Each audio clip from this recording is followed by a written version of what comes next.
Some iron.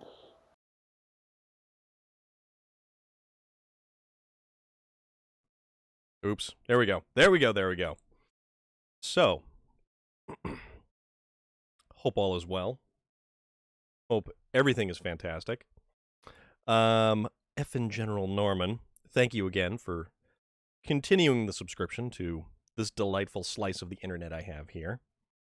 And it didn't pop up the alert, so we will repeat the alert.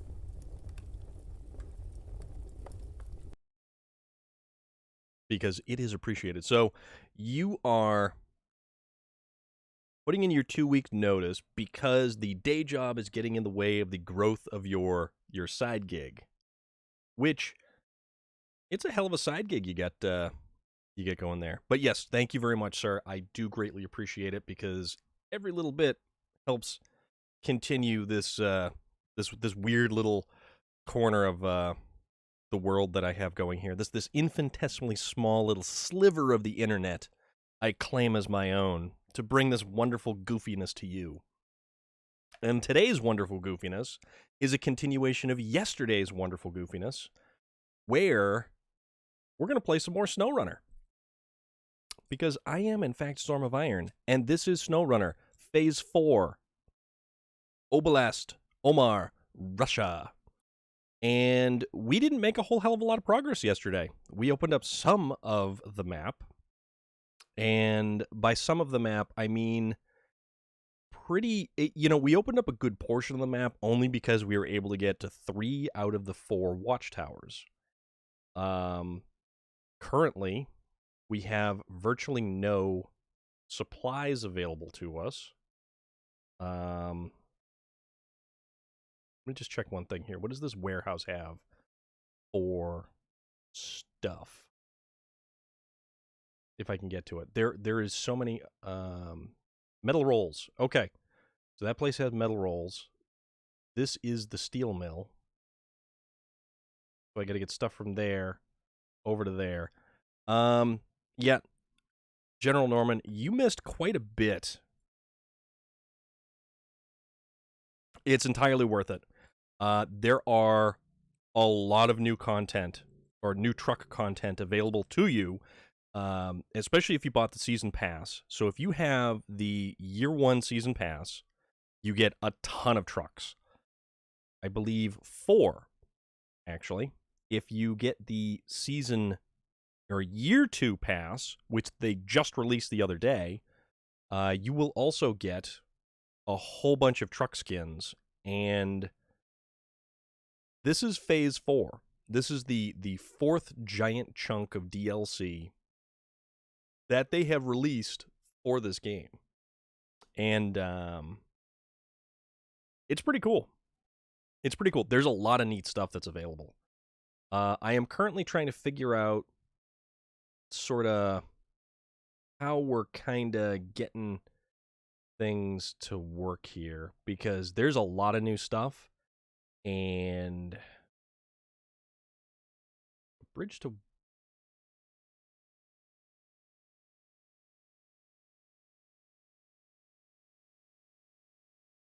all right, so if I want to fix this, I need to bring steel beams from here over to here, make them into rolls. Oh, no, wait, hold on. No, oh, yeah, okay, because this warehouse only has steel rolls. So we need to convert steel rolls at the plant, the beams, to bring over here to fix the bridge.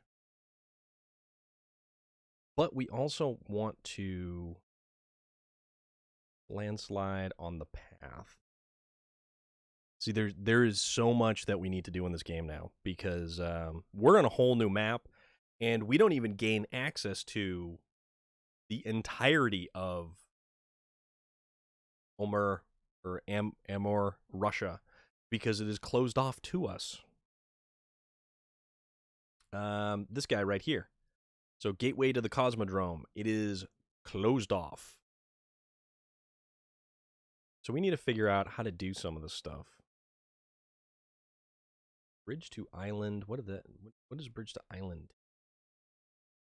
Bridge to island over here takes more metal beams and more service spare. This is going to be very involved, because this is a hell of a brutal map. So let me figure out some stuff here. So this takes a crane and a saddle low trailer. That takes a regular. All right. I think what I'm going to do is go back to the garage, find another truck to tow along behind the big truck. But yes, Norman, this is my new favorite truck. This is the GMC Brigadier 8000. This is like the Chevrolet Kodiaq in this game, but on drugs. This truck was produced from the mid to late 70s to the late 80s. And it is the 8000 series. So this is the big boy. This is the heavy hitter of the GMC Chevrolet lineup. So this one's called the GMC Brigadier, and the Chevrolet version was actually called the Chevrolet Bruin. So they're all, kind of got that bear vibe to them. And this truck comes with the absolute coolest vehicle wrap of any vehicle in the game, hands down. There are so many cool new trucks in this. Oh, you know what? No, we need a truck that can attach both a saddle low and a loading crane.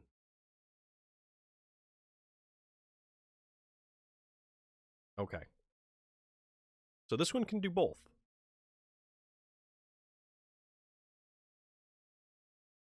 So why not? So we're gonna do a little bit of tow one truck behind the other type routine here, because we couldn't get anywhere yesterday because we continued to get stuck or flipped over. Just generally things were a nightmare. Suspension, headlights on.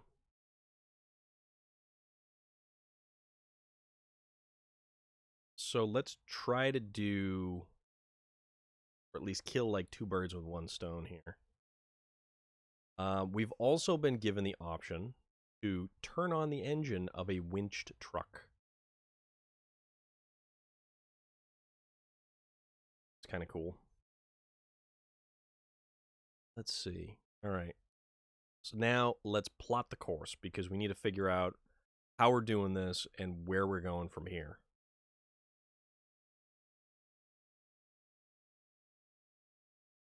Because we didn't do too good with it the other day. We did not do good the other day with it at all. I almost question if I should go through this right here. All right, so tell you what we're going to do.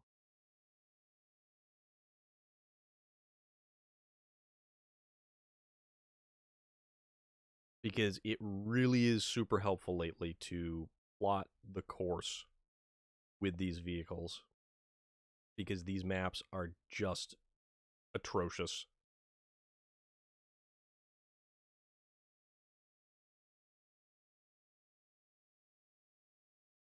So if we actually have two vehicles, it'll help us out in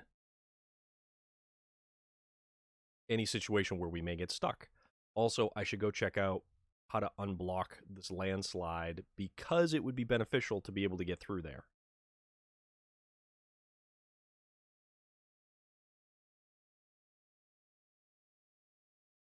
All right.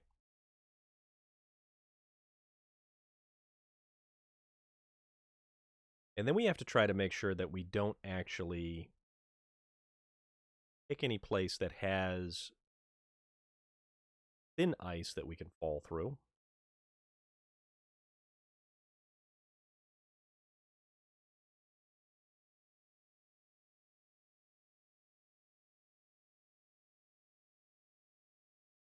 And I also question whether or not I'm going to have enough fuel to take care of this. Because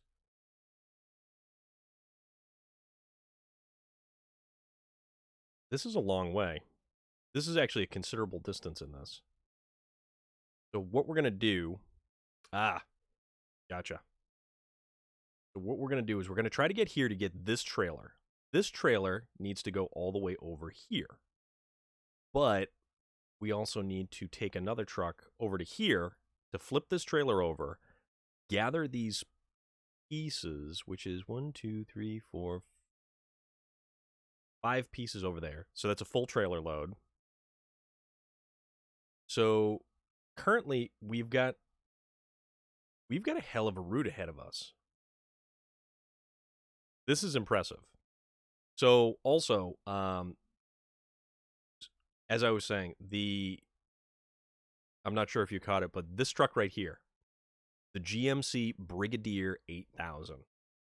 This thing is awesome, and I think this is probably my new favorite truck because it's based on it's a GMC Brigadier 8000, which is like that's how they listed their series of medium duty trucks. So there was the 5000, the 6000, the 7000, the 8000. So this is like the Chevy Kodiak on steroids. And it's got one of the best skins in the entire game for truck skins. So it's got this giant bear on the side, which love it. Absolutely love it. All right.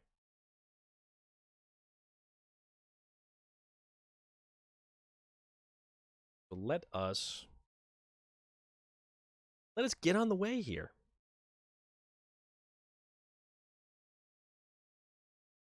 And I'm just hoping that this particular collab will actually get me through a lot of the places that I need to get through. Like this snow right here is basically stuff that is going to swamp you without a second thought.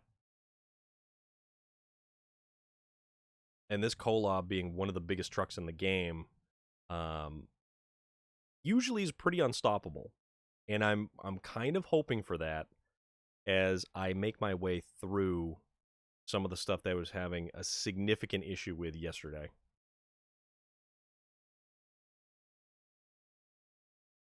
And I may end up bringing out the Caterpillar 745C because of just how that thing does through bad terrain. And also it's got, several thousand liters of fuel on the back end of it. So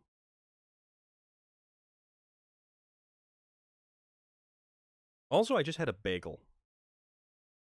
Got a plain bagel, stuck it in the toaster, toasted it up. Away we go. Which I was kind of feeling I needed something. Seeing as how... Oops. Fun. No, actually, we don't want to become famous. That's the last thing we want to do is become famous, so we're going to delete that. With fame... with fame comes problems, and now we're stuck on rocks. Because of course. All right, so... You know that whole thing I was saying about having a second truck to be able to help us out?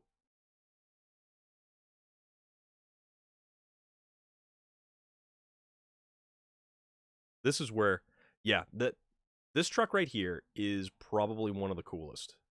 I love old GMCs, Chevrolets, all that stuff. So this is a late 70s design to a late 80s design truck.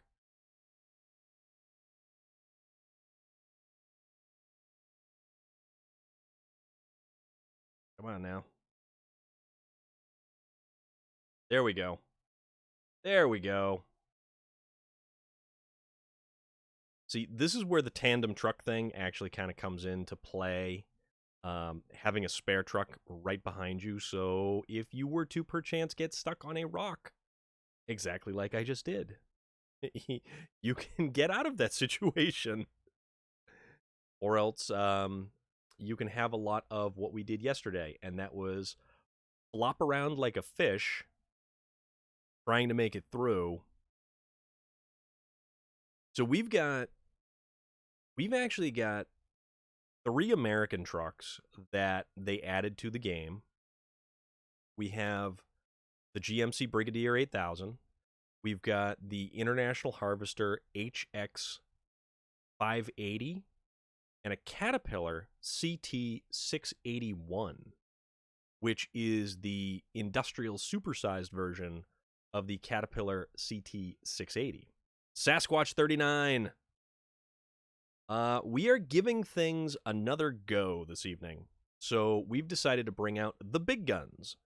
And by the big guns, I mean the Kolob. And we're going to yank stuff around, try to figure out some good routes here.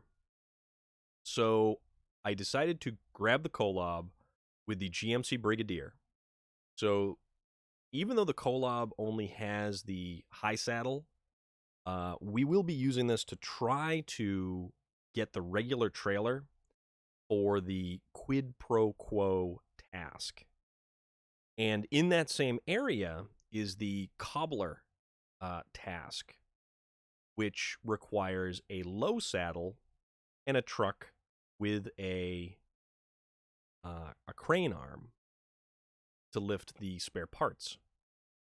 So we're going to try to kind of kill two birds with one stone, and it should give us access to like a little bit more stuff. We'll see where it goes.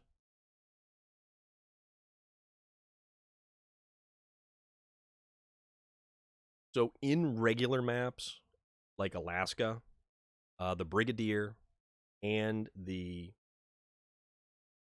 Yeah, see, that is... I was looking at the map, I was checking stuff out, and the fact that you have to take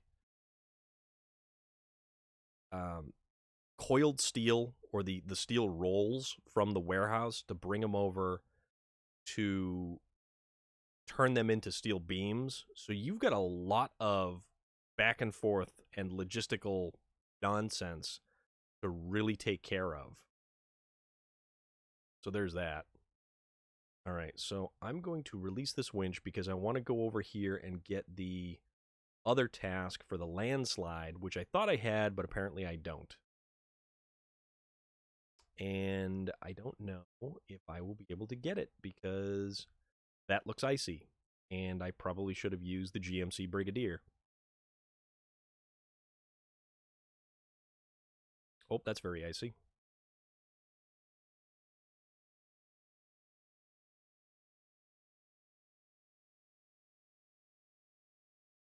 Yep, come on now. Which figures?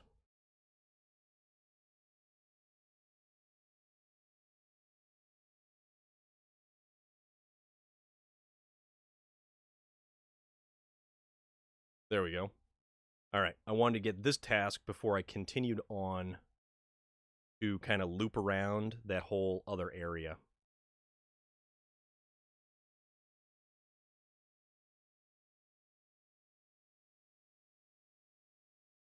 All right, landslide on the path. Smart route to the quarry, so we should probably do something about it. We'll do that.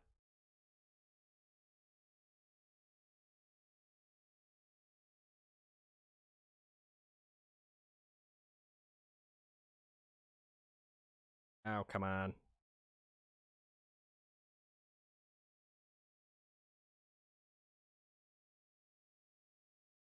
There we go.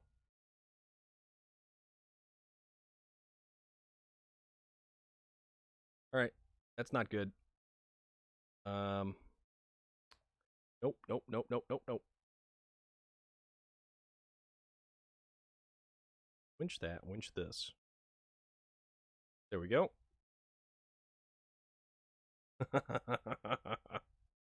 Let's see if we can make this work. We'll see if we can try to make it work anyways. Just gotta slide ourselves over just a little bit just to make it to the snowy patch. Just to kind of... a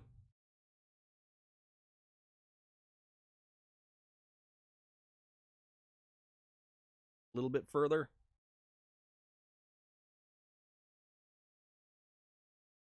Come on now.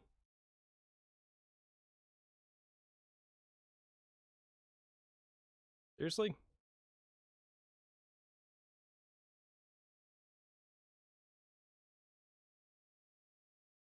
Oh, this is irritating. So we've already encountered a little bit of a hiccup to our plan. Ooh, ooh, ooh, not good, not good. That's a lot of suspension damage. And then we have nothing to repair it with. So let's just take this route. We almost deleted about half of our suspension right now. That's not a good thing. All right. So I think the next series of trucks that are going to come around this way are going to be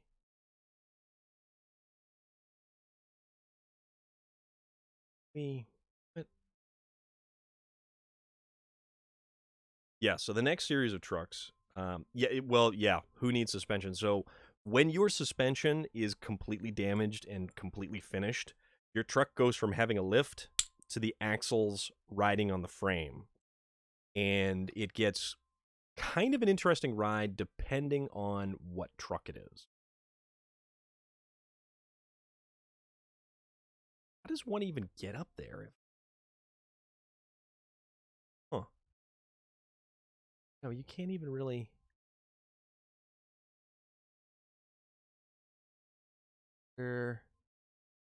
Yeah, I kind of wonder. How do you... Well, there's got to be some creative way of getting up there. But in that case, let's kind of make a little bit more forward progress here.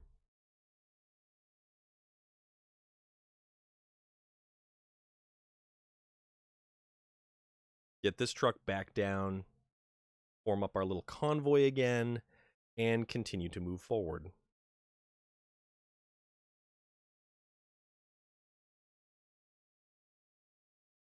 Which I think if I had been smart, I also would have brought along a repair trailer. But when did we ever play smart? All right. There we go. Let's as the words of the immortal Joe Dirt would say, let's keep on keeping on.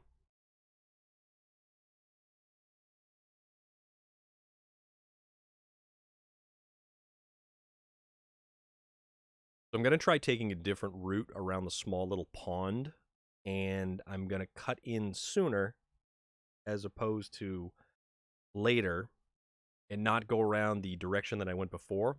Relic coming in with the Viking hello emojis. Dang! Laughs a garden. Dig it. Yes, I am Joe El Dirte. Don't church it up for me, boy. Your name's Dirt. All right, so we're gonna kind of play things that way. El Dirte. Joe El Dirte. Nope. Name's Dirt. That's why my last name's Nuttamaker and yours is Dirt.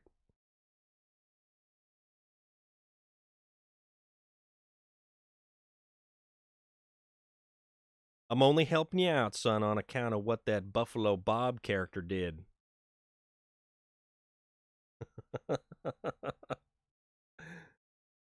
I think that it is a fantastic movie, and David Spade in that movie is awesome. They're large and in charge and looking for chickies. Like chicken nuggets? Chicken wings? On. Always with the rocks. This is beyond irritating.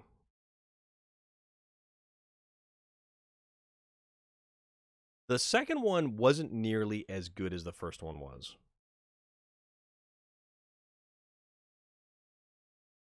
All right, come on now.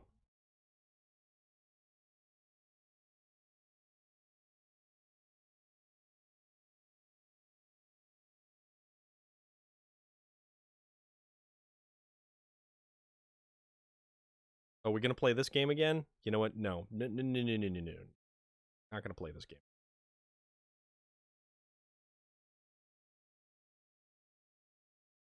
Break all of the trees? I don't think so. Yeah, I mean, I'm basically going to have myself outfitted so that an entire Boy Scout troop or battalion will be able to sell all of the Christmas trees under the sun this holiday season.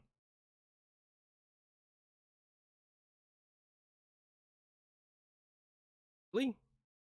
How is this? All right, this is obnoxious. Yes, Jamie Presley and the dog.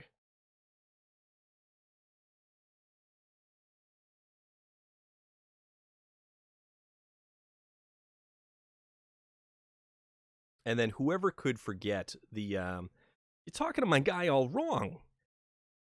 Saying stab you in the face with a soldering iron. Christopher Walken.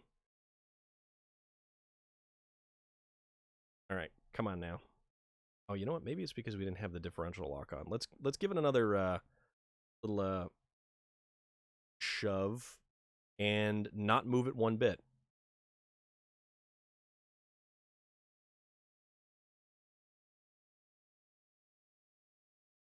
Yeah, Christopher Walken is phenomenal. Christopher Walken, in most of the roles that he actually has, is fantastic. I'm pretty sure he doesn't read any of the source material going into whatever project he has and just kind of wings it.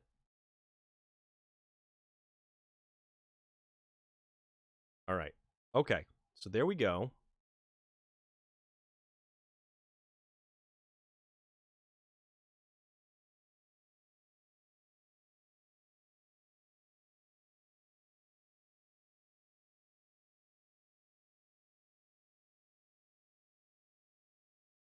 You know what? Let's get back into this thing and kind of try to pursue an alternate route here.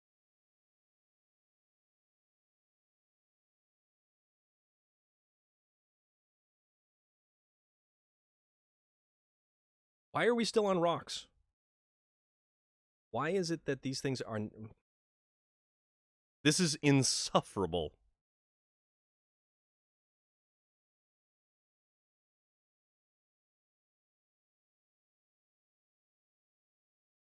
Unbelievable.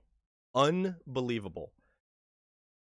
See, I can't get off the couple of series of rocks that are directly underneath of us.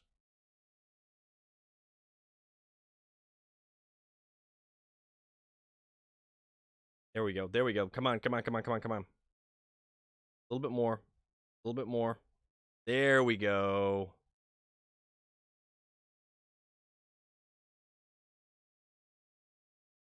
Okay. Now we're in business.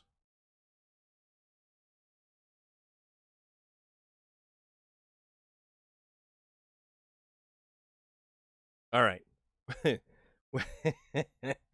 Okie dokie.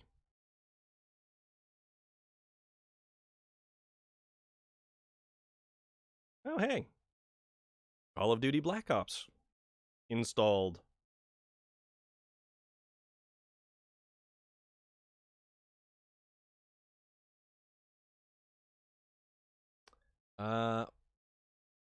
What do we got?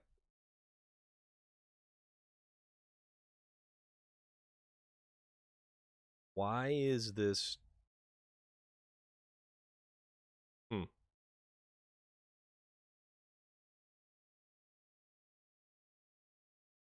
Man, this is some snow and some mud.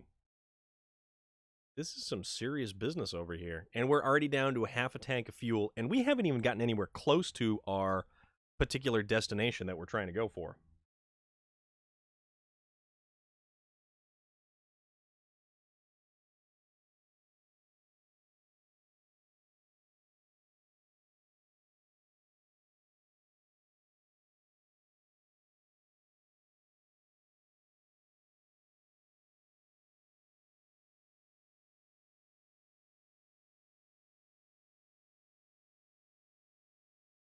Okay. Oh, man, there's more rocks this way.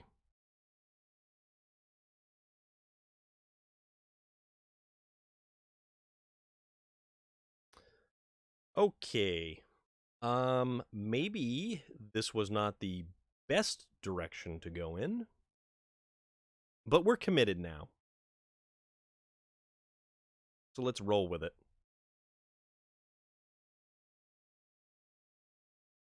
And as long as these rocks stay small, we should still be able to make some kind of progress,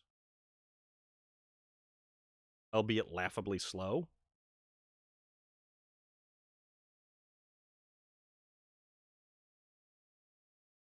Poor little brigadier back there. Get dragged over all kinds of stuff. What's that?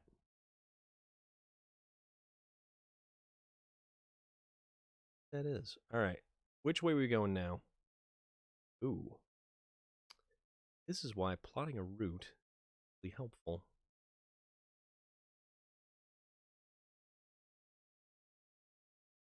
All right. So we'll make it to there. Christopher Walken is not on Cameo. That is a bummer, because I'm pretty sure he would be all about doing cameos. Oh, man. But you know what? Honestly, if Christopher Walken was on Cameo, it would probably be $1,000 cameo. There are some really expensive cameos. And it's interesting to see how they gauge the level of celebrity someone is by how much they're charging, and where they kind of figure certain celebrities are in that hierarchy of Celebrityville.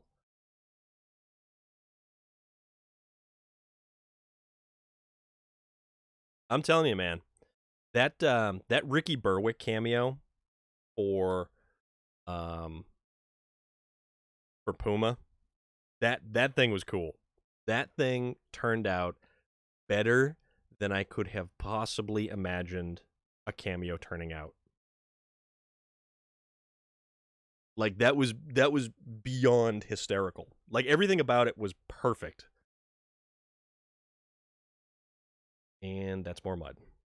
Yeah, it was. And the fact that he actually got to see it live on his stream. Also, I hated how the color of my shirt keeps shifting like back and forth. I'm not particularly a fan. Keeps doing some weird thing where it keeps going from bright to dark. Hey, James. A hostile puma. It was just so.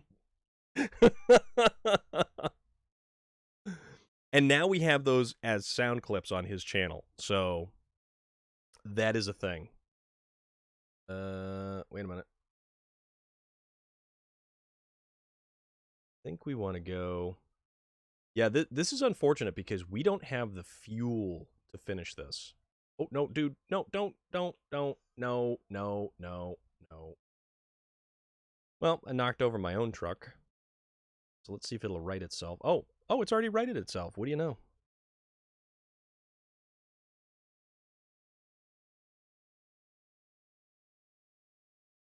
And the great thing is, we could do that again because it's not prohibitively expensive and it's hysterical. Like, you can throw that up on his Facebook page. You could post it into a Discord where he would just stumble across the link.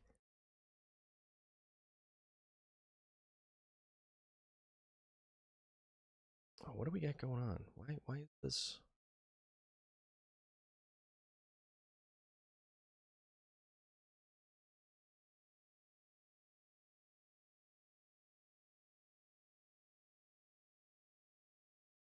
This is deep.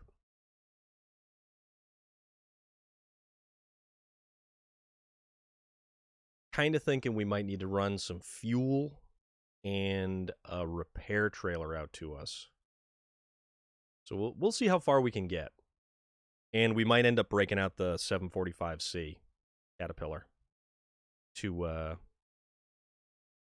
maybe correct these situations.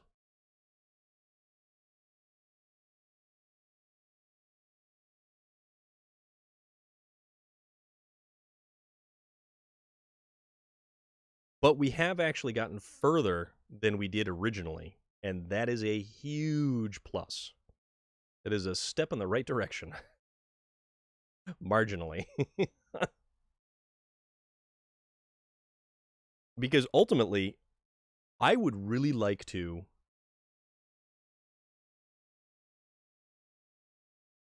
That is a pretty cool view.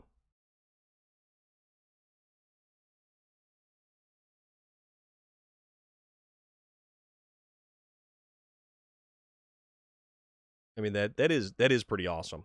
That is actually really awesome. All right, get us going here.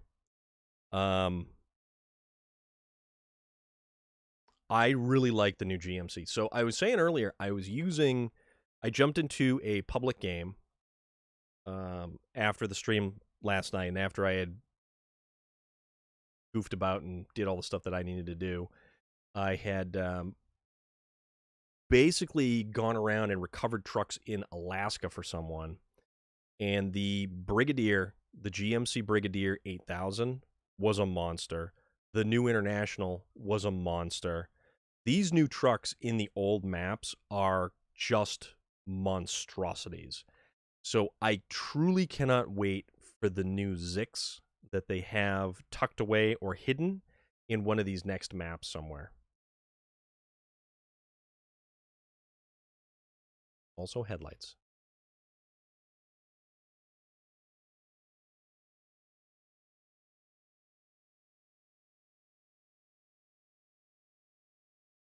Actually, I wonder if I could put a repair trailer on a Azov 4220 Antarctic. I wonder if that's possible.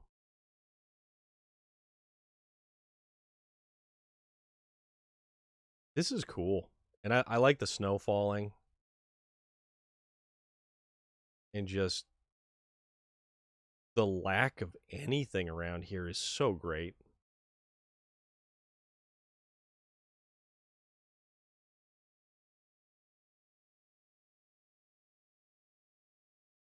All right, so there is that trailer. And I don't think there's any fuel around here at all.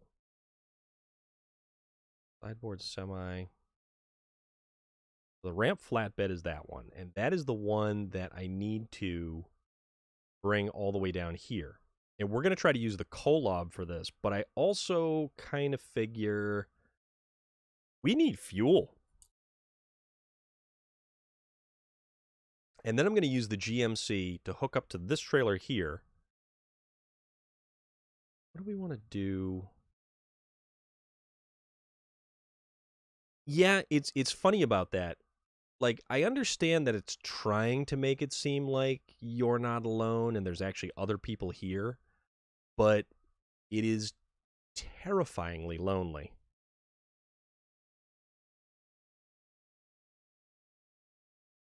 Okay, so what I'm going to do...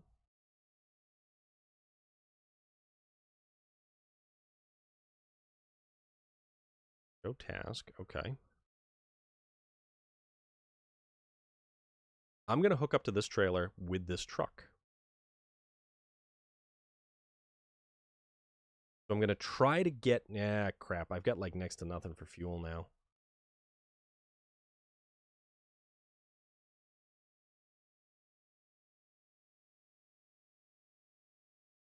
Brigadier. Okay, so the Brigadier's got about a half a tank of fuel.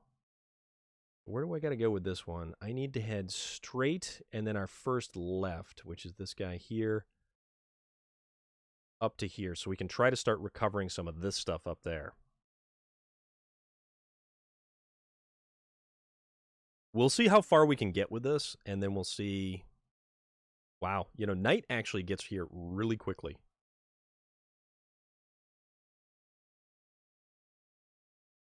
I think I'm going to run the Caterpillar out here to try to use as a mobile fuel platform, but I should also consider which other truck I'm going to need to bring with it, because I should at least bring another truck with it.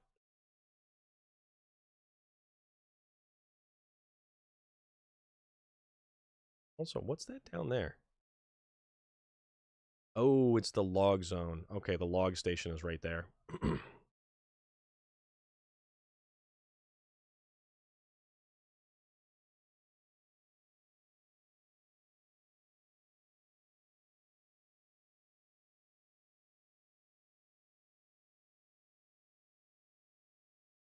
All right, this is going to be interesting because this stuff is all over the place. I wonder if I should bring another truck with a crane or what I should do here. Actually, where does this stuff even need to go? That is a very good question. That is Barefoot Cobbler. Delivered to the workshop. Oh, okay. So that's not terrible. So we're right here, and then we just have to kind of bring it over here. And this will give us access to a location, which I'm wondering what's going to be there and if it's going to make our life any easier whatsoever.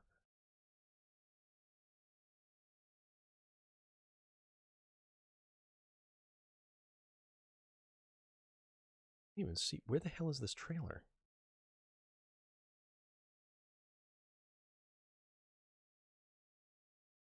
Oh, there's the trailer. Okay.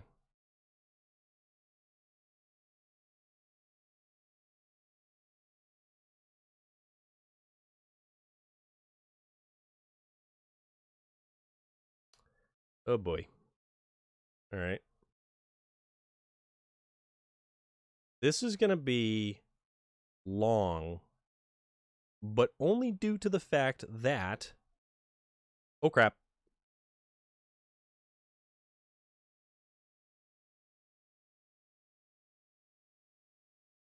It's going to be long because of that, and also because of the fact that to use the winch on this trailer and to use the crane on any of those cargo pieces is going to be ridiculously annoying. So, in this instance, let us go back to the garage and let's pull out some of the. Actually, let me see what the Antarctic can actually mount for frame add-ons.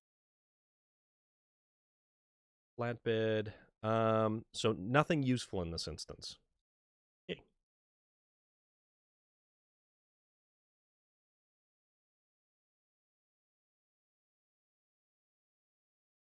All right.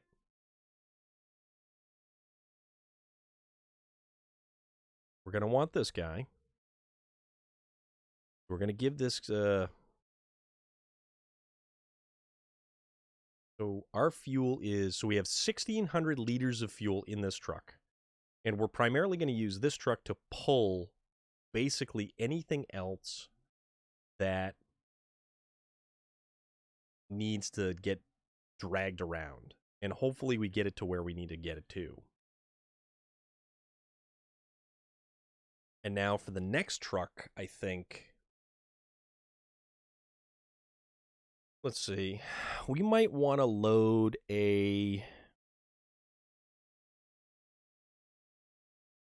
another winch. Or not a winch, you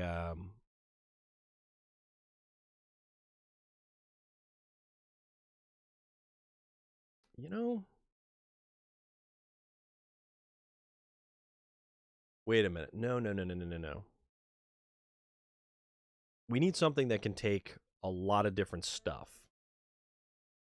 So we've got the fuel in the Caterpillar 745C. How about not another Kolob, not the Pacific.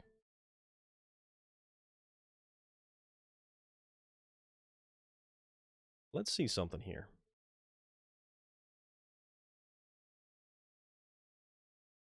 All right, so a van body. And can we do... No, we can't do a loading crane and a van body.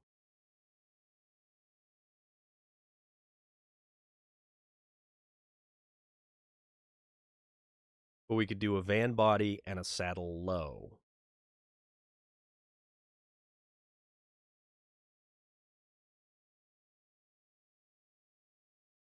Huh. All right, let me think about this here.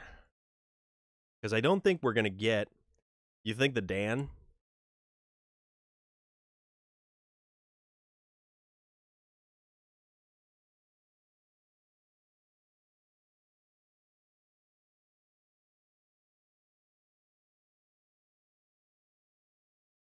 Is the Dan a heavy or a heavy duty?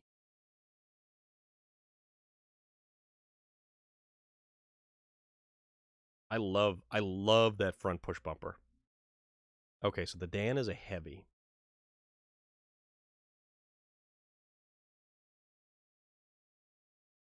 I do actually. Blue Birdie. I use pretty much whatever is best suited for the task. Um, the Russian trucks typically have a larger access to mud tires, but where there's ice, that kind of doesn't matter. So, and this is the new map. This is the Emir Oblast, Russia, or Oblast. Let's see, let's find. See, okay, so there's the Dan. Nope, darn. See, that is the only unfortunate thing about scrolling through all of these with a console. They take forever to load. You guys on the PC, you can just flick through this stuff like it's nothing. Yeah, we were playing this yesterday, and I have already since rolled the GMC Brigadier 8000 on its side, trying to recover some cargo, and it's going to get very interesting. We'll put it that way. Wait a minute. What? Oh, you know what? That's what I did. Okay. There's too many trucks to cycle through here. Although I wonder how the Tatarin would do. Probably not very good, because it has absolutely nothing for ground clearance. All right, so the Dan...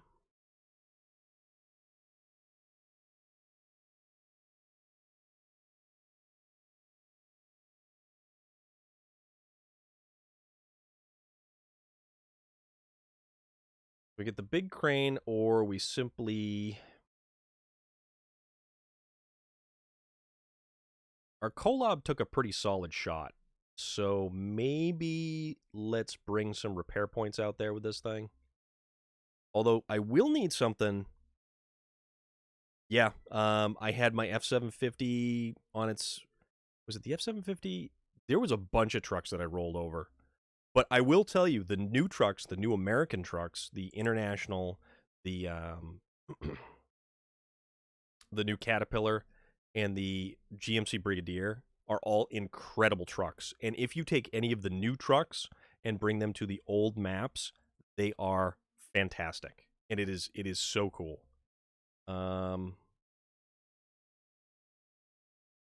Okay, so that goes from S to S plus.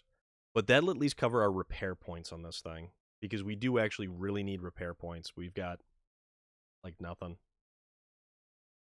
Let's see. Spare wheel? Oh, no, we don't have the spare wheel on this thing. Okay. Let us add a spare wheel. Just for the halibut. Any different paint schemes for this guy?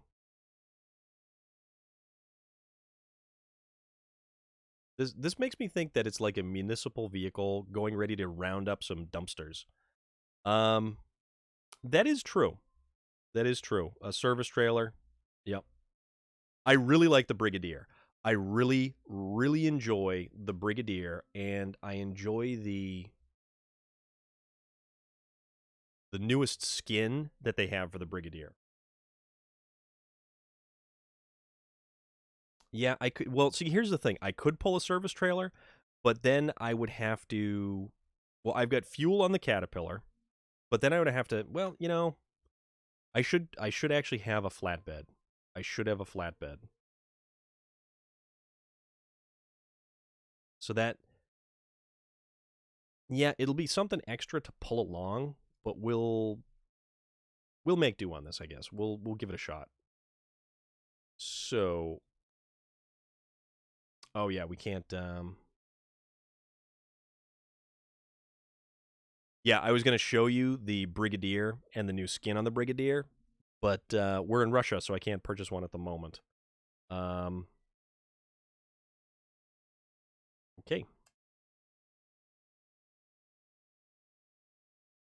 So we've got the Brigadier with the low saddle and a hydraulic arm.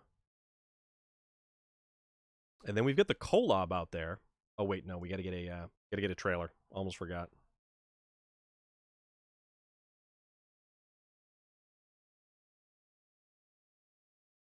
Get a air trailer. Don't need a maintenance trailer because even though this has 2,000 liters of fuel, we could definitely use the repair points in this one.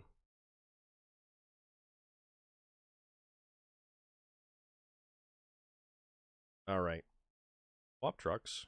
Caterpillar. Headlights.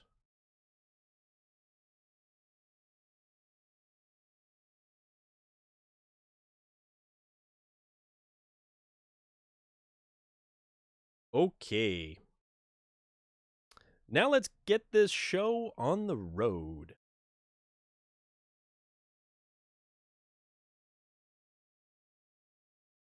Oh yeah, that's right. Caterpillar steer's weird.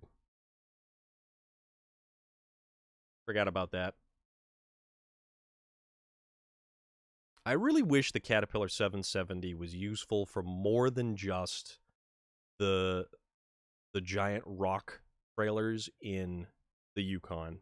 That was really kind of sad, to be perfectly honest. Like it was a waste of a truck. And I understand like the telehandler has a niche, or a niche, if you will, but it's still somewhat useful. The Caterpillar 745 here, I really enjoy this thing because it's one of the more just unstoppable vehicles when it comes to deep snow and mud. Yeah. Or the ability to hook up to anything else, like any other trailer, or if you could get a giant trailer to use with just that truck. It's unfortunate because that's it. Other than that, you can only, you drive around with a tiny little, truck. All right, so I thought this was going to go a little bit better through here. It is not. Yeah, the 745C needs to actually be able to haul trailers. And the only 3 attachments being this fuel trailer, the cargo container, and the logging trailer. Oh, yeah. Yeah, and it would be the only truck that could haul 2 loads of lumber at the same time. I think. Mostly. Or effectively and not really flinch. Yeah, this one does have a log attachment. So it's got the logging body, the 2-slot cargo container body, and then this fuel body, right? And then that's it. This was also one of the only trucks that I found that could go through broken ice like that, in maps like Amandra, and not worry about falling in. Kind of like this, because you've got this ability to sort of move the head of the truck back and forth. And even though it's slow, it will make its way through.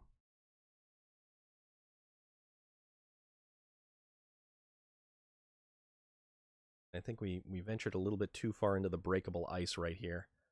But that's all right. We've got a ton of fuel, we've got a ton of repair points, and we're just going to force our way along through all of this.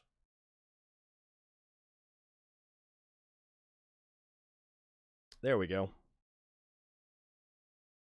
And this is one of the only trucks that is actually capable of breaking through ice and then making its way through ice. Yeah, the twin steer with a trailer, even if it was just some of the smaller trailers,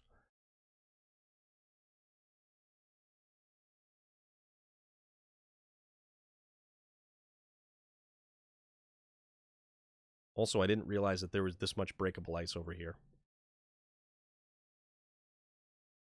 Because I thought we sort of drove across this with one of the collabs, but apparently we did not.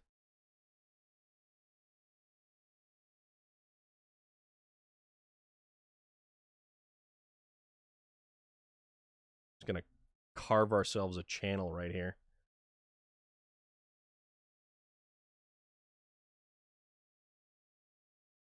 Unless we're getting, like, jammed up on some of the ice that's underneath there.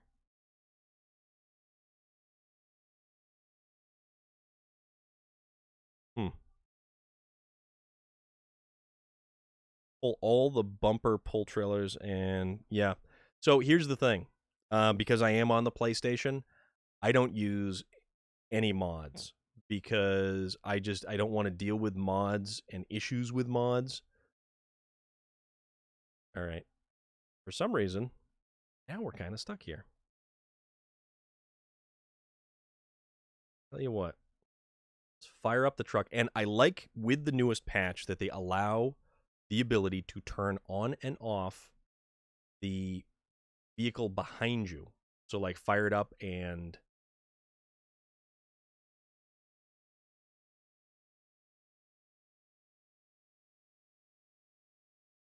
see if we can't back up a little bit.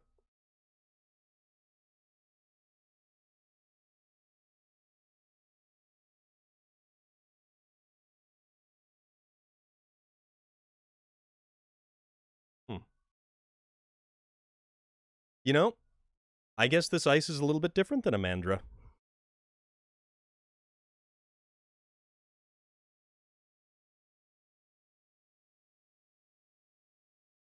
Or maybe it's because we're trying to haul the cargo that is the Dan.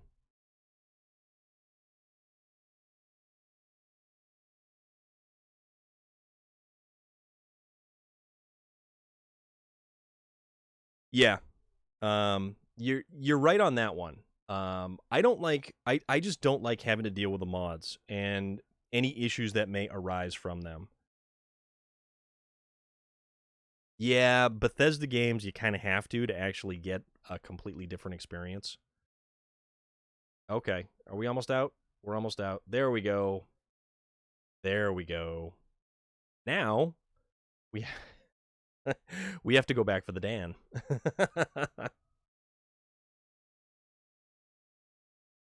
All right, so let's just kind of park ourselves over here.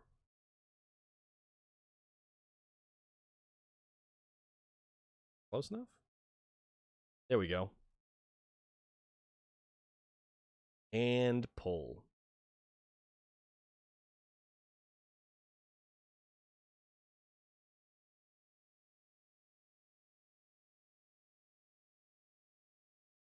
All right, there we go. Now we're back in business. And let's try to avoid some of that ice. I didn't think that ice was going to be as breakable as it was, oddly enough.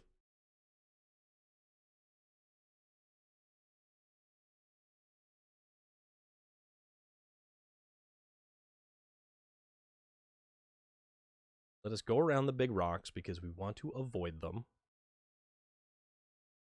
Because we don't want to end up like the Kolob did. Yeah, this ice is different than Amandra ice. Like, you learn to deal with the ice on Amandra, but this is just... this is a different level of hell. All right, let's see. All right, that's where I want to go.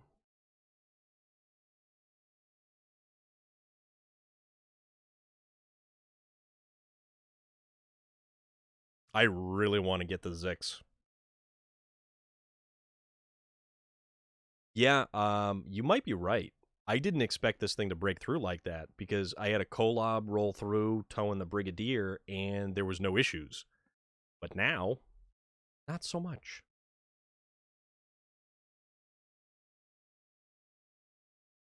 Oh, don't even tell me we're going to get stuck on trees here. Is it trees? Is it rocks? What do we get? What do we get going on?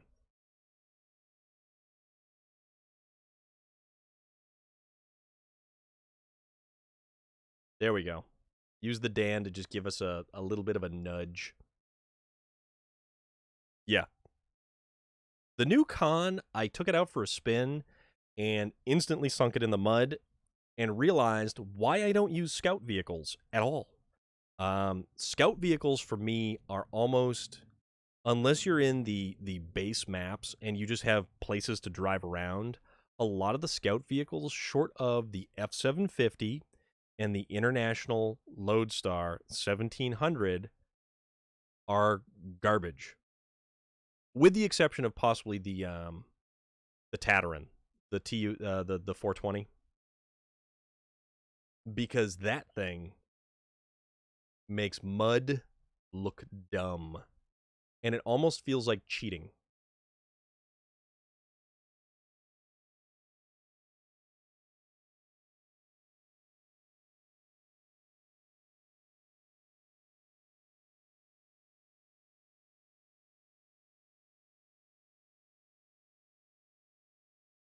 I was, I don't know, man. I like them and I want to like them more, but they just, oh, stop. Come on. Let's turn here. I want to like them more. More ice.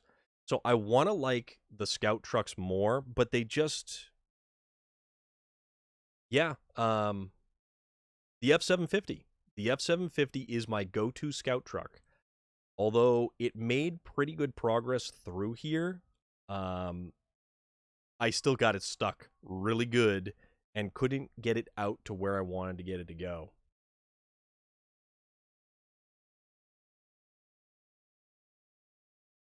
All right, there we go. Continuing forward. But yeah, the F-750, for the amount of spare tires, spare fuel, and repair points, it is the vehicle that you can take basically anywhere. You can drive it multi-maps without having to stop. And when you finally do find a fuel station, you can fill up everything and be good to go. So, all right. So we want to go. We want to go here, or do we want to? No, not there. We want to. We get stuck through here the last time. Kind of get to here, here, and then here. We'll try that. They definitely, yeah. It is a very roundabout kind of map. There is no easy straight way.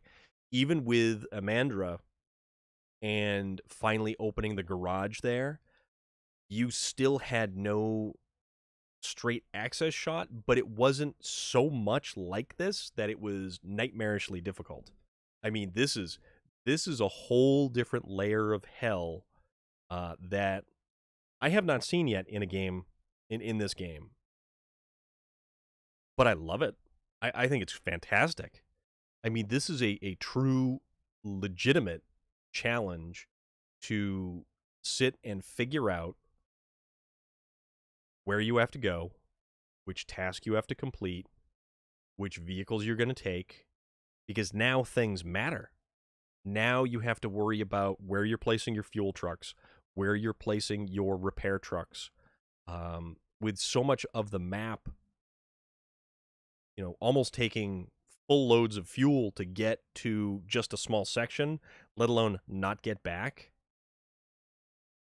Oh, I always forget about the differential lock on this thing. This thing with the differential lock is just, it's silly. It is absolutely silly just how effective this thing is. It is definitely funny to drive, but it's worth it, I think. I believe this truck is definitely one of the better trucks to be able to pick up. And they make you work for this truck, though.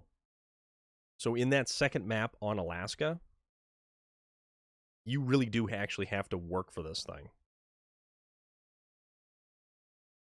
And given what you have when you get there, to need to repair it, completely refuel it, and then drag it from where it is to the lumber yard is a little bit interesting. I used the Caterpillar CT680 at the time.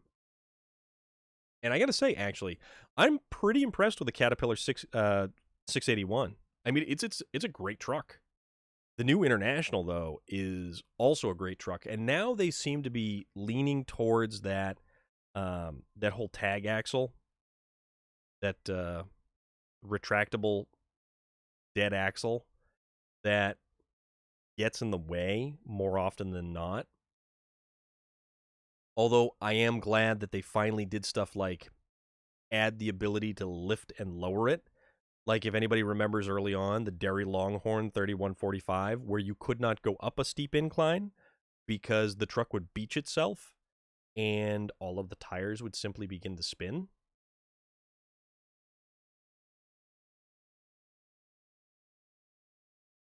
That's true. Yeah, it does help with the weight distribution.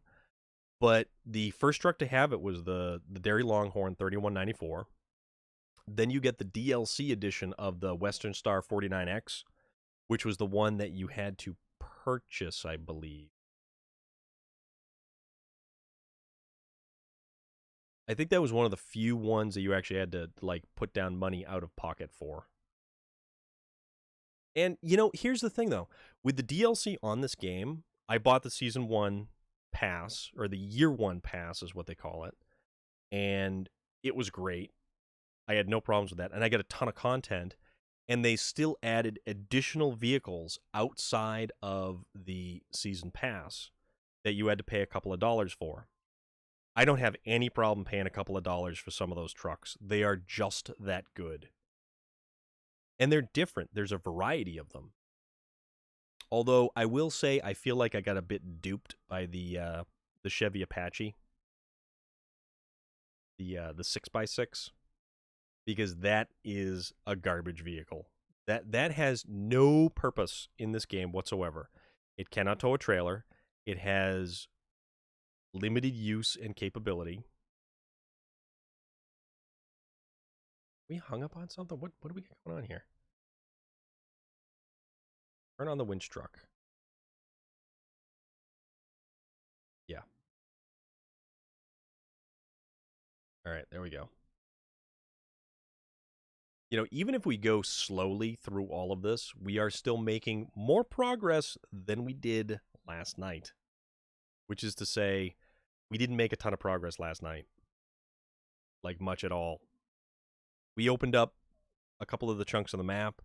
We also found some of the upgrades, but that was about it. So, and I still wish this game had cruise control.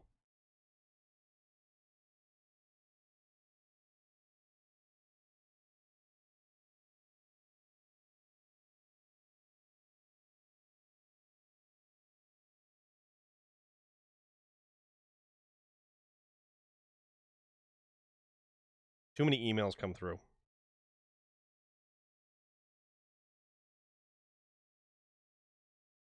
And nothing important either.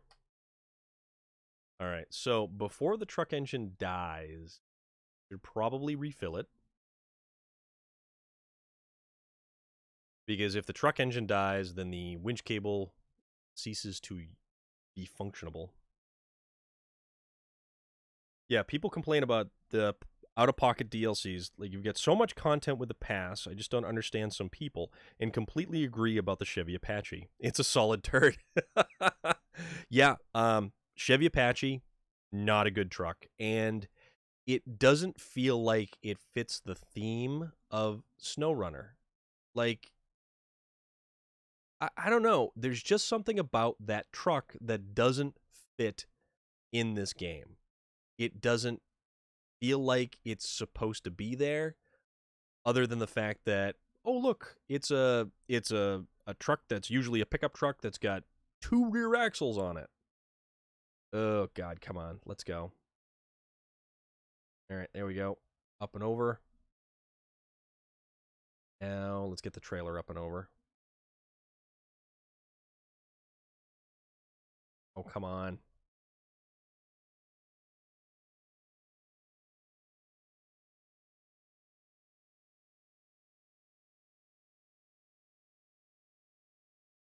Got it? I think we got it. There we go. Also, find the appropriate way around these guys.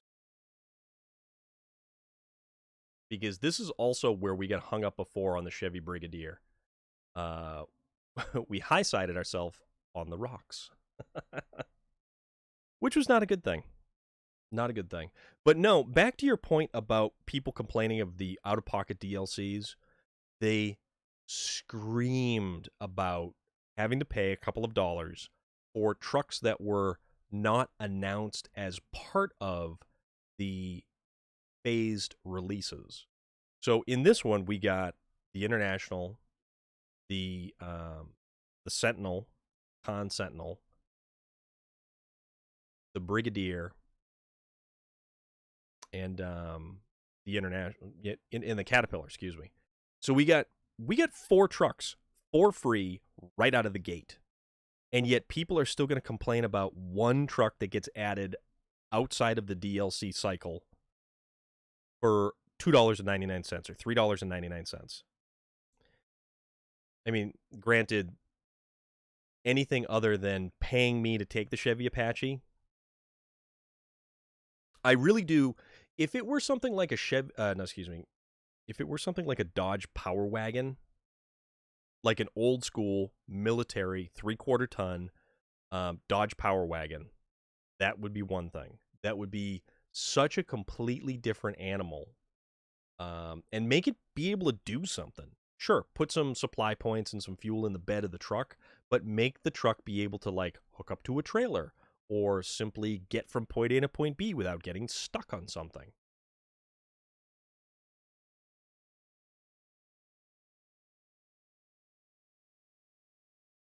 All right, so we've already made it over to the trailer location that we were trying to gun for.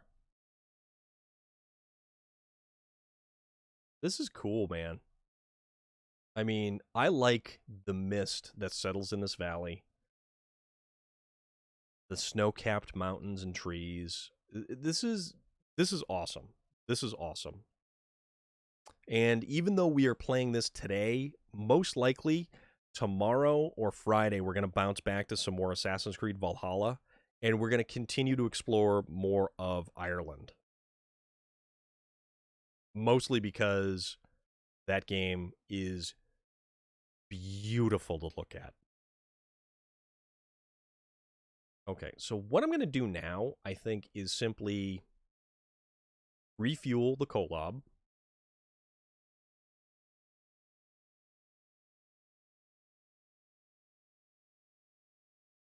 The Dan barely used any fuel.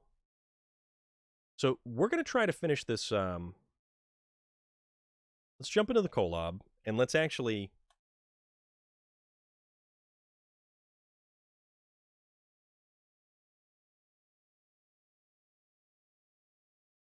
Right. Excuse me. All I had was a bagel. It wasn't even all that anything crazy.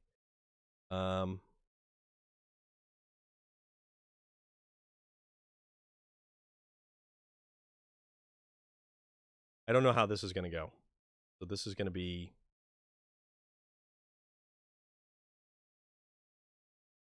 This is going to be interesting through there. But we have the Caterpillar. So let's see how that bad boy does. Just in case we need. For hard to reach places. That's a hell of a name for a thing to do. Let's see. Speaking of things to do, I'm going to have a slight sip of my carbonated non-alcoholic beverage, my delightful Pepsi with high fructose corn syrup.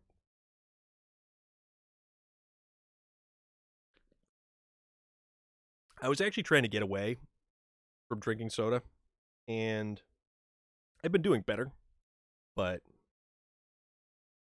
I was actually in getting my second shot today for the vaccine stuff to be able to get that crap out of the way. And the individual administering the shots was asking if I had enough fluids and, had I been drinking water. And she's got this giant jug of water on her little countertop area. And then she goes, "Yeah, I have that, but I'm drinking this right now." And she's got a Monster energy drink that's just sitting there.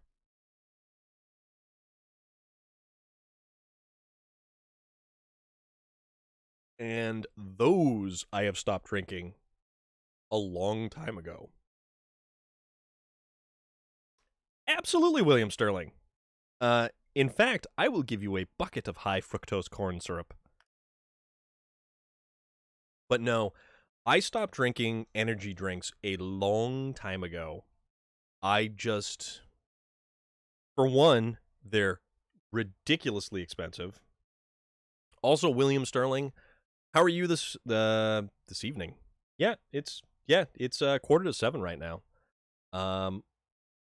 And I don't know if we have any kind of stop time planned for this evening, because we had a little bit of a short stream last night, but man, I'll tell you, I enjoyed the hell out of driving around in this game just to explore.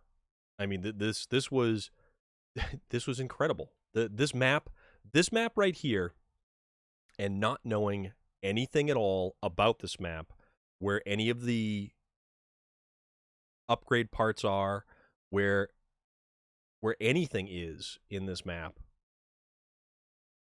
Let's hit a low gear. Just to... Oh, come on.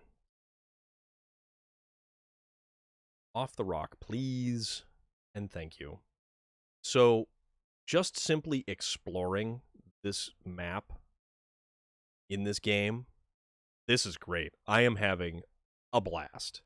And I know it was mentioned yesterday, how can I so casually roll over into a ditch and really not worry about it? This is why. Because this game is incredible. This game is beautiful. This game is designed to make you as frustrated as humanly possible. But guess what? This game isn't going to get me. This game isn't going to get to me. Because you know what? I have all these cool mountains in the distance. I have all these snow-capped peaks. Look at that. Is that like a stave church over there? Which actually, funny enough, oh, look at that. That's actually a really cool looking structure. So, in one of the last seasons of Vikings, they have to deal with the Russ Vikings, which were... Actually, it was a really cool a couple of series of episodes. Oh, check that out. I don't know if there's anything I need in there, but that's cool. And it's got the turnip domes, everything. I mean, look at where we are. We are in the middle of nowhere, and every inch forward is progress. No task. Closer to heaven. See this church? I am doing my best to maintain it year after year with these very hands, but without supplies, it's getting harder and harder. Would you help me?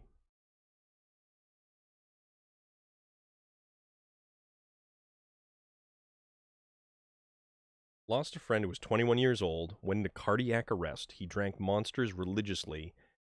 That's the only thing they could come up with as to why it happened. Oh, man. Sasquatch, I am very sorry to hear that, man. The stuff is no good for you. I mean, it is legitimately not good for you. I know there's a lot of stuff that's not good for you, but Monster energy drinks, some of them are better, but you get people who drink those like water, one after the other, after the other, after the other, and they wonder why they're having heart palpitations. It's like, do you see what you're putting in your body? Yeah. Yeah, they do.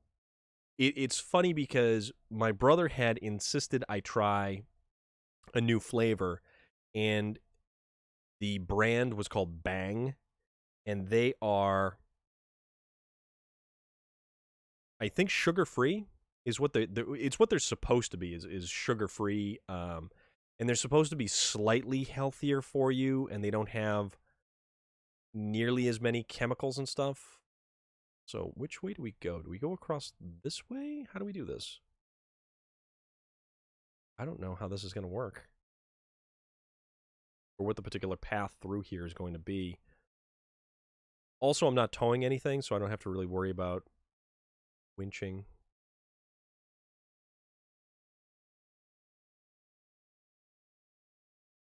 So he got me to try the cotton candy flavored Bang. And yeah, I'll admit, it's good. Maybe a little bit too good, because yeah, sure, would I drink another one if it was handed to me? Yeah, I probably would. Should I? No, not really. Not really.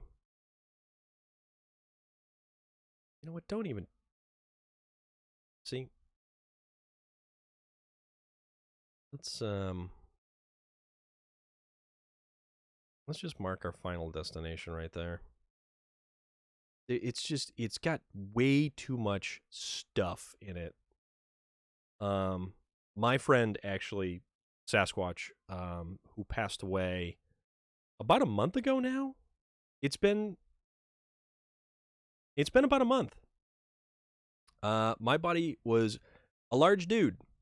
He was a very large dude, and his diet typically consisted of energy drinks, mostly Red Bulls, and cigarettes. Yeah, he was a big dude, but you know what? There's only so many monsters one person can take into their system at any given time.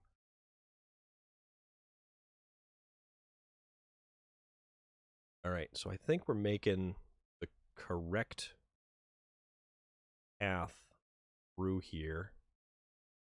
This section is actually going better than I thought. Yeah, Relic, you're completely right, because what does a monster taste like? A monster tastes like liquid candy. It tastes like liquid sweet tarts. And a kid gets a sip of that stuff and he's just going to want that stuff. And I know I sound like an old fuddy-duddy person when it comes to that, but dude, I'm all right there with you about how they taste, and just that's too much caffeine. I mean, hell, you give a small human like a friggin' gumdrop and they're bouncing off the walls. You don't need you don't need to open the floodgates on that one.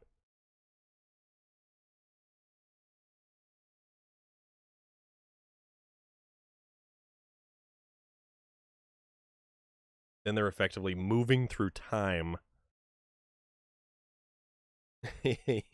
Give a kid an energy drink and he becomes the Flash.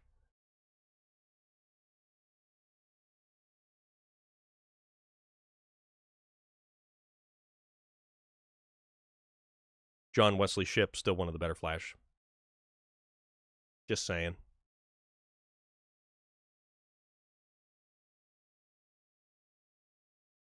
What do we got here? What are we getting stuck in? Honestly, I have no idea. Is it the trailer that's stuck on?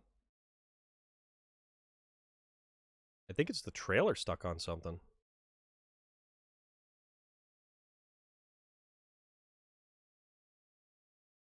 Loader!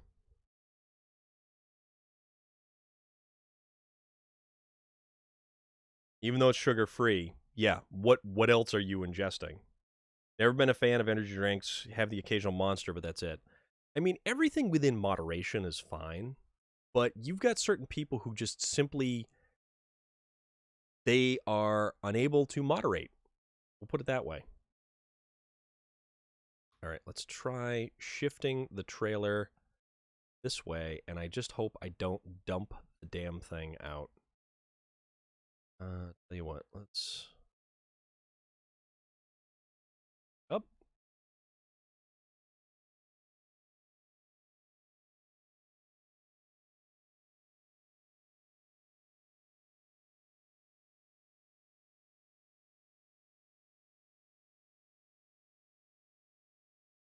All right, let's try from a different angle.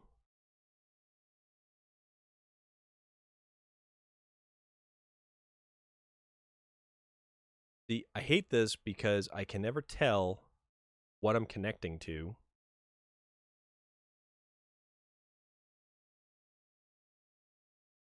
Nope. No hints, no help. We're doing this blind. We're doing this because this is how we want it. This is how it's going.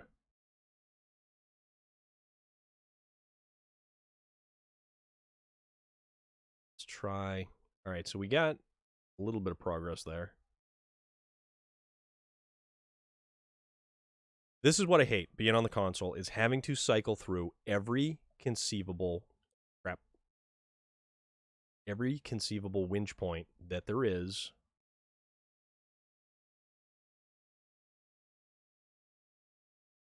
All right, now we're making some progress.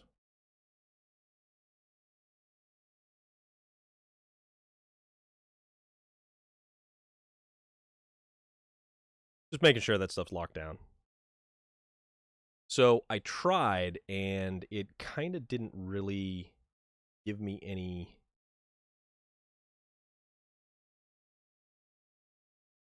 And I think it's because I just have to shift it around the logs that are in the mud. Like, you see the one that just was caught in between my tires and then disappeared? Basically, it's a bunch of those.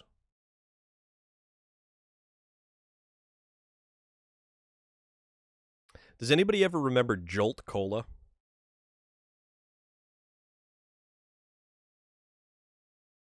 I know it tried to make a resurgence at one point in time, but mostly it was just like a... Yeah, Jolt Cola was definitely a thing, and it was just the most basic of packaging. They never really marketed it. Okay, so let's see if we can make it through here without losing any of this cargo. Because it's stuff like this that caused us to lose a large pipe one time. Good? Ooh, we might be good. Well, good-ish. Good, kind of, sort of.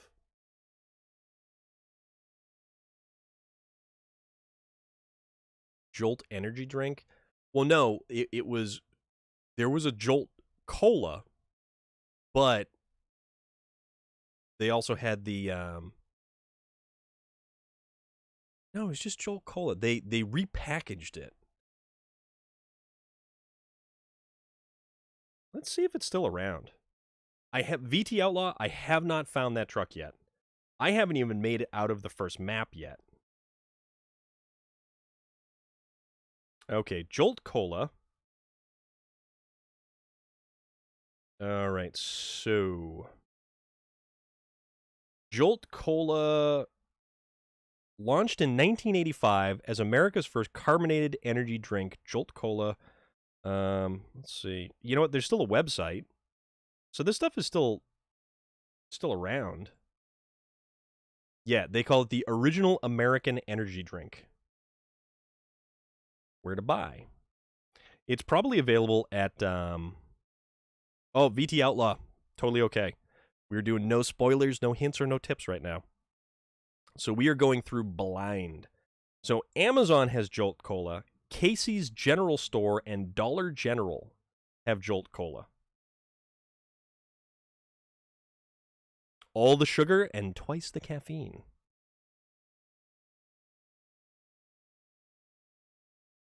But yeah, so far, this is what we have uncovered. And we still need to be able to open up where to go. Right here. We are still blocked out of the Cosmodrome. Yeah, Dollar General says that Jolt Cola is actually available.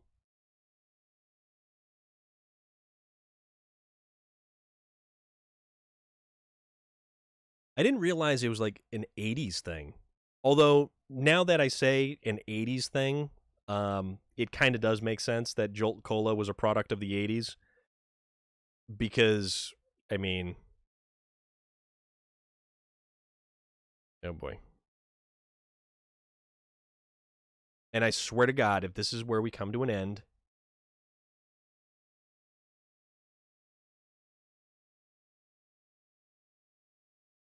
there we go. All right, just gotta work our way back and forth a little bit to get ourselves up onto this log, and we'll be good. So the truck that we have on here at the moment, we've got a couple of different ones on. So we've got the Kolob's out here, the Dan is out here, the GMC Brigadier, and then the Caterpillar 745C is out here. We've got Warehouse Trouble, which looks like a trailer that's over there. And then nothing really... Unlucky Expedition and At the Apex over in this goofy little township. Township in the middle of nowhere. You love this spot, Sasquatch? Okay. We'll see what happens. We'll see what happens. Hopefully... Okay, we still have our full load of cargo. Yeah, drink enough drink enough to become the next max headroom. Oh, Norman, for real? 48 hours until Whalen? I got a message from Joker last night. He was videoing Whalen as Whalen was just kind of hanging out playing video games. Must have been at the club getting ready. And he goes, you know, say hi to Storm. And you just see Whalen turn around, throw up his hand, and then go back to gaming. So it is a task. Okay. All right. So we'll figure out. All right. Okay. Quid pro quo. Oh, my brother sent you, right? Thanks for your help. He asked me to give you some coordinates. Here you go, as agreed. What coordinates is he giving us?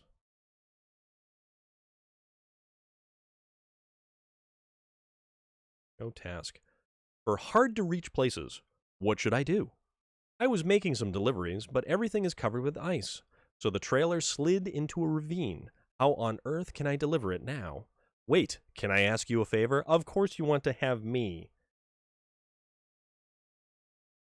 All your trucks are bone stock again? What happened? Yeah, Norman, that was the coolest video clip. Joker's daughter up on stage with Waylon singing was just so damn cool.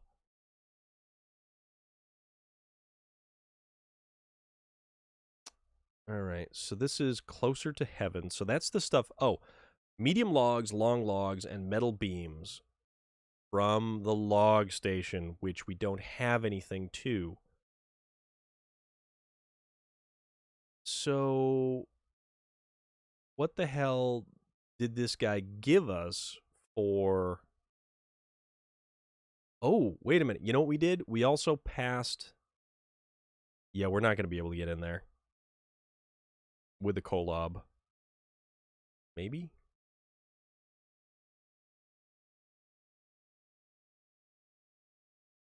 Okay, so back to the Dan. So we can use the Dan. Oh, man, corrupted save. That is unfortunate. I am very sorry to hear that.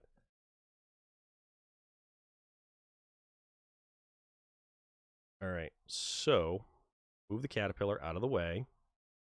Also, let us attach the trailer from here. So let's go try to get the Brigadier back on all 4 wheels, or 6 wheels, or whatever the hell it is. And, man, to think I still need to haul a lumber trailer out this direction. coordinates did he give me to get what? Well, landslide on the highway, landslide near the quarry, landslide on the path. There is a lot of work to unlock this map. So none of this stuff is available. Petroleum. This stuff, solid rock.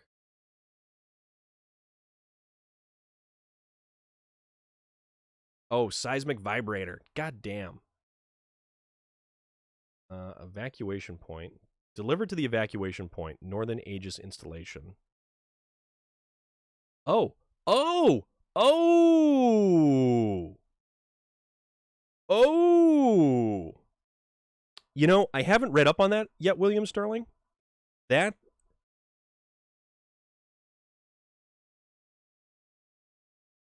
I did see the news on that, but I haven't read up on that. So I do need to... But yeah, the government officially acknowledging UFOs is kind of a big deal. Because it's like, for how long did you guys deny this stuff? And now you're finally saying, oh, by the way, all of that stuff that you guys kept on claiming was true, that we denied. It's real. There's stuff. Yeah, I get the next season pass as well, which gave you all the additional skins and stuff like that. So we have Gateway to Northern Aegis installation. That is what we gain access to. That is what the thing is. Yeah, chances are Sasquatch. That is, yeah. Now, VT Outlaw, which console, or you were playing on the PC or the console? I forget. All right, so that is global map. So we are going to Northern Aegis installation. But you know what? Let's humanitarian mission. Cargo containers from the warehouse, wooden planks from wherever.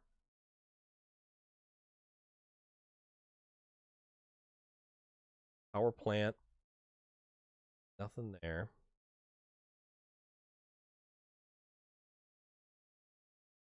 Top secret. What's top secret? Construction rig semi-trailer. Ooh, it's someplace different. All right, that's kind of cool. Richter scale. All right, there's a lot of stuff that we... So we get to use the seismic module again. Okay. Then, what do we have? So back in action is delivered to the garage in Chernokamsk. So access to the location. Oops. Access to the location. So the garage in Chernomensk, which is through the Cosmodrome. Okay. Supply lines. Oversized cargo to Chernomensk. Limited power. Delivered to substation Northern Aegis installation. And then bare minimum. Fuel carrier semi-trailer, which is Northern Aegis installation.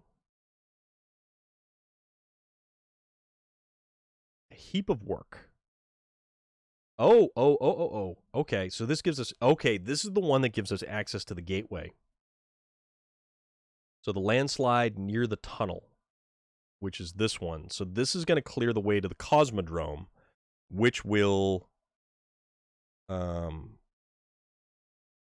Oh, no kidding. Huh. So metal beams, wooden planks, service spare parts, and then where's the service trailer? Oh, that's the service trailer. Okay, that's not too bad. We can do this. We can make this stuff happen, guys. Okay, so as I say this, and the truck is just kind of merrily idling away, wasting fuel, we're going to go with Barefoot Cobbler. So this is going to give us, let's see, we need to deliver it to there. This shouldn't, okay, I'm hoping this shouldn't be too bad. So if we round up these parts, get that trailer loaded, we could deliver to there. And it says we gain access to a location, which is this location here. So maybe we're going to have some other stuff. No, start tracking. There we go.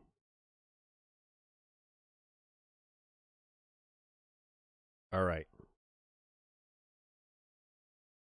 So we need to flip the trailer over, flip our truck over, and then begin to collect the cargo that's scattered around. Yeah, I'm hoping that it's like another warehouse location or someplace I can pull materials from. Because there is very few places around here that actually have stuff. And I'm kind of questioning it because, so check this out. We got to go scroll all the way down here. And you will notice that we have a steel mill, log station, and watchtower. So the one warehouse has the fuel, metal rolls, cargo container, service spare parts, concrete blocks. We only have 10 wooden planks there, and bricks.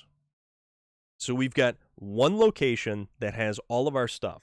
We don't have steel beams, so we have to use the metal rolls and bring those all the way over to the steel mill to make metal beams out of the steel mill, or out of the steel mill, and then transport them from there all to these different locations. And now the interesting thing is, I'm curious as to how we're going to get up there. So, well, no, it looks like we might be able to sneak up there. So we'll figure it out. We'll cross that bridge, literally, when we get to it. For now, let's all right, so this is where we dumped over the edge before. And there is cargo everywhere. I probably should have...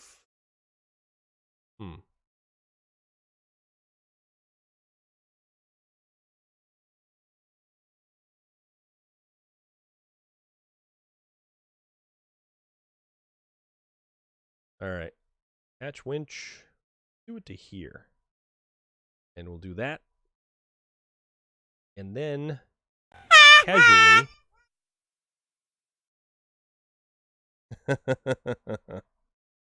Yeah, that's well, William Sterling, you missed me dump the truck over originally, so there was that. All right, so nope, don't go that far down. Let's see. There's all manner of tree stumps and stuff down here.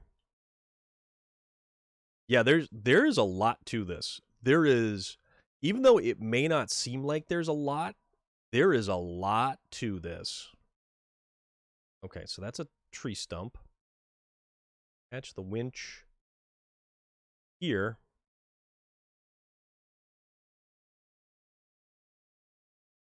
All right. And roll that beautiful bean footage. No.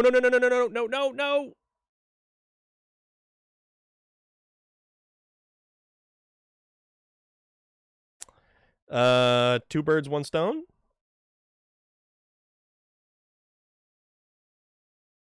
How on earth? All right, this is ridiculous.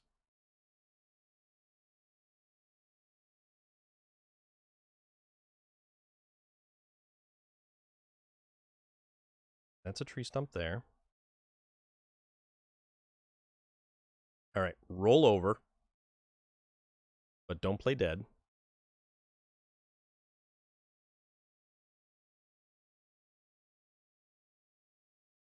Come on. Bingo. Okay.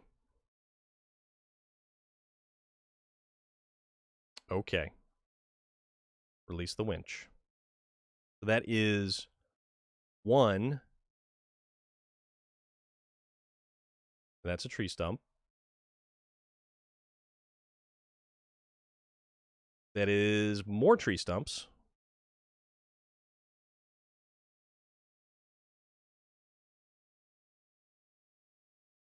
And I swear to God, if I am stuck on tree stumps right now,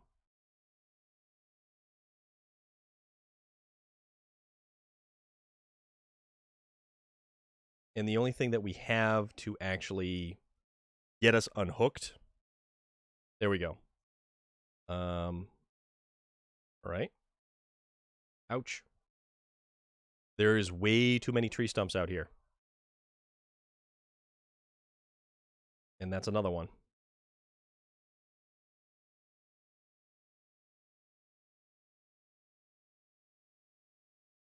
This is why this mission is a nightmare, apparently.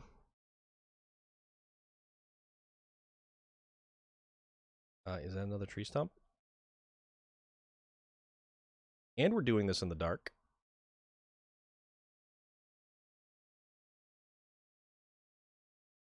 Okay. Okay. All right, so let's try to take... Oh, I swear to God, did I just hit a tree stump trying to flip this damn thing over? Yes, I did. Okay. All right, so let us push this thing. Maybe not.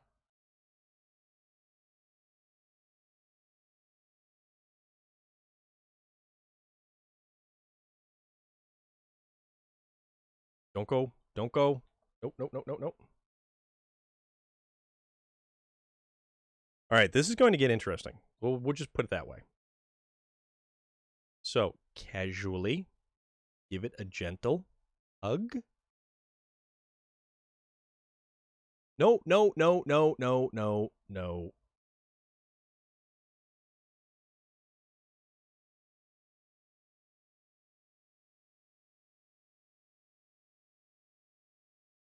Yeah. You know what? I also noticed that this particular region...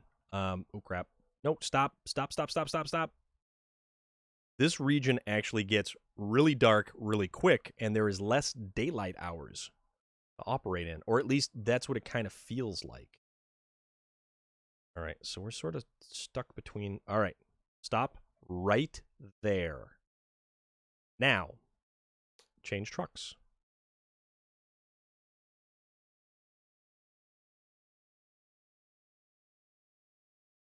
So we need to get this truck down there.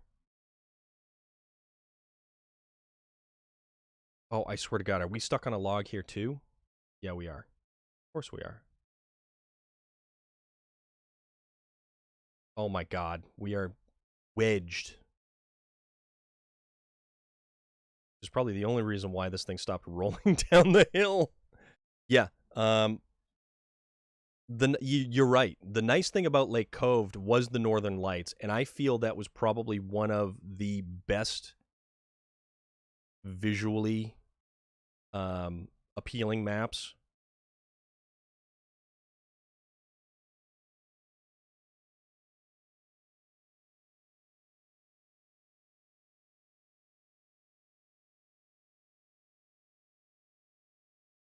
All right, so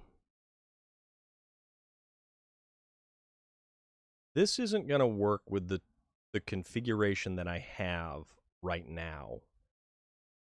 Oh, is there another log right? Oh, for Pete's sake. So we're going to get around this. We are going to get around this. Somehow we're going to get around this. Okay. So I think, realistically, what's going to need to be done is move the trailer, bring all the cargo someplace else.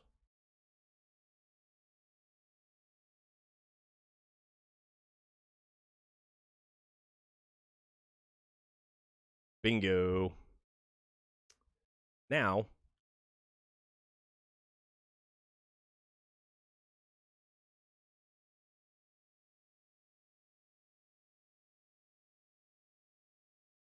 no, no, no, no, no. Change truck. We'll back this guy up a little bit. The Fleet Star? The 5070? Or which one?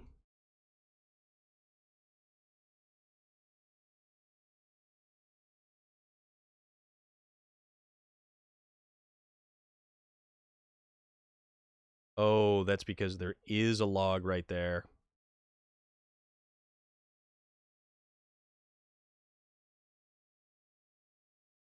All right. Let me let me sort this particular issue right here, and we'll get back over to the garage to take a momentary timeout, because this has become the stuff of nightmares. All right. So I think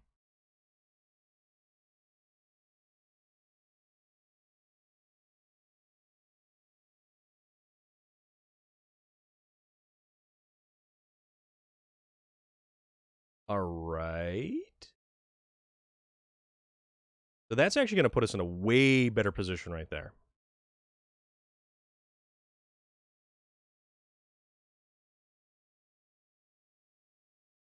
I think that's a heavy truck. The Dairy Longhorn, I wanted more out of both Dairy Longhorns. I really did. They just don't feel like they have it. All right, so my Fleet Star, this little fella.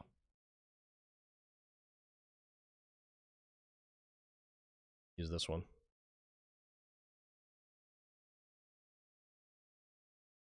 Kind of wish I could get rid of those mud flaps. We don't even have extra lights on the top of this thing. For which one? Because there's a lot of new custom paint jobs that they have introduced for a lot of these vehicles.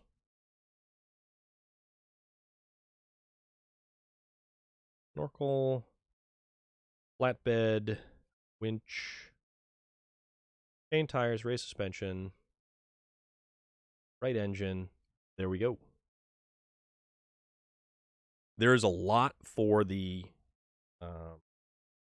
there's been a lot for a lot of the vehicles.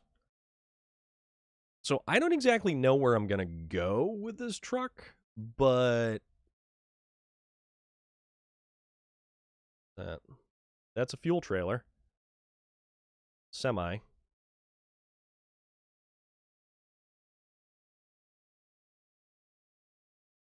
What's that? Consumables, cargo container, and a cabin. Last hillside cargo recovery mission I did, I believe, was in Michigan. I parked the truck in a 5-slot trailer on the road above and used the F-750 with a crane and a single cargo slot bed and just got them up one at a time. It was nice if you flipped because you had an autonomous winch. Yeah. So that's the thing. I didn't really think ahead that I would need to load an entire 5-slot trailer, especially given the consideration with all of the tree stumps all dotted in there. And that's the biggest issue so far, is all of the all of the tree stumps. So like if I actually could get around the tree stumps, I would be infinitely better off.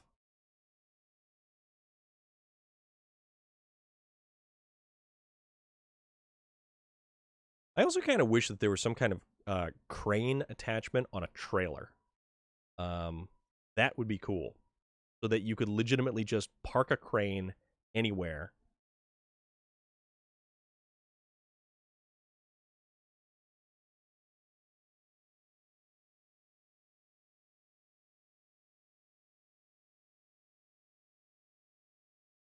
Yeah. Yeah, it just, like, you've got the log crane now, which I haven't used at all.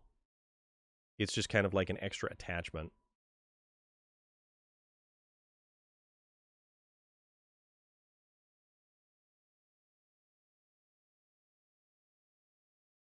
All right, so there we go.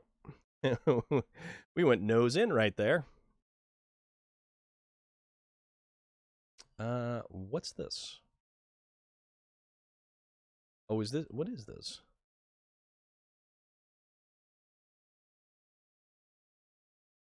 Oh, this must be something for the one of the contracts.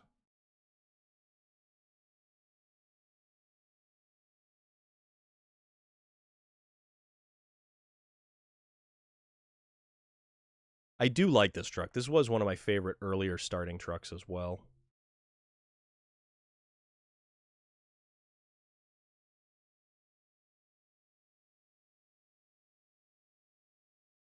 We are legitimately right over here in the corner. Although, I wonder, once we get the entrance to the Cosmodrome, I kind of wonder how difficult it would... Oh, wait, is this going to be... If we get bottoms up, does that turn into a fuel refill station? Potentially. Yes, with some outriggers that actually prevent the damn thing from flipping over for a change, because that's all these cranes do is flip the truck over.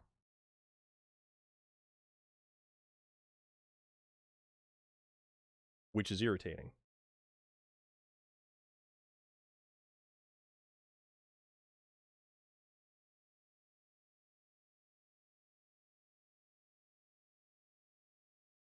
I did use the Fleet Star for my truck to haul the generators, because you kind of sort of just forgot about them.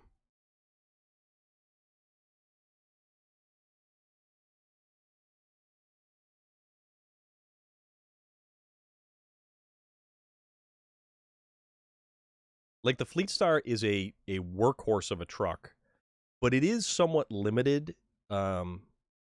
And it's still, it's those, you can't really see them too well right here, but the fenders, it's got these metal fenders that really get hung up on a lot of stuff.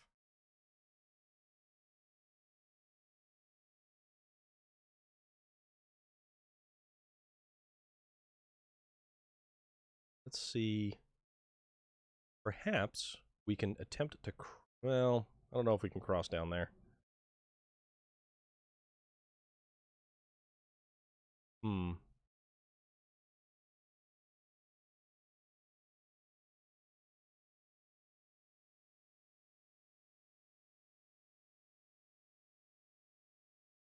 Let's head over here and see. Let's go feel some stuff out down here.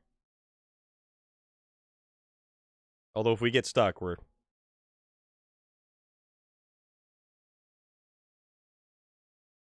we get stuck, we'll just go right back.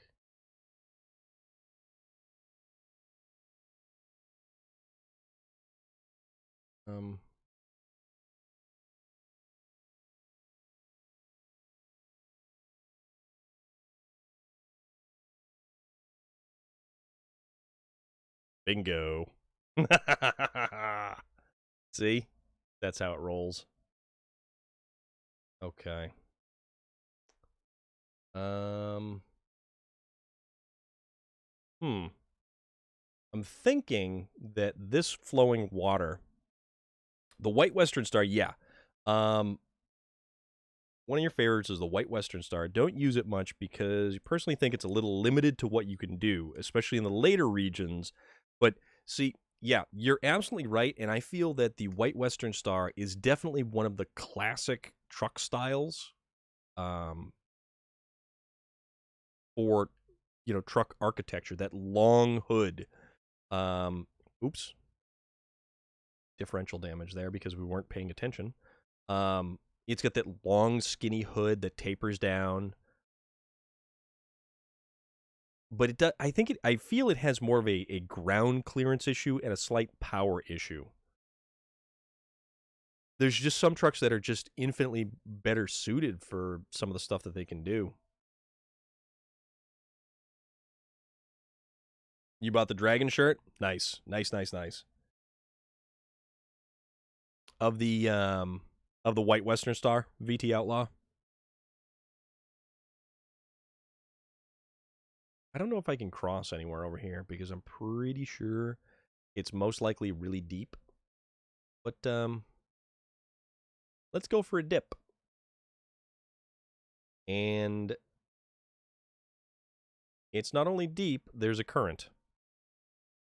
Oh, we can cross up there. That's right.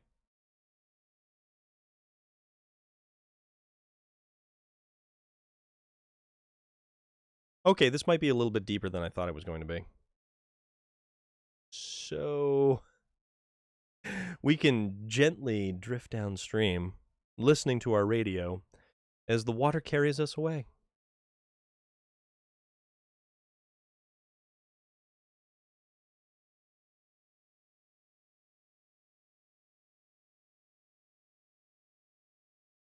Although the cab on this thing does float, so there is that. It's a lot like the twin steer in that regard. We're going to make it swim. We're going to make it swim.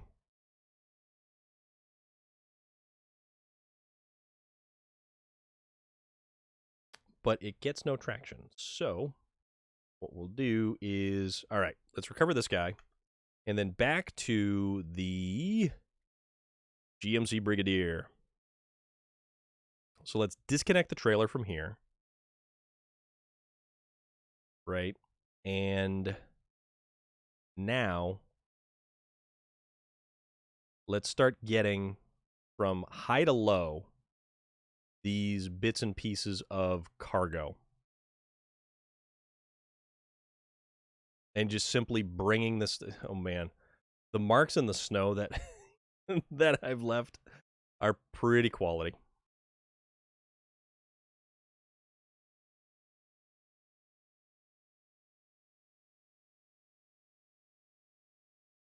All right. Crane. Simply just grab that, swing that to the front.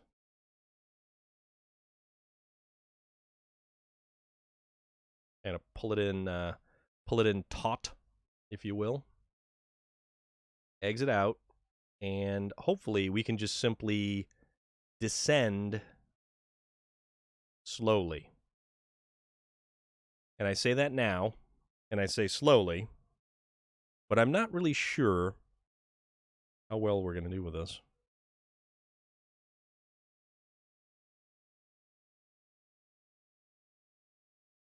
All right. Actually, that was way better than I thought it was going to be.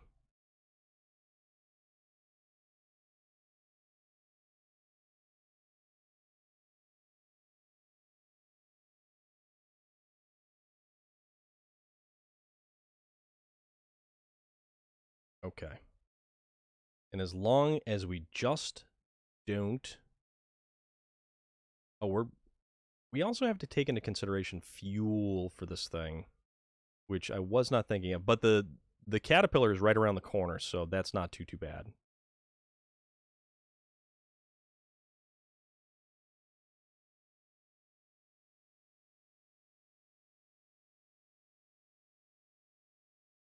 There we go.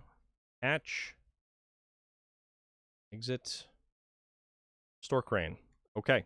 So that is one piece of cargo. Now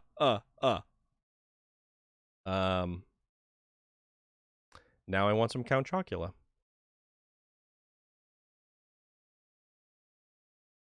Nope. All right. Let's go for the next highest one up here. And we'll do the same damn thing. And we'll repeat it 5 different times. We will...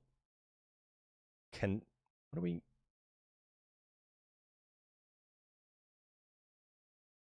Oh, come on. What are we hooked on now? Oh, another log. Of course we are. Or a tree stump, I mean.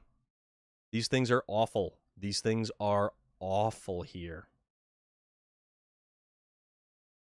Rain. And get that little bit of motion sickness as the camera wheels around, freewheeling.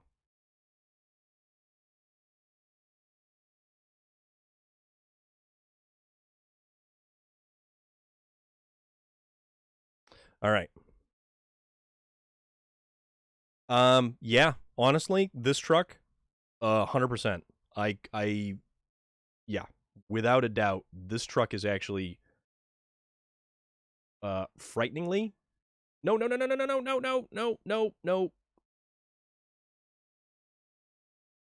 Okay. That's all right, because we have the Dan to come rescue us from our beleaguered situation.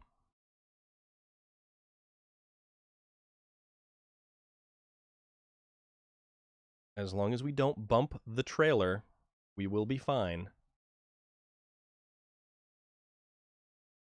Yeah, this is true. Small victories, right? Small victories. And now there is like a couple of pieces of cargo that are very close by, so that is a plus. And it's a shame that you can't actually get the cargo by just simply throwing a winch to it, because that would be kind of cool. All right, I just want to work my way around this damn log. And I keep calling them logs, and I keep meaning to call them tree stumps, because they are Satan's toes, is what they realistically are. No. What are you doing? What are you doing? Handbrake. Thank you. Winch. That one.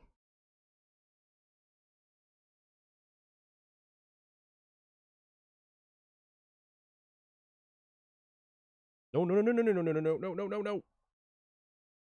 Why do you have to be this way? And you took damage. Yeah, in Russia, stump grinds you. So yeah, that's a thing. That's a thing.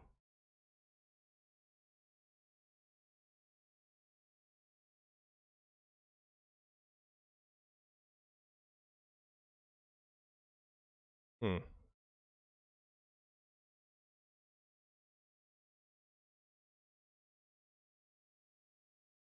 Okay. How about what are they doing? Oh, I know what I was doing. I was doing a thing.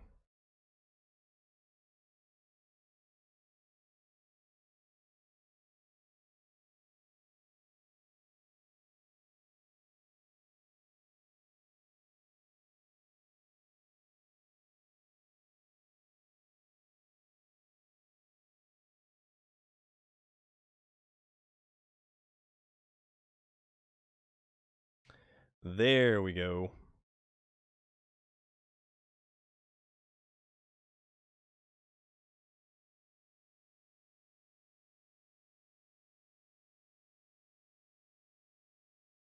Because it's supposed to be doing a thing, but apparently it's not doing a thing. Which means it's not working. So what we got to do is turn that off, wait a couple minutes, and then we turn it back on again. Which is ridiculous when it comes to actually like legitimately fixing things, but that's how it's going to go.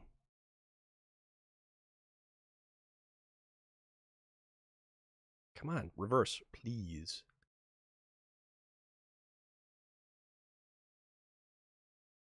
This is insufferable right now. Oh, that's why. Trees and stumps. And there we go. Change truck. We got this. Well, the this damn thing kind of flip-flopped on its side, so it would not stay on all its tires. But we're good now. We are good now.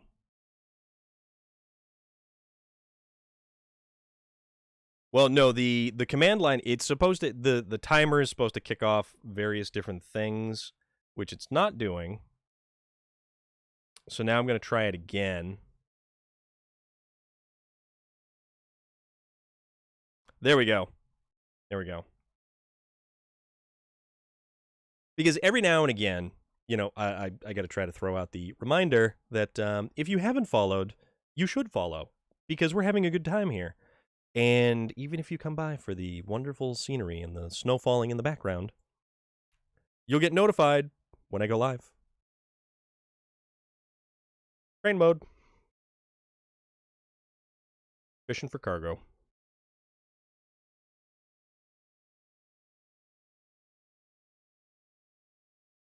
Let's see about... There we go. And put it down. Okay, this truck is the most effective when it comes to holding... Check this out. This thing is perfectly set right there. Okay, so now let's try to make it down the hill without losing the cargo or the ability to steer the truck and keep the engine going. All right. All right. Sarite. Okay. Yeah, it does a little bit, doesn't it? It's like it's the oh dude. It is bear scorpion. Siberian bear scorpion is worse than both scorpion and bear. All right. Okay. Parking brake. We are gonna need some more fuel because we're almost out of fuel from just goofing around here. But we've got the Caterpillar, and the Caterpillar has all of our fuel. Lift and lower, we want lower.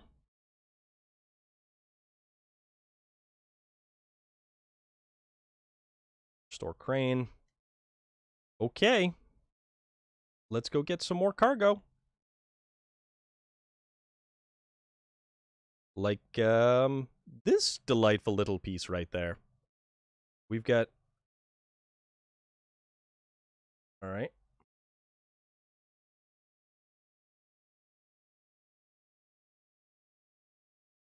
I haven't actually checked inside this cab yet. And I didn't actually mean to hit that button, but this is where we are.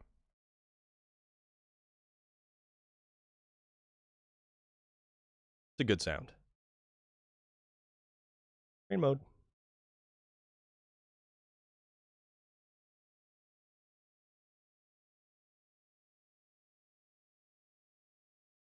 The Latin name for this crane is Cranus maximus. Okay. And then we will gently cradle it. Right like that. And then we will go forward and attempt to avoid, yet again, all of these tree stumps. We shall call them Satan's thumbnails. Right? There. In mode. All right. Now, as long as we can do this without just dumping the trailer over, I will be very happy. And I know I said that now, which is chances are infinitely higher that I'm going to dump the damn trailer over from, you know, saying that.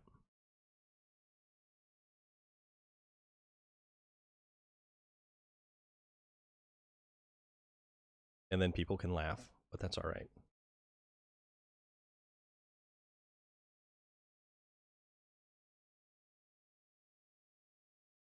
And back up.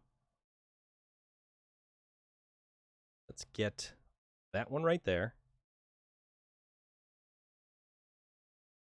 And this is also the only truck that is capable of hauling that trailer because it has the low saddle on it.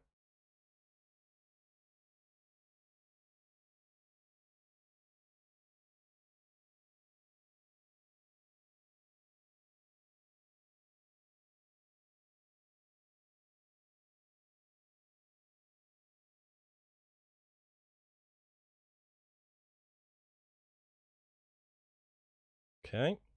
Gently cradle it upon our posterior.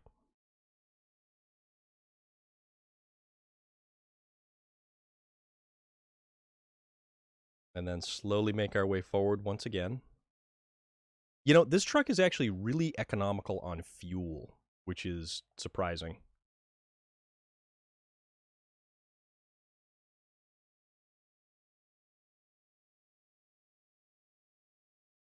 And I'm certainly not complaining. Everybody complains about, like, fuel mileage and, you know, stuff like that. I'm like, whatever.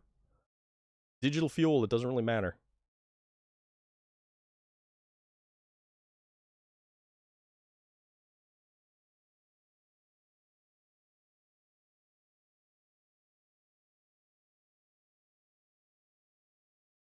It's not. There we go. There we go. And is that room for one more? We're getting this. We are getting this.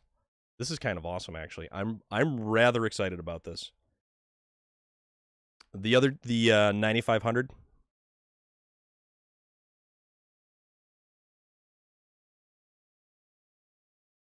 I like the 9500. The 9500, I feel, actually has more ground clearance than this thing. All right, park there. Train mode.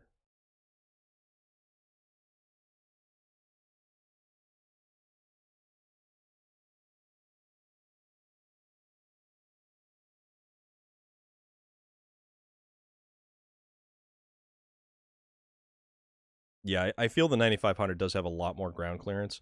Both of them are incredibly useful trucks. The 9500, ever since it had the addition of the all-wheel drive, completely changed the truck, because it went from something that you used a handful of times to something that is actually incredibly efficient and effective.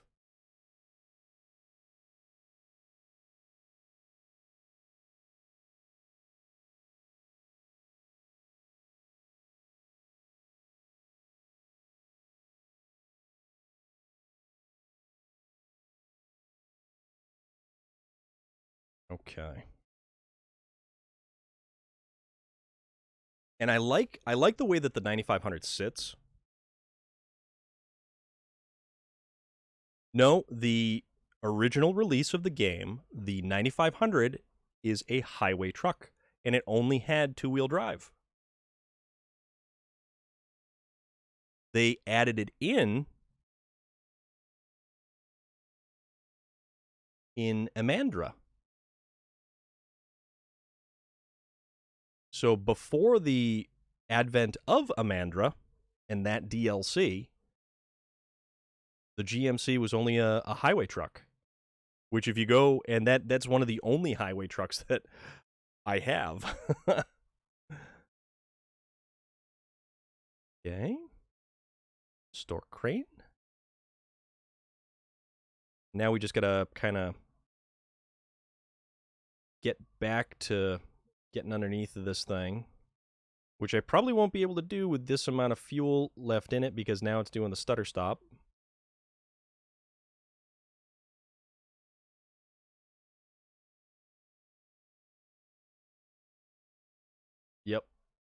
Yep, we're doing the stutter stop. Exactly. Yeah, that is why I used the Fleet Star over the 9500. Was that exact reason, because the Fleet Star had the all-wheel drive, the 9500 no go. Hatch trailer and pack cargo. Boom! Yes. Yes, yes. All right. So now let's get on the... All right. I got a little excited there. Just a tiny bit of excitement. So now let's hop in the Caterpillar. And as long as we don't dump this thing on its side, which I don't think we have anything available to be able to right this thing. You are 100% correct, Sasquatch. That is the sound of a minor victory being played right there. Because, man, what a map so far, guys. What a map. And it's going to continue to be like this. It is continuing to be as grueling and as brutal as this is. And now I'm going to have to get that truck. I'm going to have to just kind of... I should be able to swing it around and bring it up this road here to be able to fuel it up. Or not fuel up, but to drive it up. Yeah, because it doesn't look like there's any tree stumps over here. So I should be okay. So that looks like my route.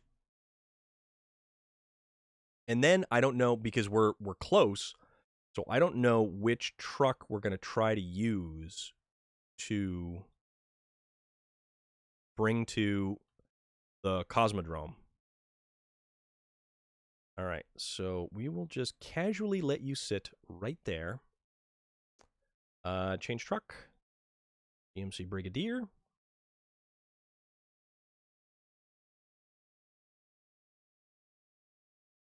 And as long we can make that turn...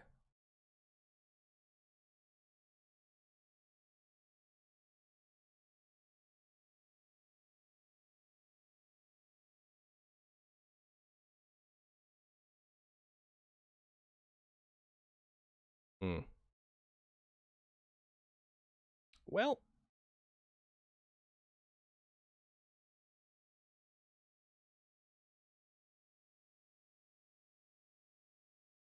how about we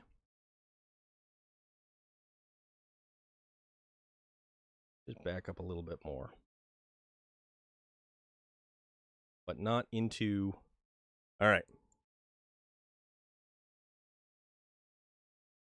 How the hell, Relic? Dude, that's nuts. That is awesome, Relic. Oh, you know what? We can go right there. All right, I was just not thinking ahead. Let's go for this little bump up right here. And try to get it. Yep, there we go. Oh crap, oh crap. No, no, no, no, no, no, no, no, no, no, no, no, no, no, no!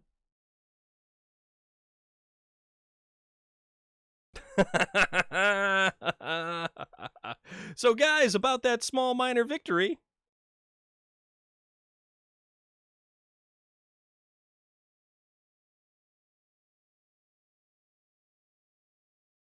About that small victory.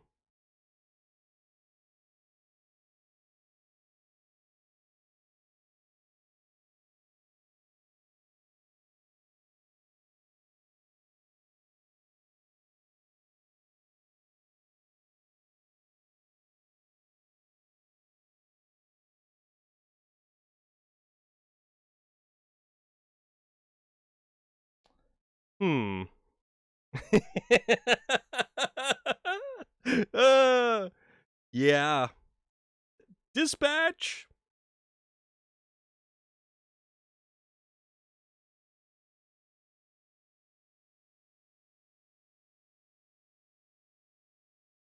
Dispatch.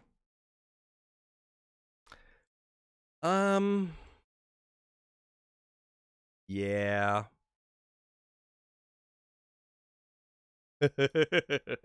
Okay, so let us try this again. At least all of the cargo is now in one place. Detach. All right, so what are we going to use to kind of... back to the Dan, I suppose.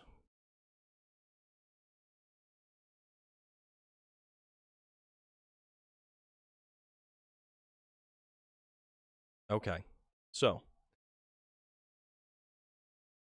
I have a slightly improved idea. So perhaps we're going to take that trailer and we're going to put it in a spot where it is then just a straight shot to where it needs to get to. Like, we're going to maybe bring it a little bit further over. Oh, no, no. No, no, no, no. No, Mr. Dan. These guys really don't like climbing this hill right here. And I don't understand why. So, we will make the effort to attempt this again.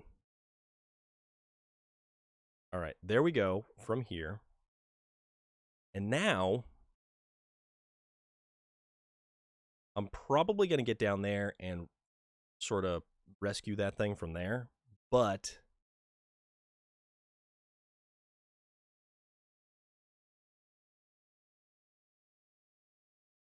let's go like that. All right. Let's or this problem may just fix itself. Not really. Joe! How are you? How is everything? What's good? We're here making a mess of things. We're here kind of creating automotive havoc. But not intentionally.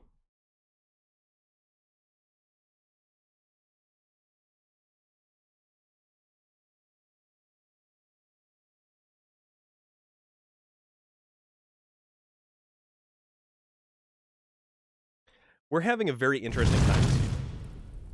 Blue Burby, thank you very much. Appreciate the follow. I'm good.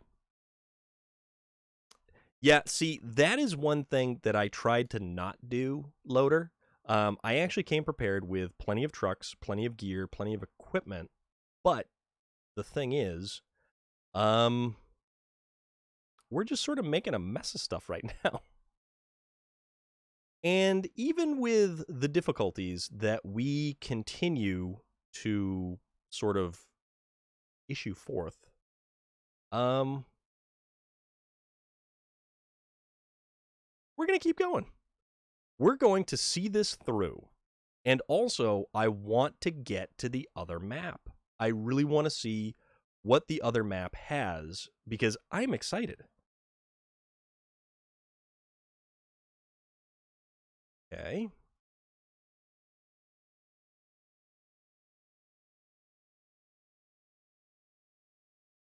Sort of give it a nudge there.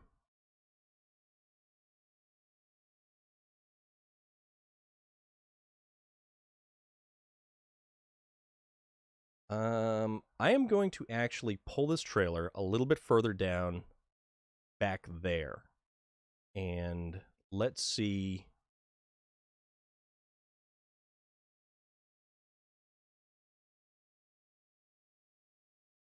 Well, not like that, but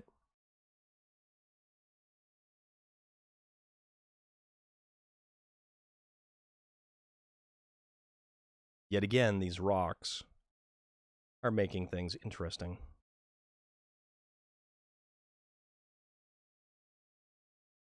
Actually, if I only had a second vehicle, it is. Sasquatch, you're completely correct. You're completely correct. Everything is strategically placed. The angles of the roads. I do like the 54 one. Yeah, that one's nice. The Dan we're going with because of a recommendation. Somebody wanted to see the Dan, so we used the Dan. And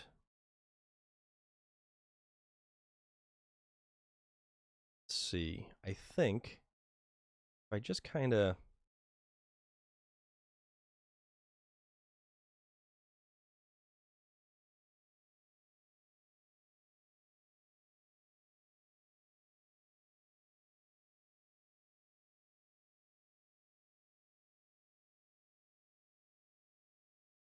all right.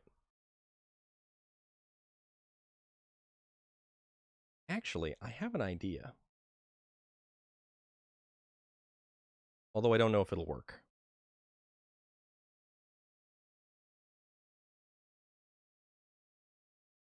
Because I was thinking about using the Dan to brace the trailer, but I don't think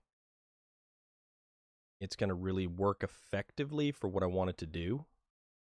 So, also, I keep getting bounced directly to the area that I do not wish to get bounced to, which is backing up into the trailer. I want to not back up into the trailer, because this does exactly the same thing again that I really didn't want. Okay, so now we're in a little bit better position right here. Winch, trailer, meet.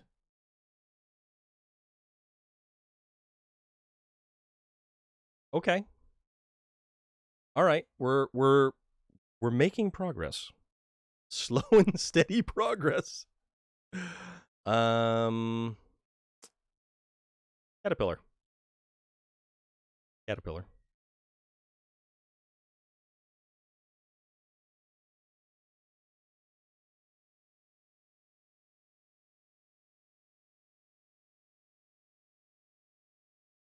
So we use the Caterpillar to right the Brigadier.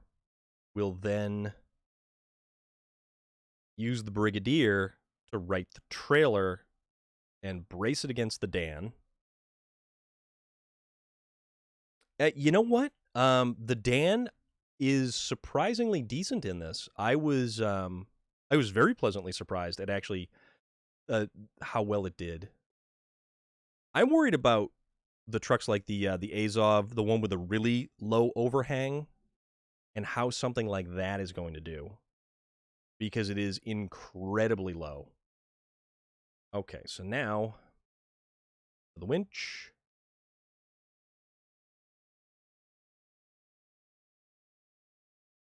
Right there. Drive forward and open a prayer.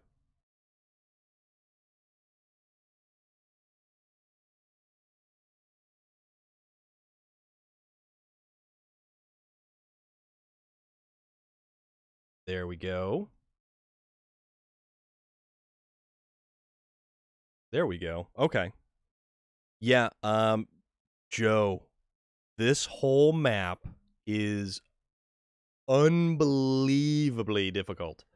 Right over in this patch that you can see further ahead, just past the Caterpillar, all those little dots and stuff like that are all tree stumps. We had cargo mixed in around the tree stumps, and it did not want to cooperate. Okay. So, this is what we're going to do. We're going to slowly approach the trailer as not to frighten it like a horse. I would love to drive around one of those cats in real life.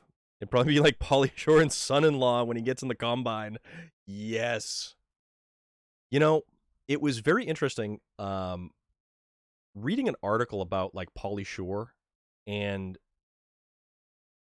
all the stuff that like he was a oh come on you trailer. Pauly Shore was a big deal once upon a time.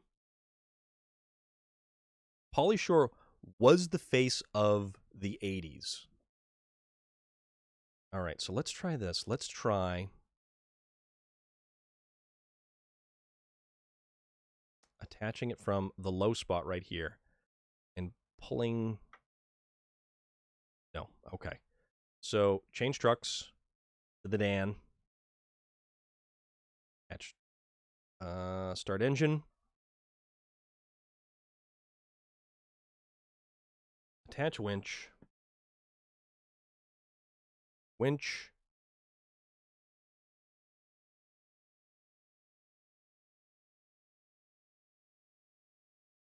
All right.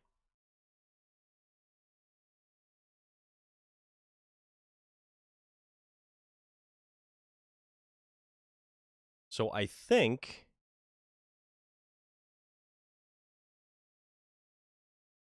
all right, so now I have to get it to a spot where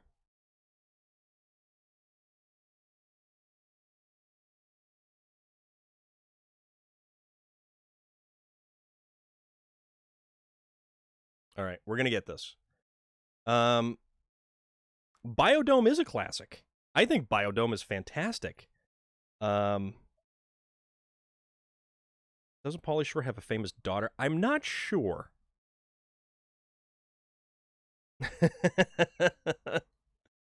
All right. All right. All right. Go gentle, go slow. You got this. Go gentle. Okay. There we go. All right, so I'm going to try to hook up to this trailer. I'm going to try to pull forward, straighten the trailer out. If I can actually... I'm stuck. There we go. It's the way that this road is that keeps messing everything up. This is unreal. All right, so we're going to back up. Real slow like. Not to startle the trailer. They startle real easy. Parking brake. That trailer is too far away. Oh, okay. We are too far away. Don't bump the trailer. It's like I'm playing a game of Operation. And it's not like the buzzer's going to go buzz buzz. It's going to just simply send stuff flying in all directions. But that is my thought.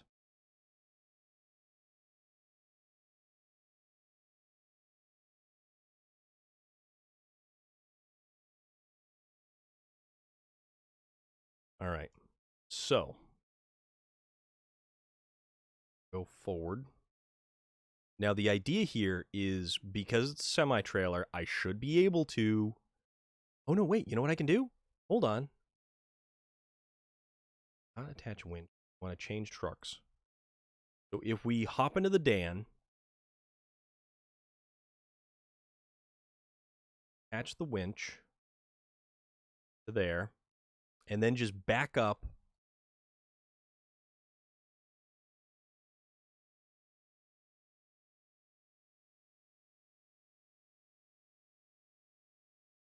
Seriously, guys?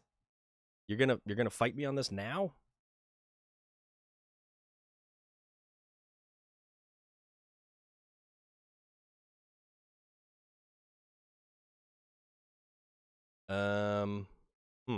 That didn't exactly work out the way that I wanted it to, because I was trying to pull it back. I don't know how to describe Biodome. It's about two idiots that get locked into a scientific experiment. Strangely, it is art imitating life, but was also life imitating art, as the location was a real biodome and really had issues. Yeah, the movie premise was kind of interesting. Alec Baldwin told his brother not to do it. Oh, man. All right, so I'm going to back up a little bit here. The idea is for this, I need to get that trailer into a position where the trailer is going to be... What am I doing? All right. Wheels up, wheels up. Okay. I need to get the trailer into a position that... Here...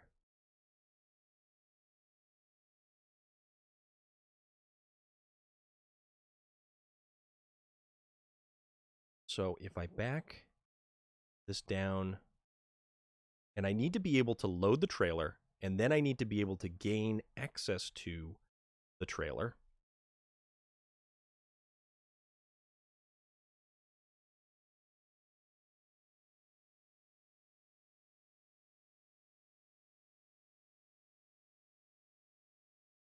Daughter's namesake was in it. Kylie Minogue. You know, it is. I don't know if I'd call it a classic, but it's definitely a cult classic. We'll put it that way. All right. Okay.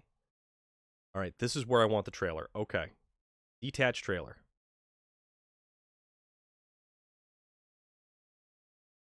No. Oh, I swear to God.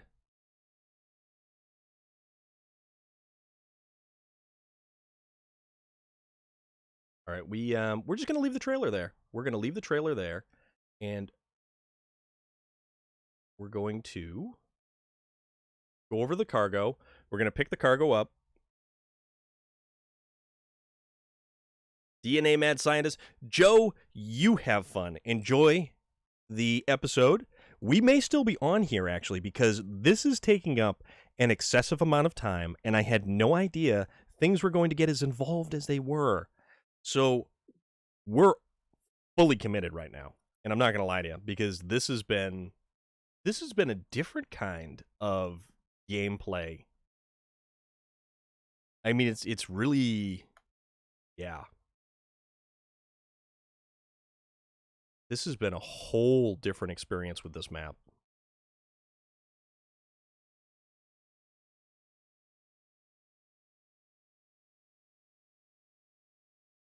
Okay, crane. Can we actually get that piece of cargo from here? Ooh. Can. Boom. So now we don't even have to go into... No, no, no, no, no, no, no, no, no!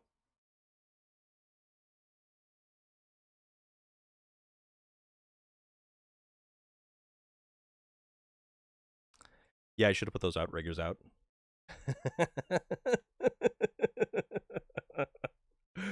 Oh, outriggers. No, don't recover. Don't recover. Can we restore the crane? All right, so restoring the crane.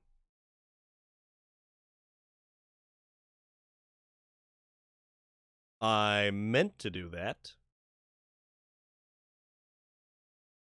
Yeah, as long as you guys are having a good time, I am having a great time.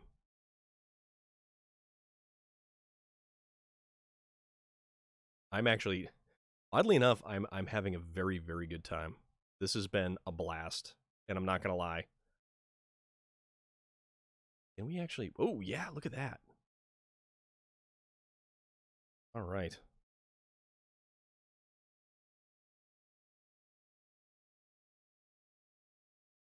So, what did we learn? Outriggers. Yeah, did you see how dark it got? Did you see how dark it just got here? All right, so crane mode. Anchors. Anchors away. Okay. So as long as we kind of stay... Oh, yeah. Look at that. We're going fishing for cargo, ladies and gentlemen. We're going fishing for cargo. Yeah, you know, I don't know. I wish the Aurora was out. I really, really do. Although that's a really awesome moon. That moon looks amazing. Okay. So...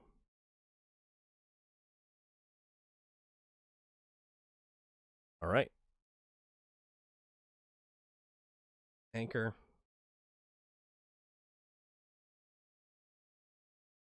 Let's back up casually and slowly.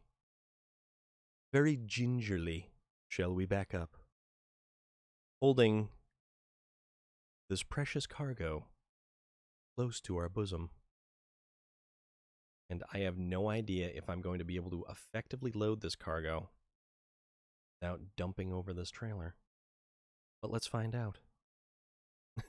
Because there's nothing like happy little accidents.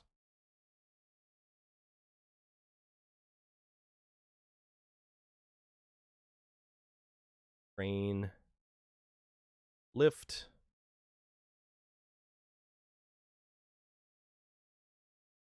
Inch lower.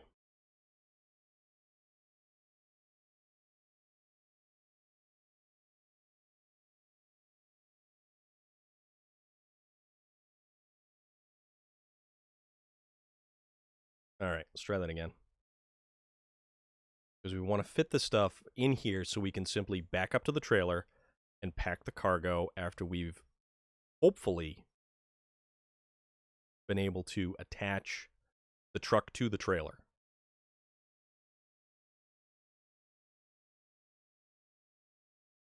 There we go. All right.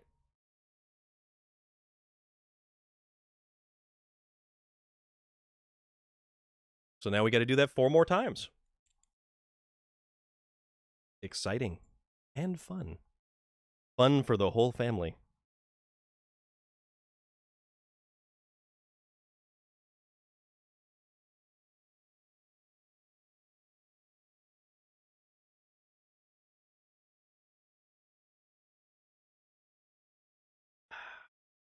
We've been at this almost 3 hours. We've accomplished a grand total of one task. So you've never seen Casino with Sharon Stone, Joe Pesci, and what's his name there? The other guy. The important one. That out of all of the gangster style movies, Casino is probably one of my more favorites. I am not a fan of any of the Godfathers.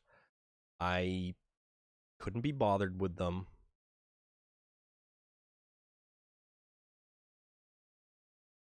Like, a lot of that stuff I'm just not into. Scarface, I was never really super into. Casino, though, is actually a really, really good movie. And I think De Niro is great in that. Joe Pesci is awesome in that. Sharon Stone is awesome in that. All of the other, actors and actresses who do show up in that movie are fantastic. I mean, it's a great, great movie. Although that reminds me of another De Niro movie, which I think is probably almost better than Casino. But if you've seen Heat, it's got Val Kilmer, Danny Trejo, what's his name? Michael Madsen? No, not Michael Madsen. The other, Tom Sizemore. Sizemore's in that. And it's got Al Pacino. So the interesting thing about the movie Heat is that Al Pacino and Robert De Niro basically really didn't like each other. So any scene where you typically see them together, it's not actually them. It's one of them, and the other one's like a double. Heat has next to The Matrix, Heat has one of the most intense gunfight scenes that show up in the middle of the movie. It is impressive. Impressive.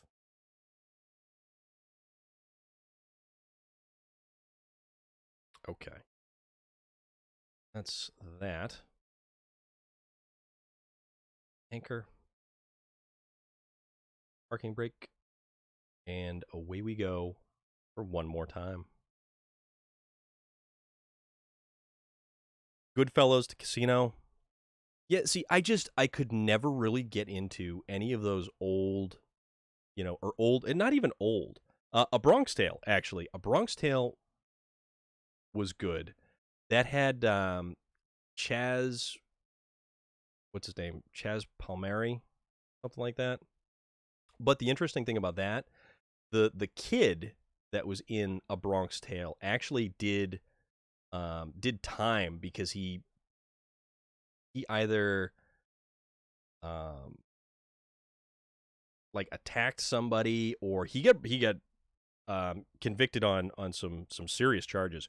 Yeah, sure, no problem, Sasquatch. Take your time. A Bronx Tale was a good one because it didn't feel like the stereotypical like gangster movie. I don't like a lot. It's got to do with an era for movies for me. Like, I'm not a big Clint Eastwood fan. I'm not a big Western fan, or old war movie fan, or anything like that. Like, I am very picky about the older films that I'm into, and I have seen a lot of television and a lot of movies. Like, an obscene amount, we'll put it that way.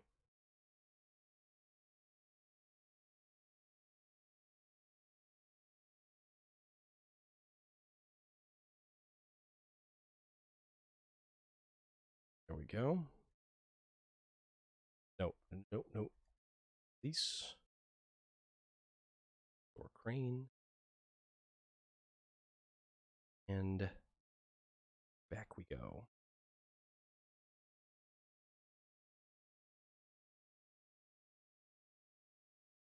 Yeah, I'm very particular about my older movies. And it depends on the genre, it depends on who's in it. And I watch a lot of bad movies too. I watch a lot of bad.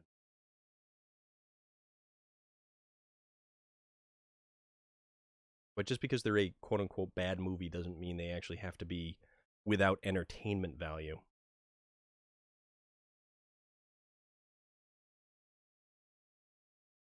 All right, let's go fishing for another bit of cargo. And if we keep the crane arm a little bit closer to the body of the truck, we don't have to worry as much about the thing not cooperating.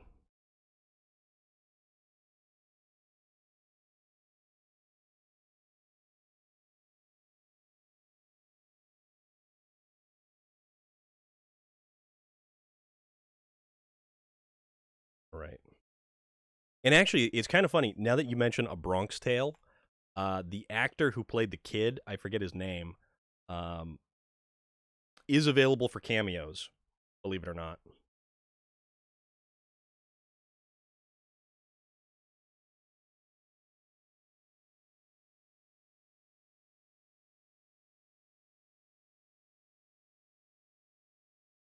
Oh, wait a minute, did we not? There we go. Although it actually was stabilizing the truck a little bit more. That's kind of funny.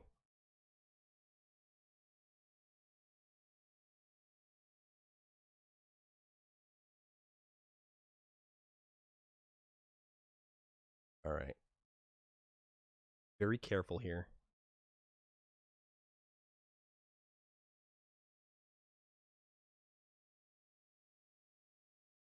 All right, hopefully that doesn't mess things up.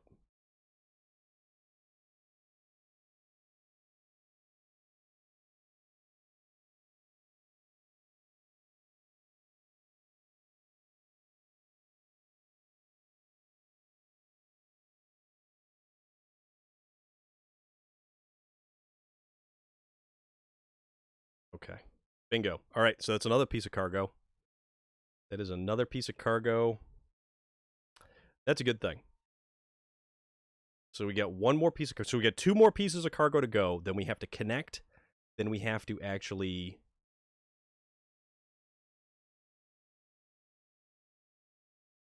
We have to connect to the trailer, and then we have to haul that up that hill to the loading zone.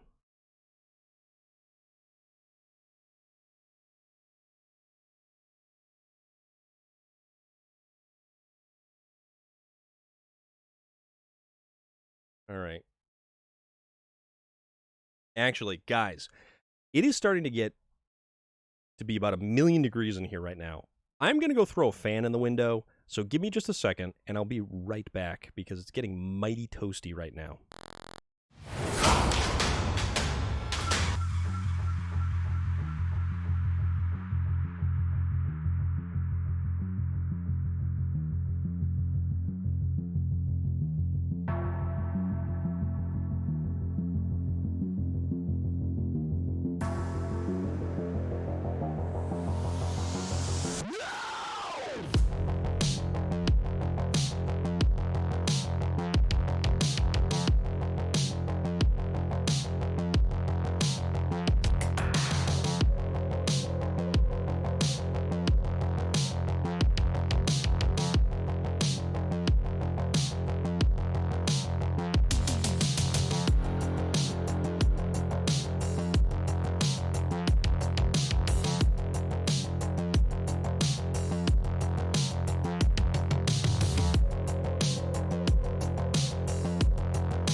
I don't really get to use that pause screen too often, but I love the music on it. Not gonna lie to you. And now it's already starting to. No, Relic. Dude, Relic. We are so into this right now. We are fully committed. That was the pause window music. That was I love that music though. I love that music. Find my controller again. I had to throw a fan in the window because it was starting to get really, really warm in here.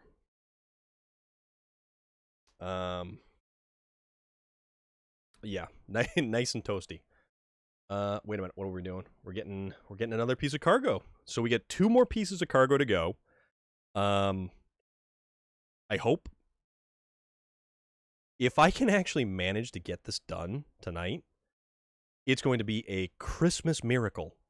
A Christmas miracle in May?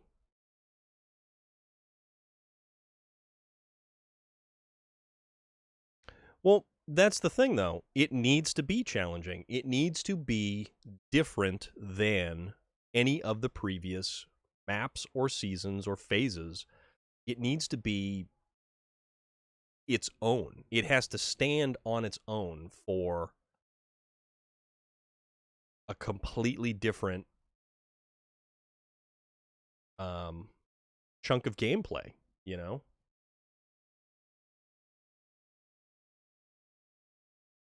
Man, that truck is... Even the lights in the grill look a little funny. This thing's a little bit beat up. But we'll make it work. These maps are great. As much as I love Alaska, Michigan, the second Yukon map, Big Salmon Peak, these maps are something completely different.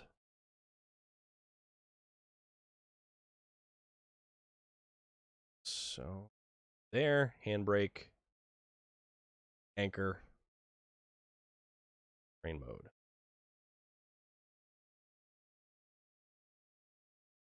But no, I like the gameplay. I like the maps. I like the scenery. I like, and even though I really can't hear it too much, you catch little brief, hints of the music. And even that adds to the overall experience. And I've always been one about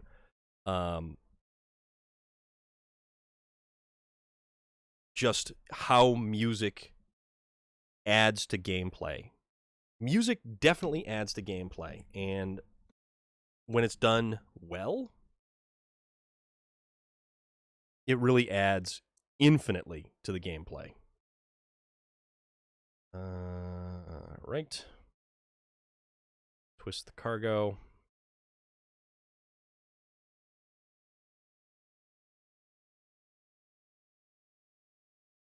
And in we go. One more. Door crane. No. Wrong way.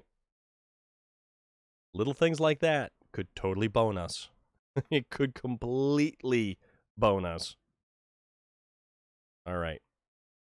And yet again, we're down to almost a half a tank of fuel. Wouldn't you know? Luckily, we decided that it was a good idea to bring actually the damage. Oh yeah, we're totally good.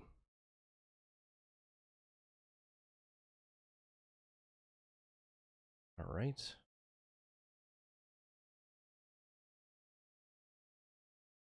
Doing. Don't wanna go out that far.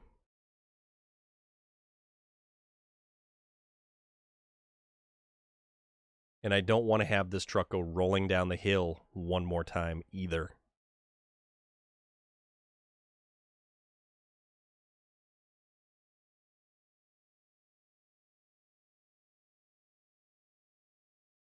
Making myself dizzy here. Don't mind me. All right. Flip it around. Right back on the deck. Okay.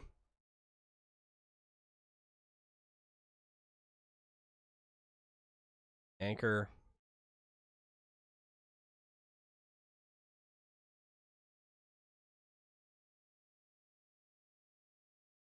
So this is going to be the last piece of cargo.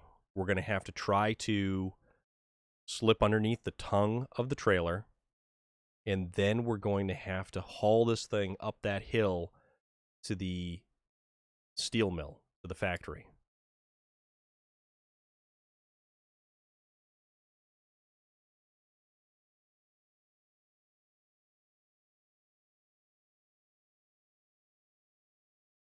Hmm.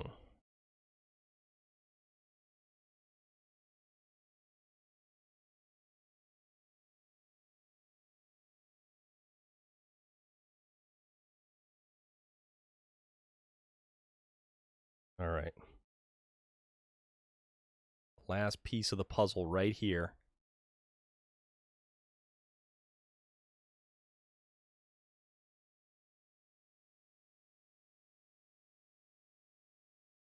The last piece of the puzzle. Okay. So store crane.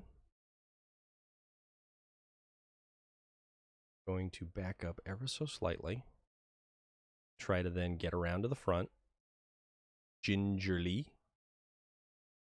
And let's see if we can't slip underneath the front tongue of this truck, or of this trailer with this truck. And now, of course, we're up against...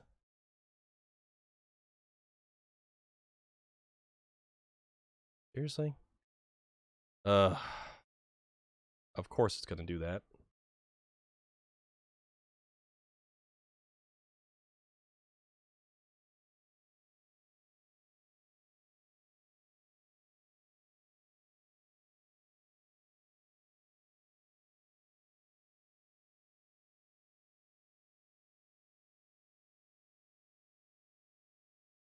Yes. There is much excitement right now. There is much excitement. So now, pack cargo. Cargo packed. We might just be in business for the second time. Or is this... I thought it was going to tip too. I am not going to lie. I thought it was going to tip. We have 99 liters of fuel. We need to go up here and over there. Let's say we jump over to the Caterpillar real quick and just do a quick little splash and dash.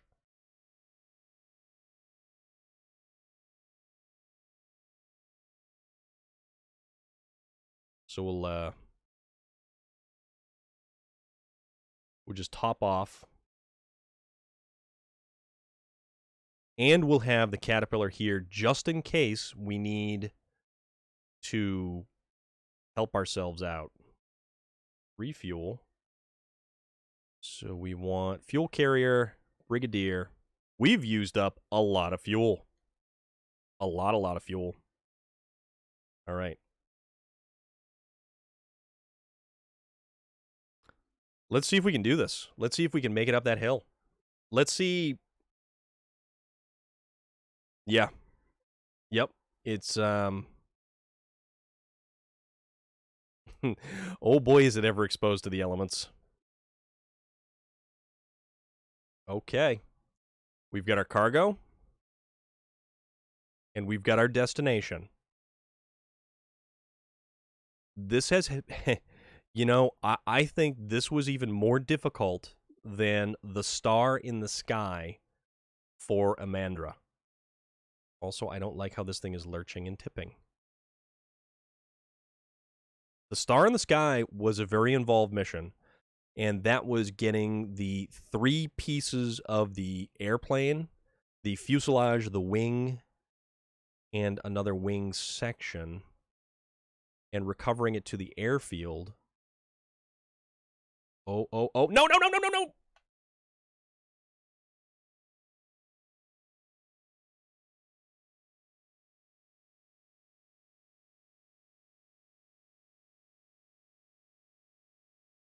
So, guys, how we doing? Oh, my God. I have an idea this time. Instead of using this truck to do this, what we're going to do is we're going to take the Caterpillar. We're going to transport the Caterpillar back to the garage. And then we're going to go cry in a corner for the night. But no. No, we're not going to actually cry in a corner for a night. We're going to take this little fella, drive it out of the garage area, and I have another idea that may help us out. So I'm going to park right here.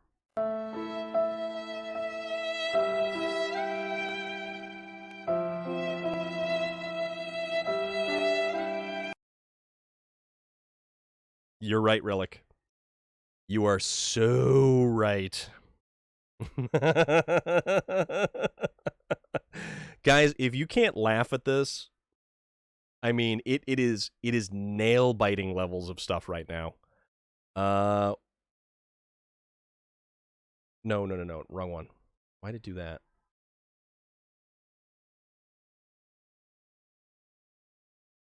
$64,131 with a crane attachment.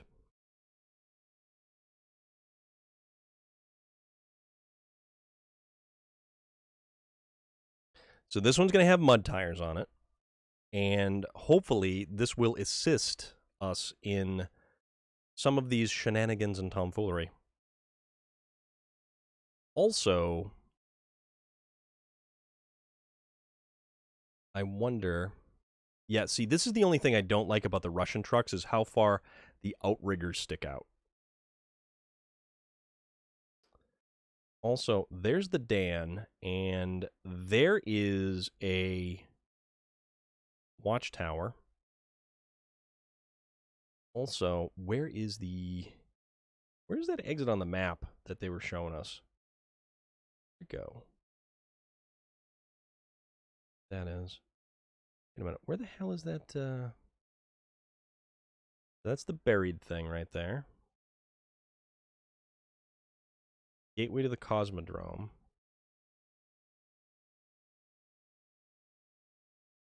Where did it go? Not that one, is it? It showed us where the gateway was. I understand where it went.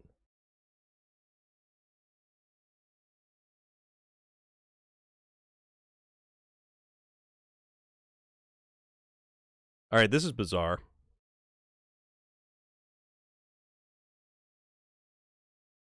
Because it showed us that there was a way to get out. Maybe it is... You know what? Tell you what.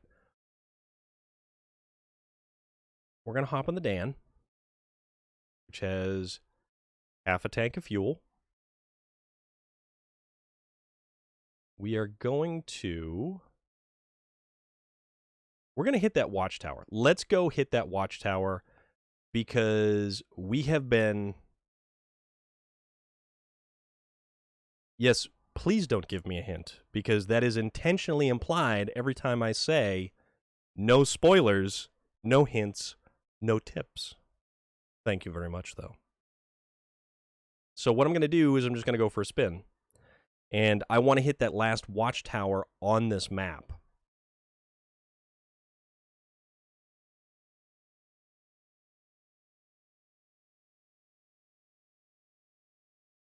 And we'll see how the Dan does by itself.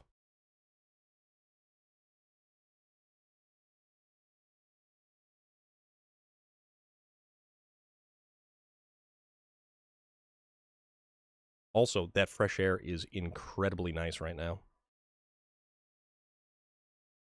Because with everything running, like my lighting, my laptop, my TV, my PlayStation, everything is just throwing heat. Yeah, I know I used the wrong truck for it, and I know I used the wrong configuration of tools for it, which is why I'm going to get an actual crane so I can sit in one location and load the entire trailer from one spot. And it'll probably be a little bit easier because I shot myself in the foot by taking um, the truck that had to haul the trailer was the truck with the crane arm. So that is where a lot of my issue kind of stems from. So that is a very helpful tip, Relic. And now I'm stuck on something. Stuck on a branch.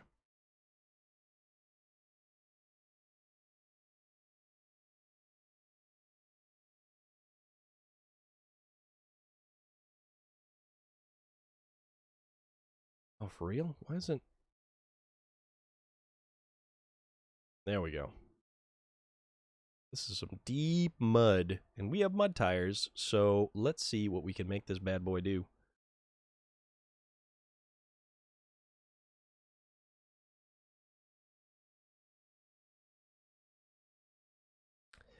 You know, it occurs to me that perhaps the better scout vehicle for this particular area might actually be the Tataran, with the excessive amount of mud that we have surrounding us.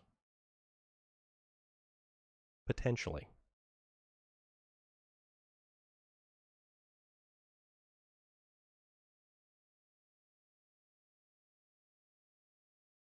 I think that tree just straight up slapped me, which I don't find very nice whatsoever.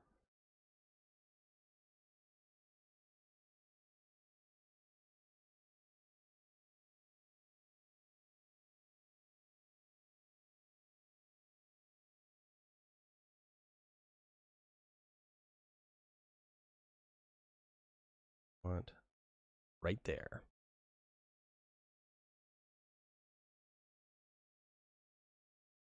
Oh yeah, this is the area with that weird branch that was not letting us by.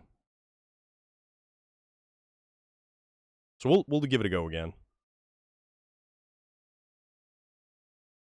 And at least this is nice because there's plenty of trees that we can winch off of to make some forward momentum.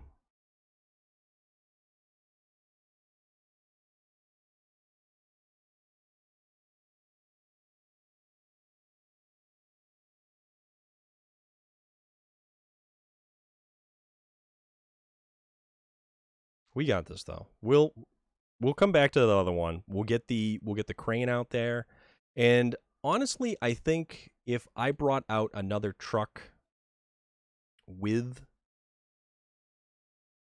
a high saddle, it may be a little bit more efficient. So I'm considering I'm gonna ponder as I drive this thing over to the last watchtower over here. I'm going to sit and think about my options that I have, because the thing that bit me in the foot was that the truck that I had to use to load the trailer, a 5-slot cargo trailer. Also, yeah, give me something that I can latch on to. Wow. Yeah, the thing that I could use to load the trailer was the same thing that I had to use to stabilize and tow the trailer. So that gives me some food for thought. Perhaps it is a pizza. Perhaps it is a bucket of chicken wings. But nevertheless, it is food, and it goes in the brain.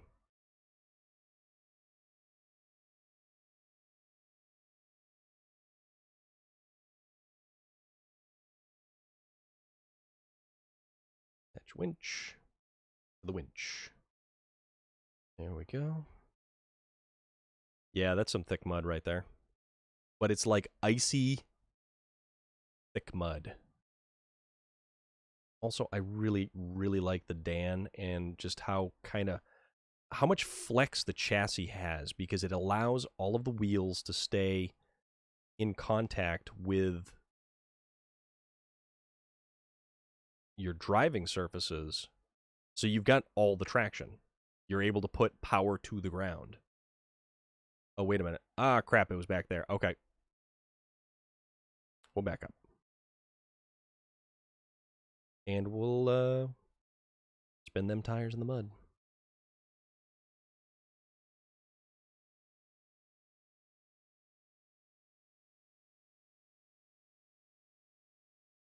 There we go.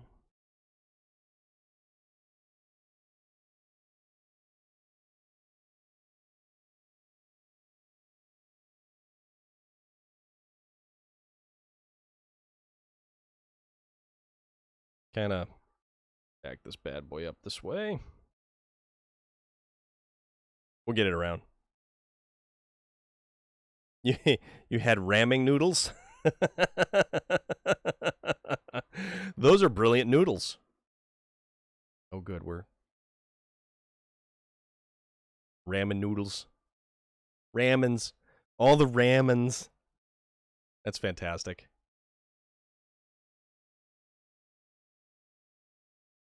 Don't clip the tree. Of course, clip the tree. Why wouldn't anything be going easy this time around? All right, there we go.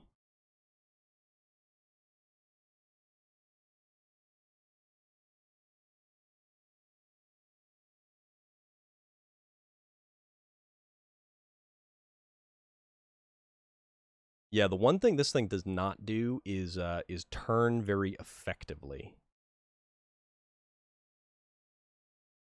Because it's got such a long overhang. Once it starts to turn, the whole thing just whips right around.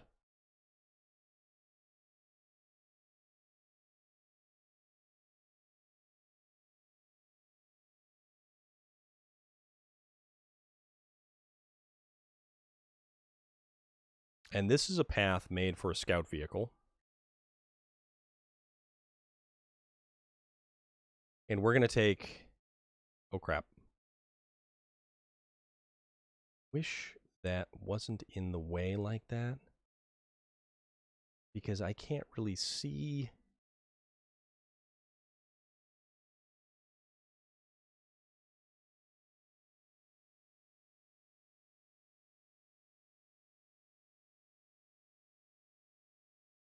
All right, I'm going to... There we go. All right, so I was going the right direction. And that direction leads us here. Oh, boy.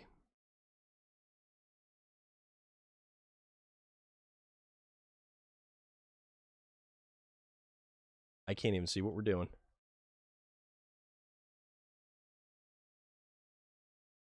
I think I got this. Probably not.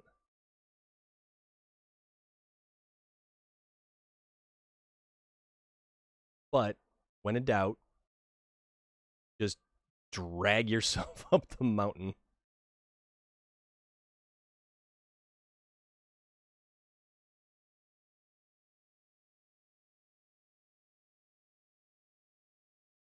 And I dislike the fact that I have to kind of keep my finger on the throttle unless we get this. He attempted to read the pack one day and pronounced it like it's spelled. He came in asking for ramming noodles. Yeah, I'm gonna. It's if I take my foot off. All right, there we go. I'm in a spot now. Said, what the heck are you talking about? Ramming noodles. You want to have a noodles derby or something? He said no and brought me a pack to show me. I couldn't help but laugh. I would laugh too because that is hysterical. All right, let's get a good solid lift from the back end. Come on, where do you go? Oh, nope. There we go. All right.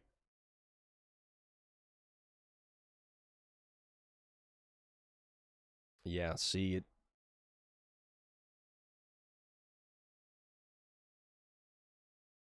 I'm gonna swing around that way. Okay, try this.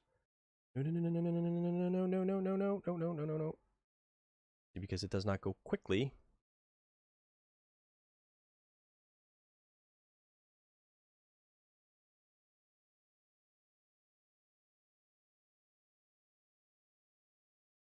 All right, now I think we have an opportunity to try to make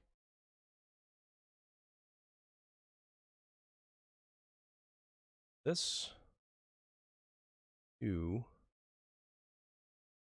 this one.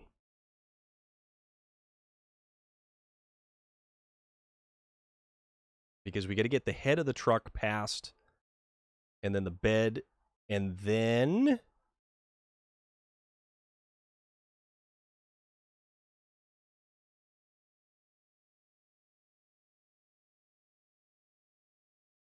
Nope, don't.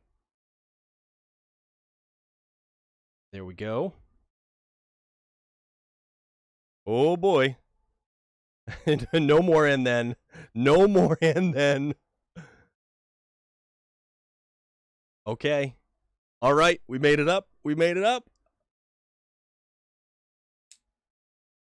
We made it up. You're right. Nailed it. Okay, that was something else. Yeah. All right. So that is Gateway to Northern Aegis installation. All right. So that was the one I was looking at. I don't think we're going to have enough fuel to get down and then over there. That's the only thing.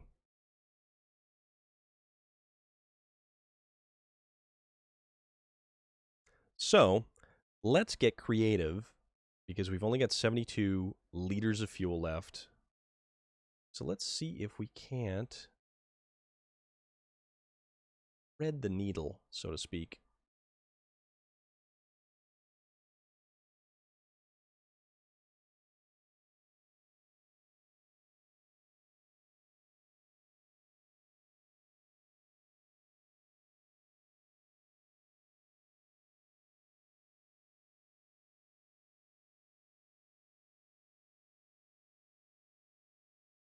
There we go. There we go.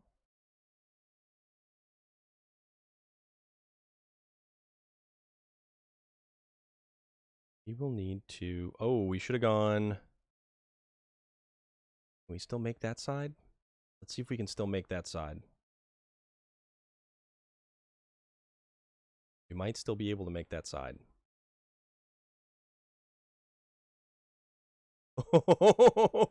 It actually helped us turn.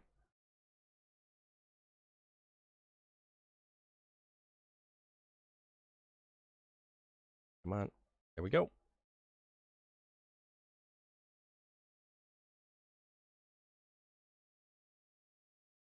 All right, so now we'll attach the winch right there. We will go and try to find a usable spot, not like that one.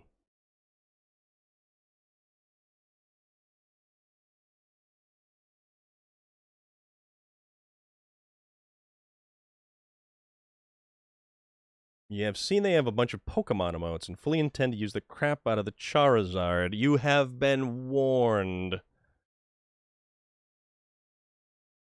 I mean, Charizard away.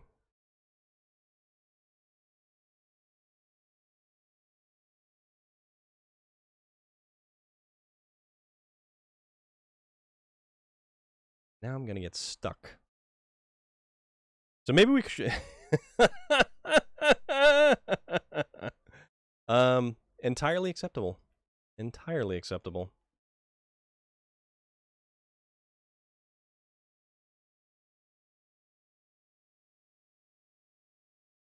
Come on, where the hell is...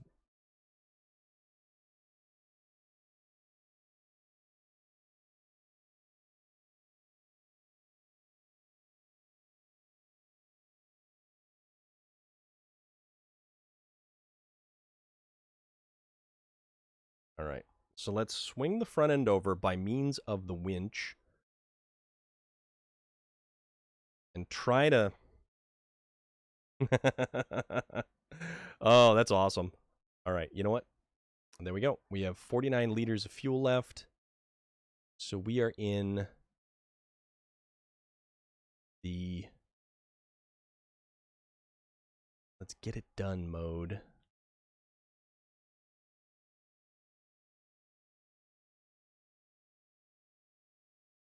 Seriously? You're gonna bounce me around like this?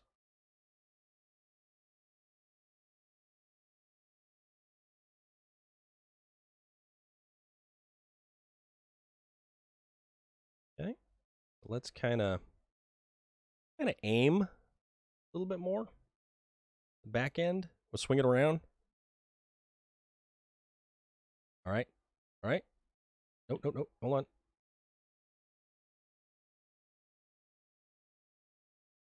See, we can't turn quick enough. That is our problem. Are you kidding me? We just got... Holy crap, we just got down.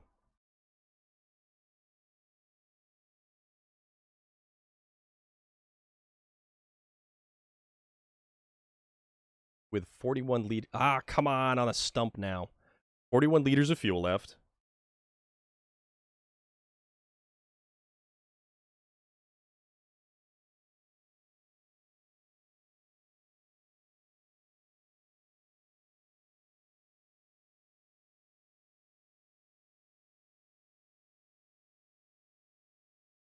All right. I simply want to try to get to the next map. That's what I want to do.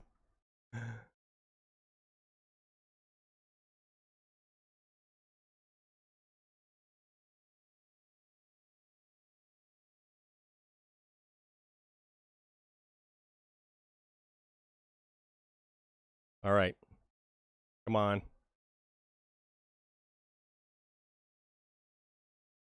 There we go. We're making it. We're making it. We're making it.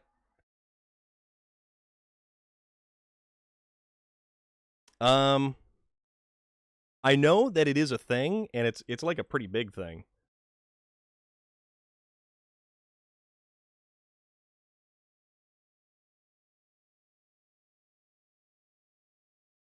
So now this is Northern Aegis installation of Amur Russian Federation. So this is something. Also, my shoulder is sore. My shoulder is like really sore.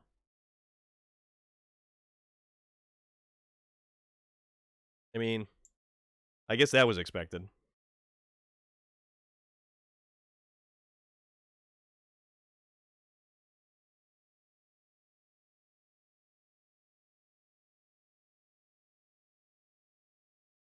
A big rig has a 55-foot turning radius.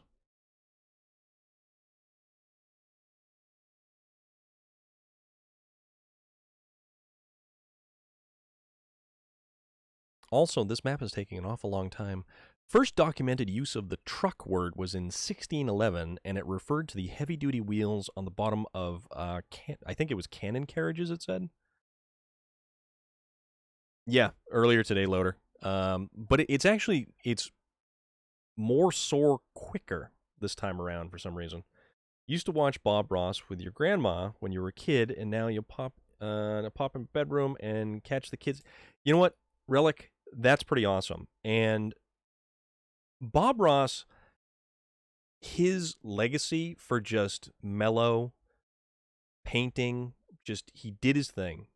Well, my shoulder got sore like the day after, and it was sore for a couple of days after. But this is actually pretty sore like right now, which is surprising. So we have a gateway and 3 watchtowers. This is still a large area. This is still a fairly decently sized area. And I don't know how far we're going to be able to get. There is also no garage on this map. No garage. Oh, no kidding, Relic. I feel fine. I had a little bit of a headache earlier, but mostly it's just my shoulder is sore. Which, I mean, if you get stabbed with anything, of course it's going to be sore. He used to have squirrels. So I have a Bob Ross pop figure, and he's got a raccoon with him. And it's kind of cool. Also, I don't know how far we're going to make it on 32 liters of fuel because we're probably going to get mired in the muck, mud, and schmutz. So let's see about making a little bit of progress. Let's just see how far we can go. Chances are... we're going to hit this, and then we're going to get stuck, and then not be able to do anything. Also, we've got mud tires, and if we hit anything resembling icy roads, we are so boned. Oh my god.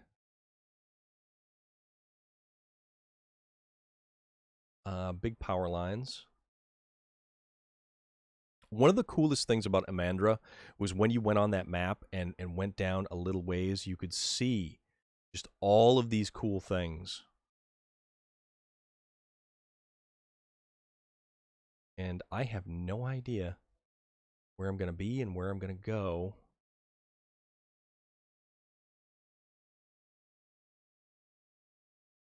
So that's the water there. That's a watchtower there. I wonder how deep the water actually is, and I wonder what is up there, if that's probably like something stupid, like an upgrade part. I don't know. He gets beat up at work every day, it seems, too, so she's sore from that as well. I can understand that. I can completely sympathize with that as well, Relic. Certainly tell her I hope that she does, okay and stuff. So, Storm of Iron, the guy on the t-shirt says, hope you're doing all right. And we are stuck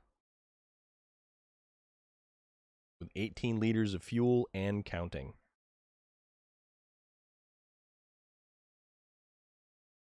Nothing to really grab hold of. Wow. There is no forward momentum through this stuff.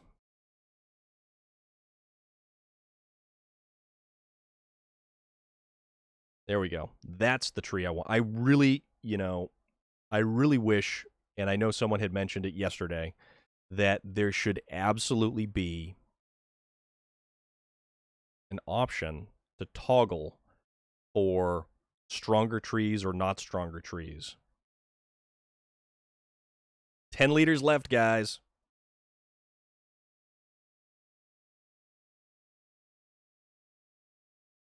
And just enough to get to small landslide. Of course. Of course. And this is where our journey with the Dan will end. So we will recover back to the garage. And now, the more I think about it, the more I should potentially just transport a truck that has the low saddle, so I can take the trailer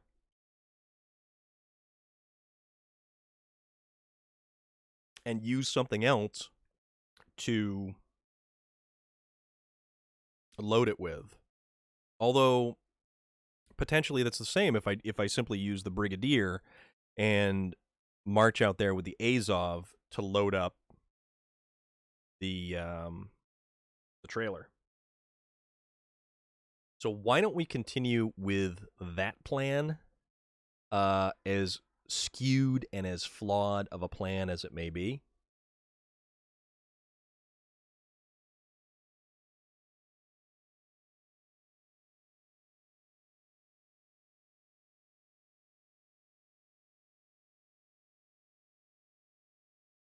So let's see where we can go and how we can get there.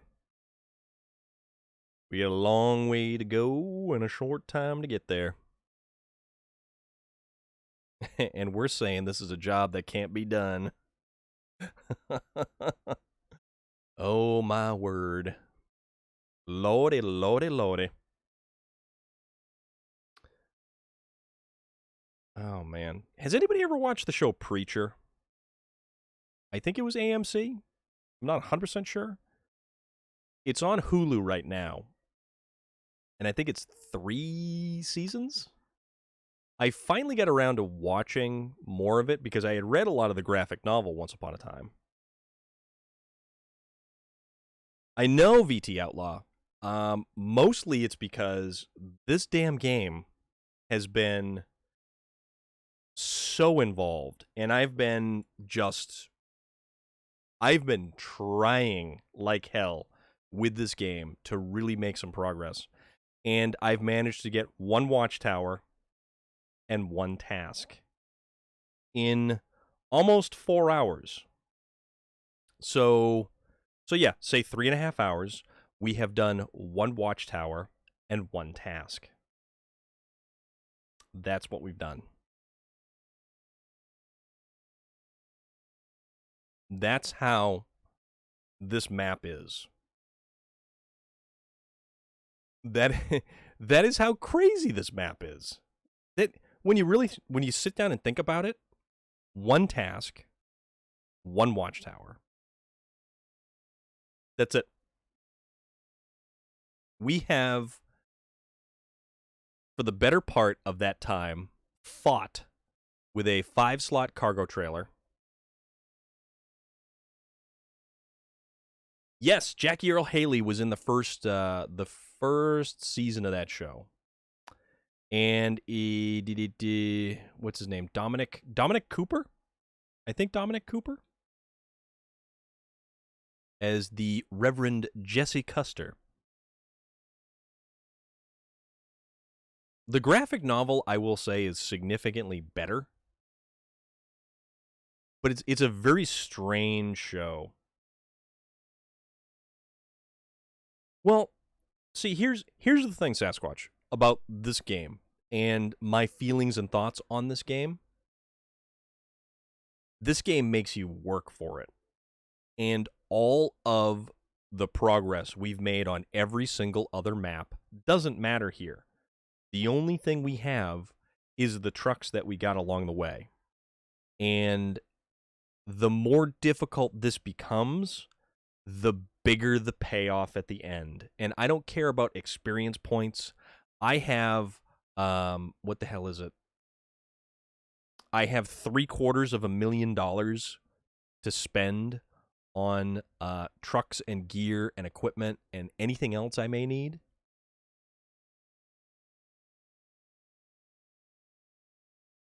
It is the fight and the uphill battle, and then, like you said, it's like a Sour Patch Kid.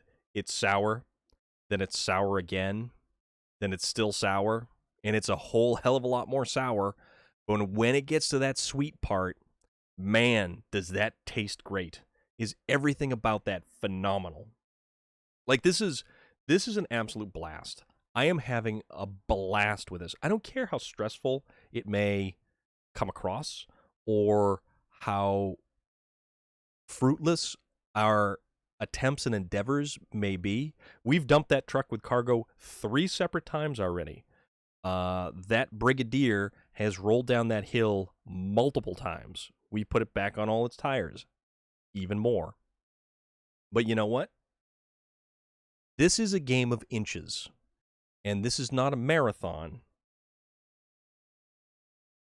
Lucy Griffith was Marion in BBC's Robin Hood series and some oversized mosquito in True Blood. You know, I've never actually watched the True Blood series, oddly enough.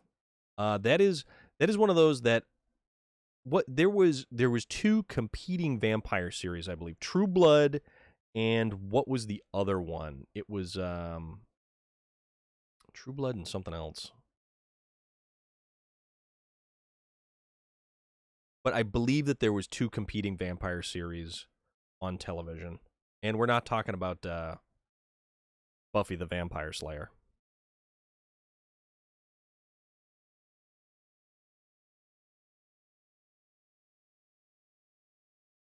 But we're making the same trek again across the edge of this frozen lake bed,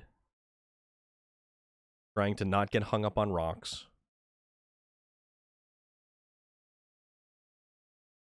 We got this, though. We can figure this out. We'll make it happen. Somehow or another, we'll make it happen. Vampire Diaries. Yes, thank you very much for that. That was the other one I was thinking of. I don't know. The last time I followed anything closely on television was every single episode of Sons of Anarchy. I haven't even followed the Mayans. Sons of Anarchy was one of the best pieces of dramatic television to ever air on anything. Absolutely anything. You didn't have to like the characters because the characters were not supposed to be liked. They were an outlaw biker gang of thieves, murderers, and just generally really terrible people. Arcade Cyborg, how are you this evening? We are still at it. More SnowRunner. Back again. We've been getting stuck. We've rolled down hills. We've lost cargo. You're right. I think Charlie Honeyman hasn't ever really excelled past the role of Jax Teller. William Sterling? That was just a show about sociopaths. Undead Mitkiff, how are you this evening? We're playing SnowRunner. And we're having a hell of a time. We have fought and clawed our way through this Arctic hellscape that is Omur, Russia. Your second show is The Office. Well, the one percenters were the outlaw bikers. I'm doing actually really well right now. I am, as far as things go, I am still really doing as good as I can. This has been a hell of a game. Let's see if that works. There we go. There we go. Also, headlights. Headlights also help. Watch Bob Ross without laugh track footage. It's scary how creepy he is. He's got an interesting history, though. Apparently, he was a little bit of a control freak as well. Yeah, Sasquatch, you're 100% correct. This has been one hell of an emotional roller coaster. Because do you see this conflagration of vehicle spare parts, which there are multiple, and a little truck icon? We managed to collect a trailer, 5 pieces of cargo, and the truck, only to get it to here and dump over. And then finally get it to here, and then bring it up this hill, and lost it again. There is some very dramatic highs and lows of this game this evening. And we're not giving up because we're going into the 4-hour mark right now.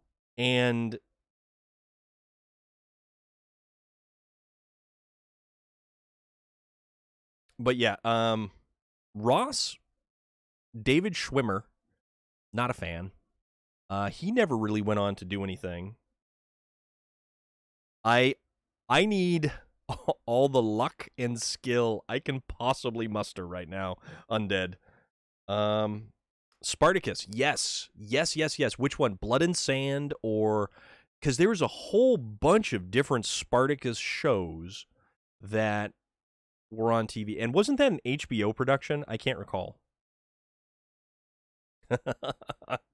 There is a lot I need, that's for sure. Luck being one of those things. And yet again, we're in snow, and we are slowly plodding along. I'm Spartacus. Best thing Ross ever did was Melman.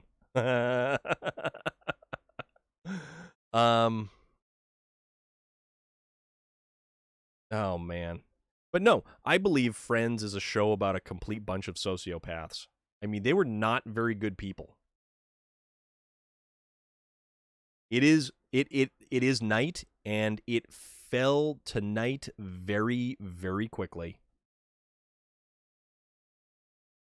Yeah, this definitely does that. All right, we'll keep plugging.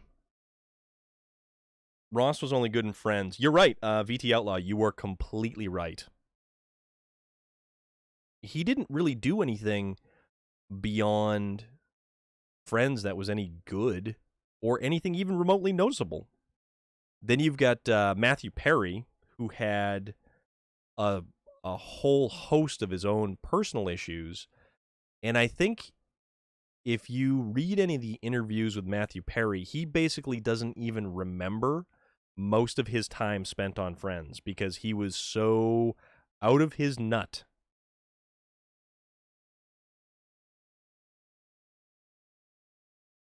We are continuing. Oh, Madagascar. You know, you're right. Yeah. I still think King Julian. I love King Julian and the lemurs. They are so funny. That was one of the better parts.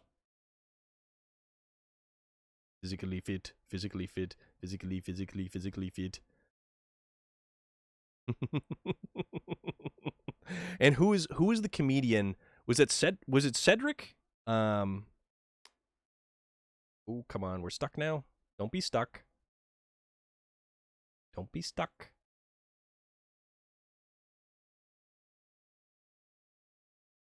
Yeah, we're stuck. All right, so let's make some.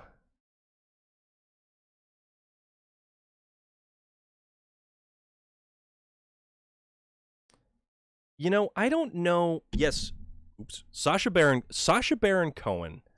The dude is a genius. He is an absolute lunatic genius. Oh, did we get over? There we go. We got over. Well, we kind of got over. Is that possible in real life, going over a tree? Yes, Cedric was Maurice. So don't like Jennifer Aniston. One of wasn't it Jennifer Aniston's early roles was in Leprechaun, I believe. You can go over a tree like that, but see, here's the thing. A tree has branches. So if you have a log that's across the road, you can easily drive over it. But your tire or your undercarriage or anything can get caught on the branches and everything else that stick up underneath it. Basically, you can do some serious damage to the undercarriage of your vehicle. Change truck, Azov. Let's try to get this thing up and over this stupid log.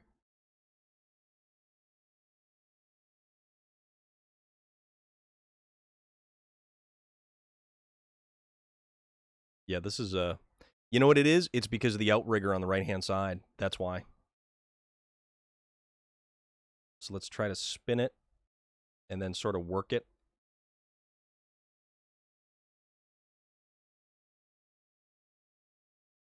This is obnoxious. Okay, yeah, I will. Awesome. Definitely VT Outlaw.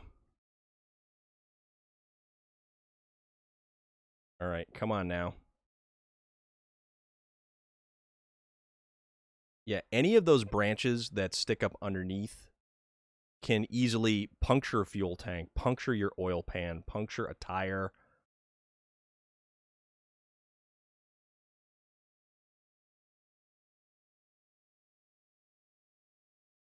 All right, come on. Let's make this happen.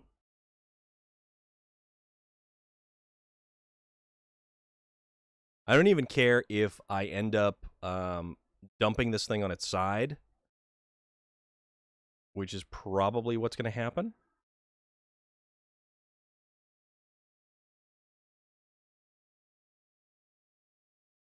Bingo. There we go. We're over. Okay, perfect. That's perfect. It would be awful if the truck that I'm using to save my bacon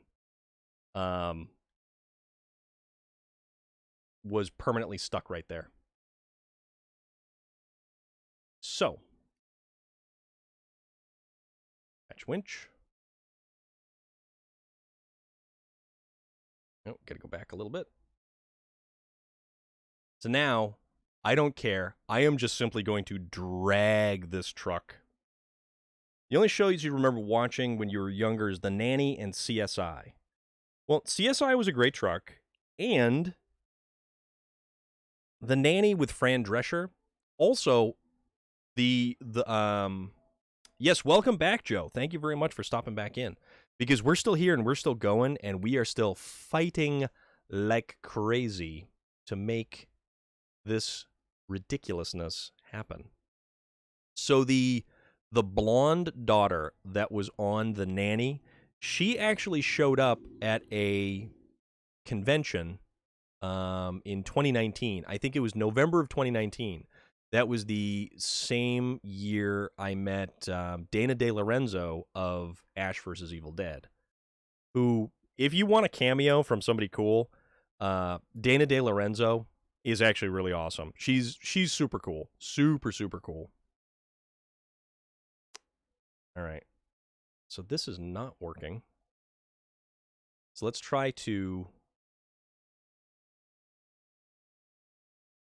A lot of bikes going by out there tonight. Yeah, Dana De Lorenzo is actually... She's super fun. She's awesome. Her cameo fan club, VIP club, if you actually belong to that, she periodically does like 3-minute calls, live calls that you can sign up for, and they're like $24, and you can sit there and talk to Dana for a couple of minutes, 3 to be exact, and then at the end, the Cameo app. Ooh, score! So at the end of it, the Cameo app it'll count down, and basically you take a picture together.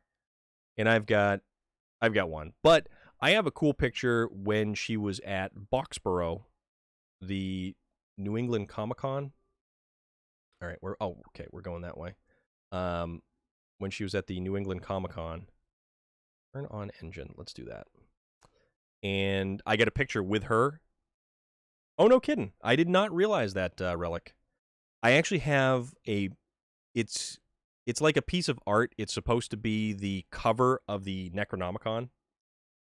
You know, Arcade Cyborg, this game is brutally difficult. This new map, this new expansion, this Phase 4 DLC, it is unbelievable.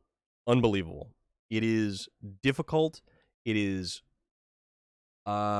probably trying to be intentionally frustrating, but we're making the best of it. We're doing what we can to just have a blast with this, because that's what this is. This is what our time is here.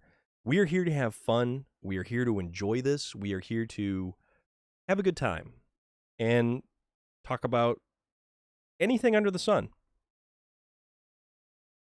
But I love this game. I love this game immensely.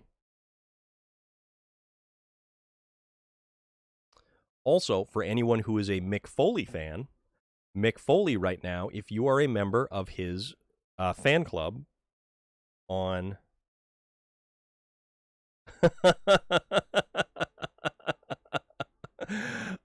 I had no idea that was even remotely possible, Joe. I had no idea. And that's hilariously awesome, and I'm totally okay with it. Oh, wow.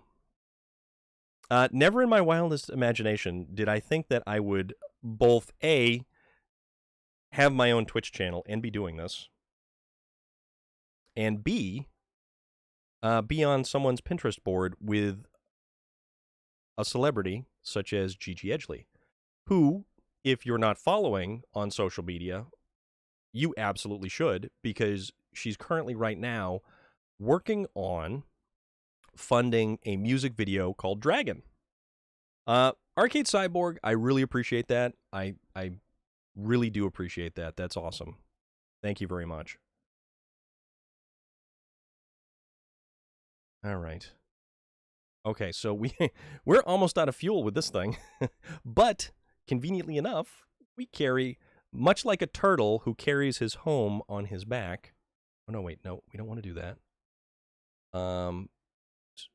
Much like a turtle who carries his home on his back, we carry 1,600 liters of fuel upon our robust shoulders.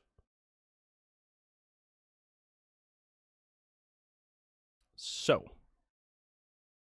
the idea now is going to be leave the GMC Brigadier connected to the trailer and use that to just pull the trailer, and that's it. So whenever fuel is finished, I either have to find a truck to bring me more fuel. That trailer right there is actually a repair trailer. So if I've taken, if I've blown a tire, if I have taken excessive suspension damage, I can use that trailer to repair. But if I run out of fuel, I'm dead in the water. I can either... Yeah, exactly. You would have to recover to the garage. And in this map, there is the single garage, and we've only just entered the second map, which doesn't have a garage. So if you run out of fuel on a map that doesn't have a garage, you don't recover to anywhere on that map. You go to your closest map. All right, so I think what we're going to do now is kind of disconnect from that. So we'll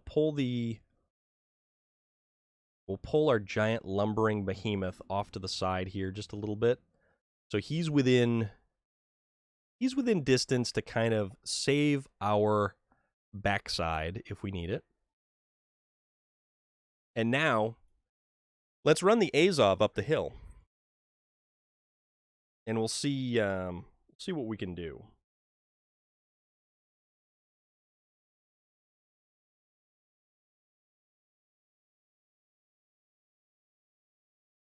You know, VT Outlaw, that is actually a substantially upgraded truck right there. Is that another one of the JBEs, or what style is that? I don't even know.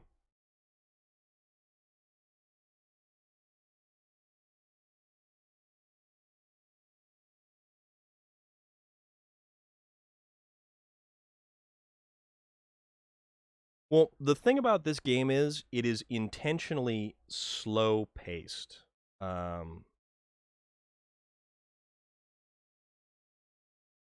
It's meant to be a very relaxed pace. This game is not fast. This game is a game of inches. You're meant to take your time. You get stuck in the mud. You get stuck in the snow. You get stuck in a river crossing. And just like up here, you get flipped over on your side and have to bring another truck with a crane to recover the cargo and flip you right side back up again. And there's our mess. There is our unfortunate giant mess.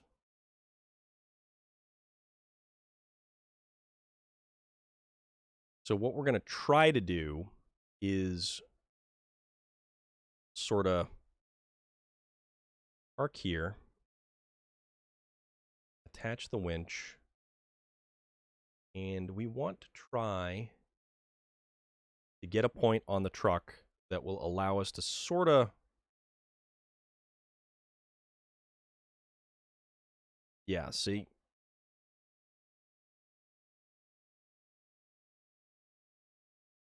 All right, you know what? Actually, I think we're almost probably going to be able to do that from that direction. I would honestly recommend this game. I would absolutely recommend this game. I love this game. This game has been out for a year so far. Oops. This is Phase 4, and it's got 4 separate large amounts of content, new maps, new places to go, new trucks to experience, all kinds of stuff. And Let's see.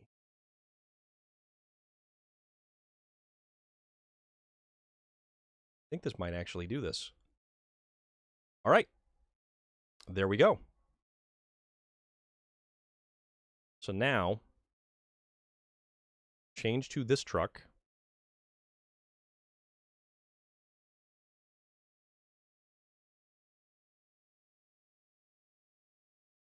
And advance to a point where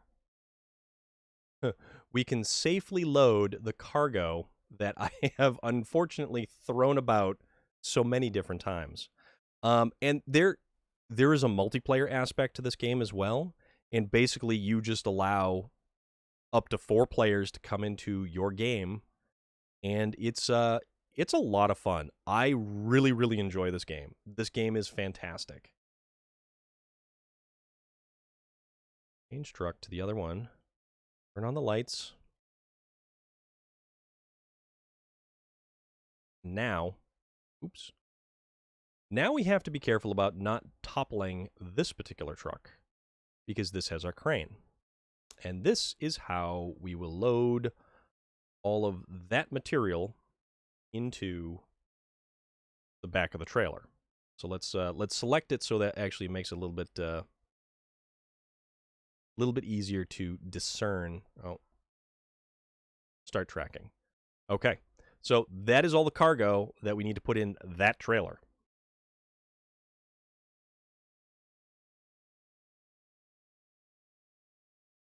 Arcade Cyborg, entirely okay. Watch at your leisure. All of my videos that I have here that are live eventually find their way over to YouTube, and everything is over there to be watched whenever. Eventually, videos will disappear from Twitch, but they always end up being backed up over on YouTube. So, and I do appreciate it. I thank you very much for that. So let's see. So we're a little bit close to. We want to kind of not hit the trailer with the outriggers. All right, let's put ourselves there. Anchors. Anchors. Perfect. And we just cleared the trailer. We just cleared. Arcade Cyborg, thank you again very much. I really appreciate it. So now, to operate the crane. Oh, this is perfect.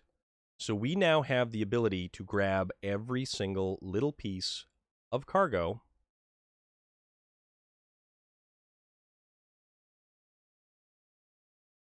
and hopefully we can actually make sure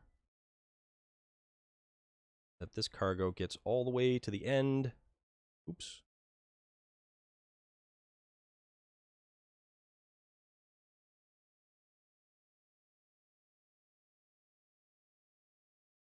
All right, so it almost goes all the way to the end.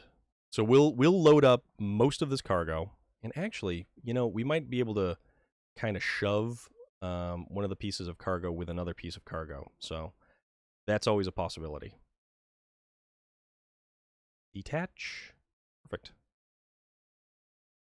This is working. This might actually work.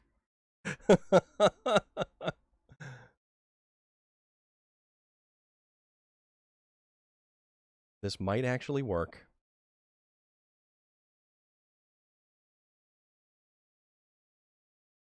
I can't believe we have been at this same mission for as long as we have.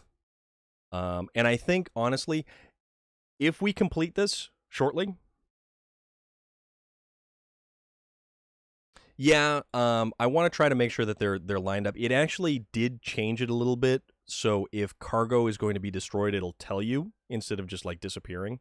But I do want to make it so that it's kind of in here how it should be in here.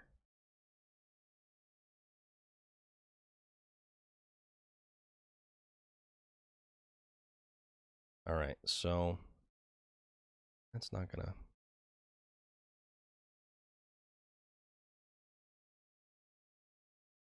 Oops. I'm just kind of particular about packing the cargo. There we go. That's one more. And then when I get that last piece, I will just kind of drive it over there and drop it in.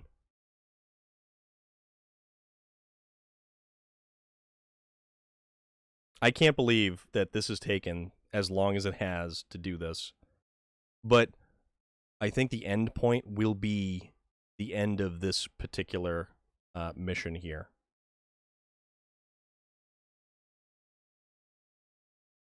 But we're not there yet. We're still going.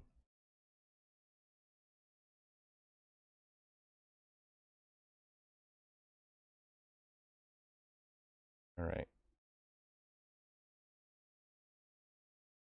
There we go.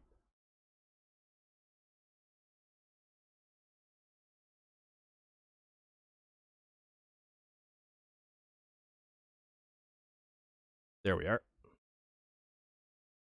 So, 2 more pieces. And see, this is way easier doing it this way than what I was doing with the truck, loading it up. This is significantly easier.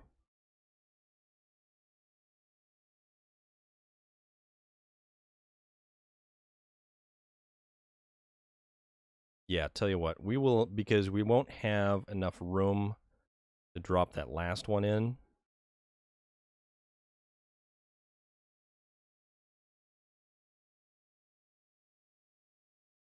There we go. Drop that. Okay. So now, over to the other truck. Pack cargo. All right. Change trucks. Oh, we need to unpack cargo real quick. Change trucks.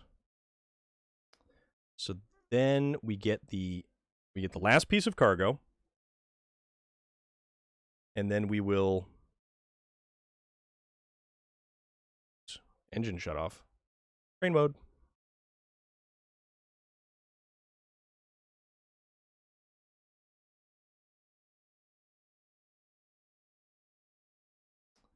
All right.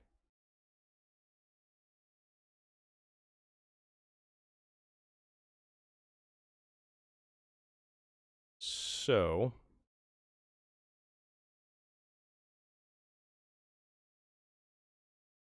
we'll kind of just we'll gently set this down right here, kind of nestle it tightly, and then so activate anchors.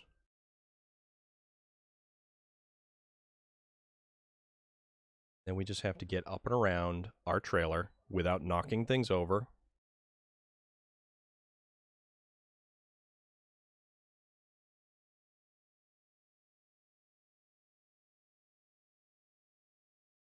I don't know why we keep getting hung up here.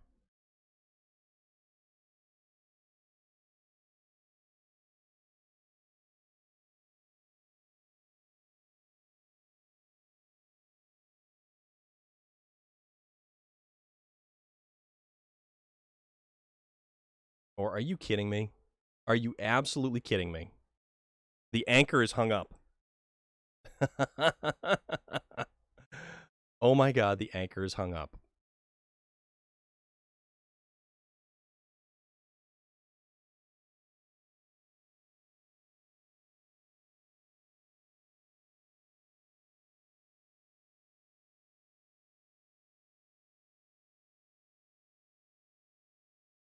Yeah.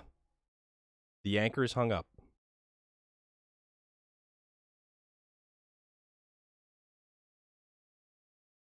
Oh boy. All right. So the anchor is not hung up anymore.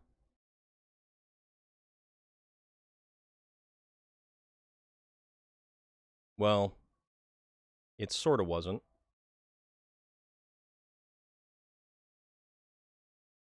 All right. All we got to do, get to the front.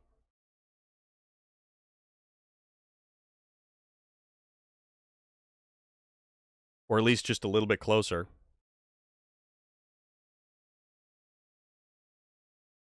Anchors. Anchors away. Crane mode. And let's put that last little cargo piece, last little piece of the puzzle.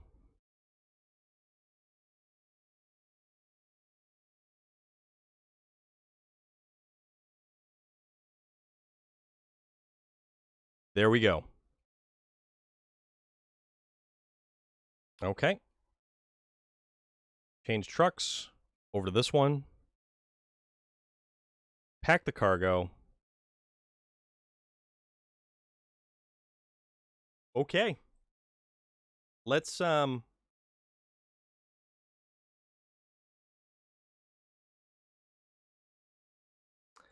take this slow.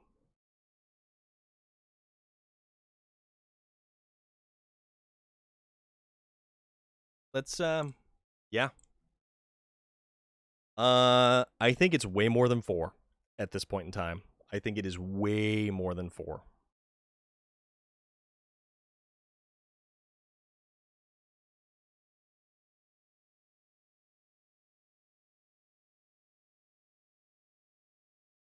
And if I dump this trailer load over,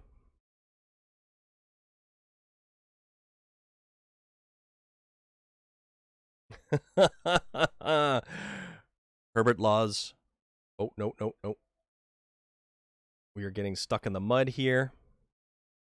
Yes. Yes, we are slowly, very slowly making it to where we need to go. And of course, now we hit something like a tree in the middle of the path, and that is going to impede our progress.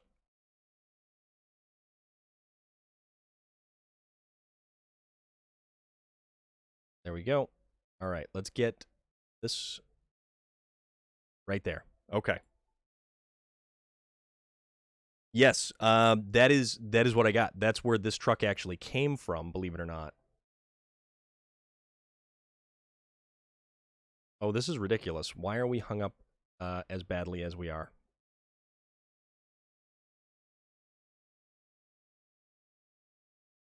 Yeah, see, it is that, it's that one branch that we're hung up on now.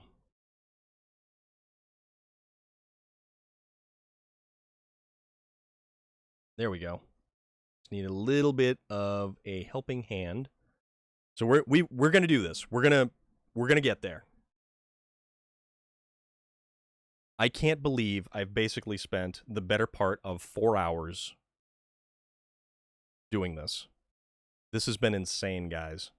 And for all of you who have hung out for the majority of this time, or if not all of this time, thank you for hanging out, because this is crazy. This has been crazy.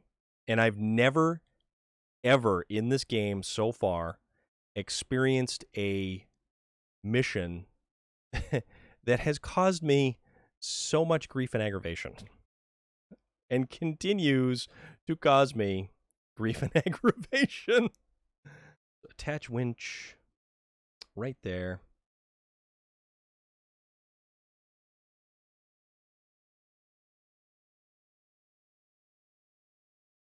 That one. Okay. All right.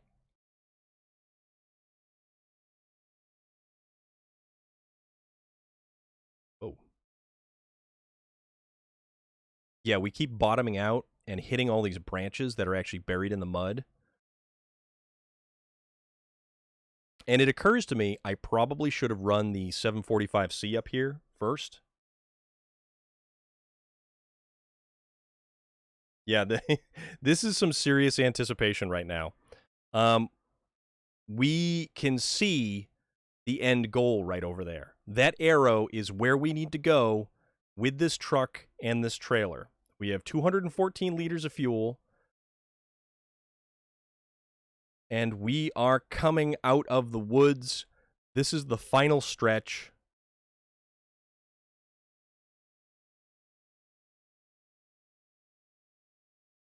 The road is less dirt, more solid. That's our goal, guys. This is our goal.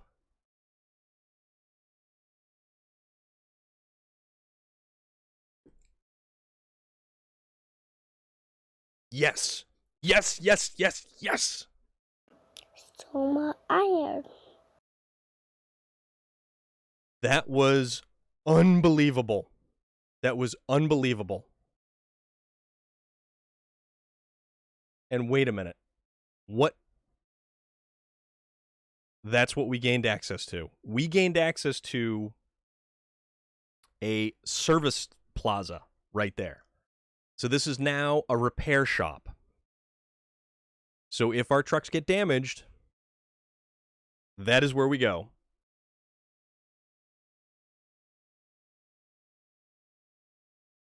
Because you're supposed to use that trailer with that cargo. The trailer was part of the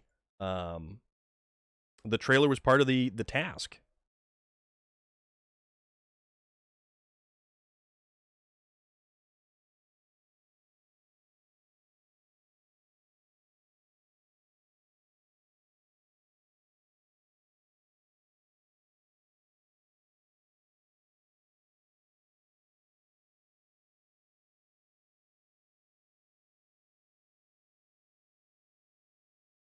Yeah.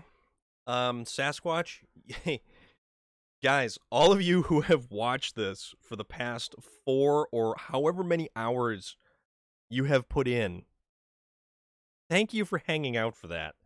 Because that has been some of the most trying and grueling terrain and just issues. So I run no mods. I'm on the PlayStation console. I run no mods on this game. So this is a new truck that came out as part of the thank you pass, I guess. It's essentially free DLC. You get 4 different trucks, and you get the small scout vehicle, the Con Sentinel. You get the GMC Brigadier, which has this absolutely stunning vehicle wrap of the bear. And here's a fun little tip. The GMC Brigadier, its Chevrolet twin, is called the Chevrolet Bruin. And of course, a Bruin is apparently a bear of some sort or whatever, or a Boston sports hockey people team. You get the International HX 480, or is it 580? And then you get, so you get that, and then you get the, what the hell else was it? The Caterpillar CT 681. So you get the CT 680 originally in the game, and now you have the CT 681. But for now, that was nuts. We accomplished goals. And like I said, this is a game not of miles, but of inches. And we accomplished one hell of a monumental goal for as much as I boned all of it up. That's part of the fun. Or at least, I mean, fun to somebody. Sadist or masochist or whichever flavor raspberry cream soda you want to go with. Holy moly, guys. It's 4.5 hours later. What did I do with my night? No, but seriously, that was very interesting, and that was very intense, and I like all these new trucks. I like everything in this game right now. This is the most technically punishing phase yet for SnowRunner, and it is awesome. This whole thing is awesome, and I'm pretty happy with it. I don't know if If anybody else is going to buy this game after watching The Nightmare,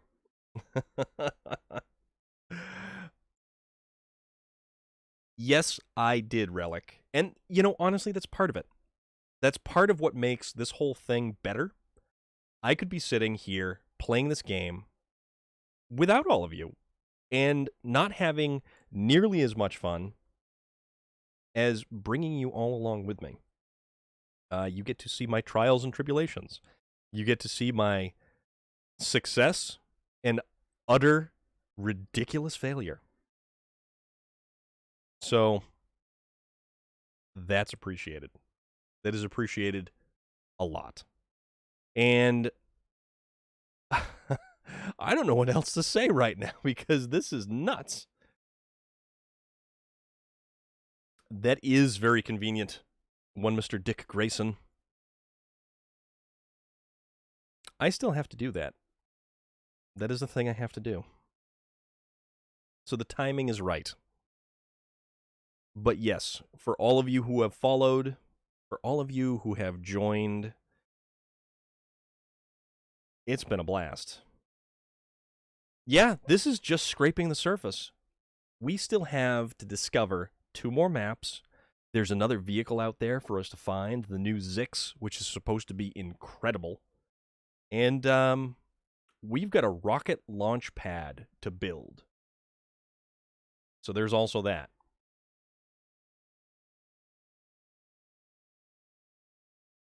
So I think,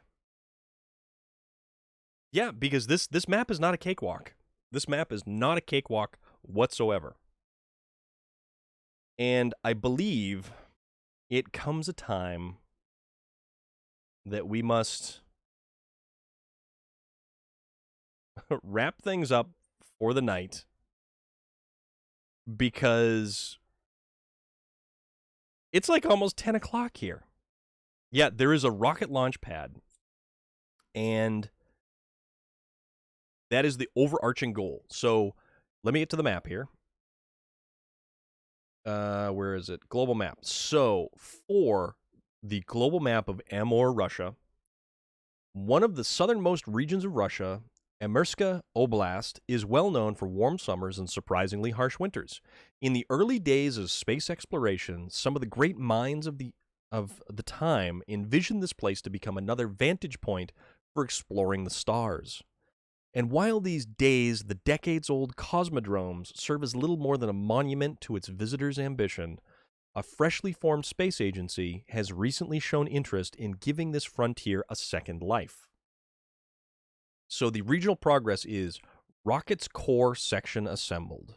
Then we have fuel processing plant constructed. Then our final goal is launch successful.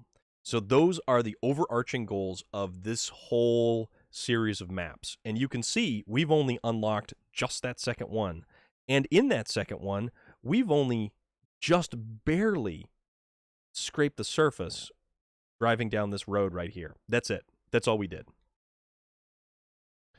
So it comes a time when we must call things a night. It has been 4.5 hours I have been live, ladies and gentlemen. And I think maybe we should throw a raid towards somebody, and let's see who we have available for us to raid. Also,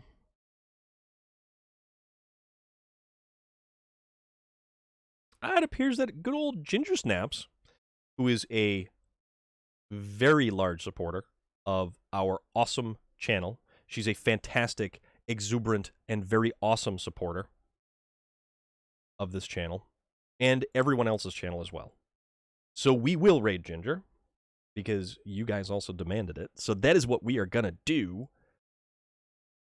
And I'm going to hit the button. I'm going to do the thing.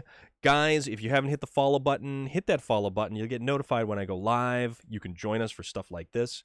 And now let's go raid Ginger Snaps. Perhaps I'll see you again tomorrow. We may do something different tomorrow. It might be... We'll figure it out. We'll get there. But let's go raid Ginger Snaps.